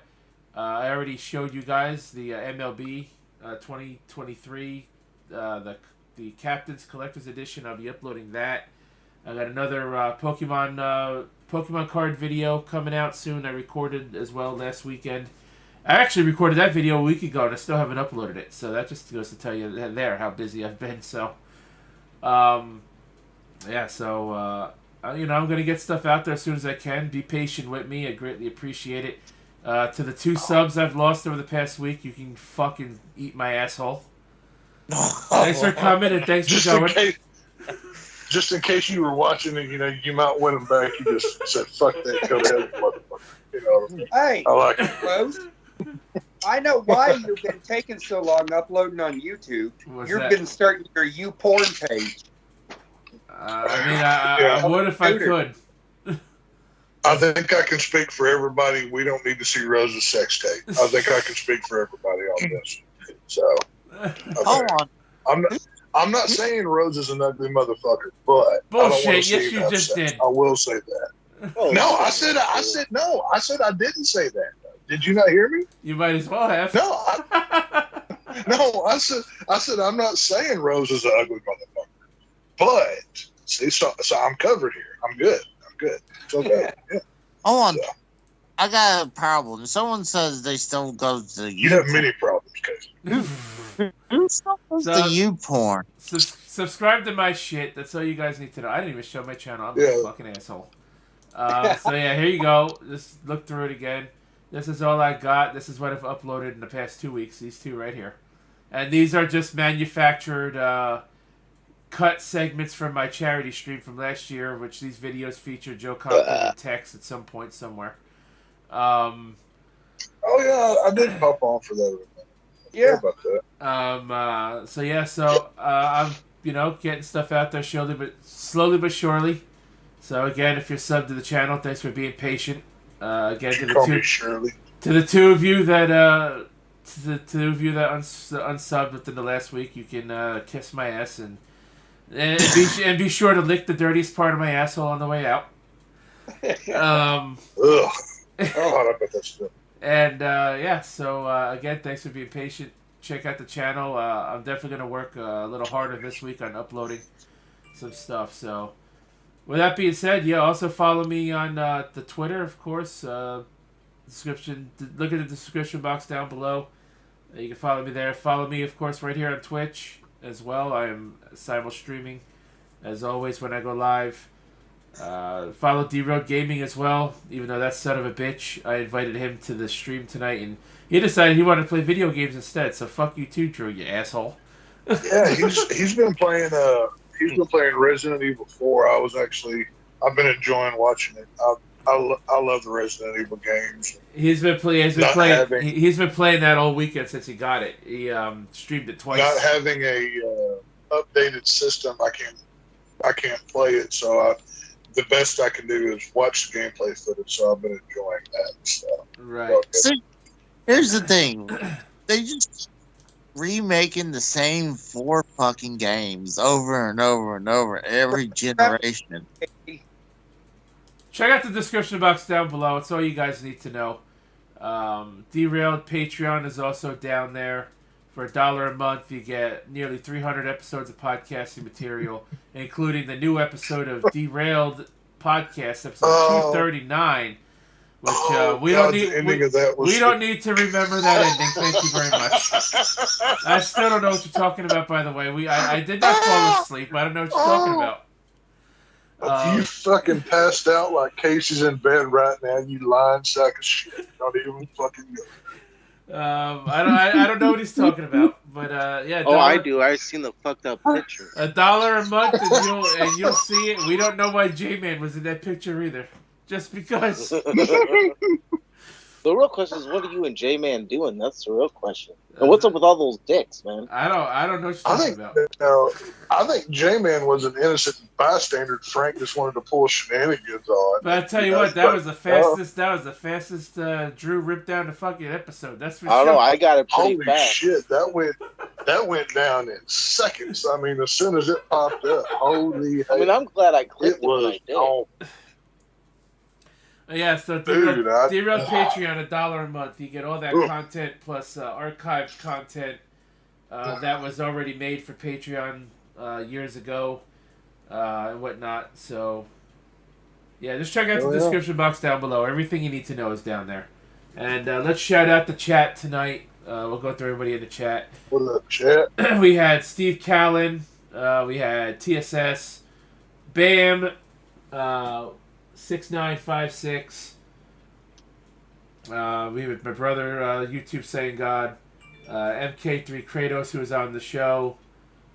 Cora was in the chat for a little bit. EJ News and Updates. Emily, she was here. Anani, what's up to you guys? Robert Valiante, who I did read his comment. He said Austin versus Bret Hart was a classic WrestleMania 13 match. Text in the chat, of course. Casey got a double dip any way he can. MK Kratos says, he said his fiance woke up, so that's why he left. But I think at this point we're all going to leave because we are near almost 4.5 hours. I don't ever plan on doing long, less than serious episodes, but tonight was WrestleMania. I knew we were going to have... It's a special occasion. I knew we were going to have a handful of people on, so I figured we were going to end up going a little longer than usual. But next episode of Less Than Serious right now should be Easter Sunday, which is April 9th. Should not be a show will have... So, hang on. Are you comparing yourself with Jesus Christ saying the show will rise on Easter? Is this what you're doing here, Russ? I mean... Really? I'm not religious, so whether he rises or stays stuck to the cross, I really don't care. But so there you go. So Easter Sunday, episode 66, should be the next episode of Derail. Jesus Christ, Less Than Serious. So with that being said, you should add in one more 6 just for the hell of it. Episode 66. Oh man. Well, guys, with that being said, thanks to Tex for being on, Joe Compton, MK Kratos, AJ Raider, and of course this sleepy asshole Casey is Raw. Till next time. Until next time, guys. Thanks for watching. For all of us at Less Than Serious.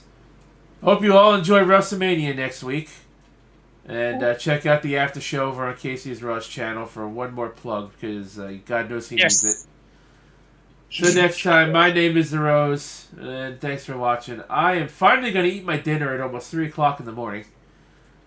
And till next time, have a good night, and we'll catch your ass down the road. Adios. Can I say the N-word now? No.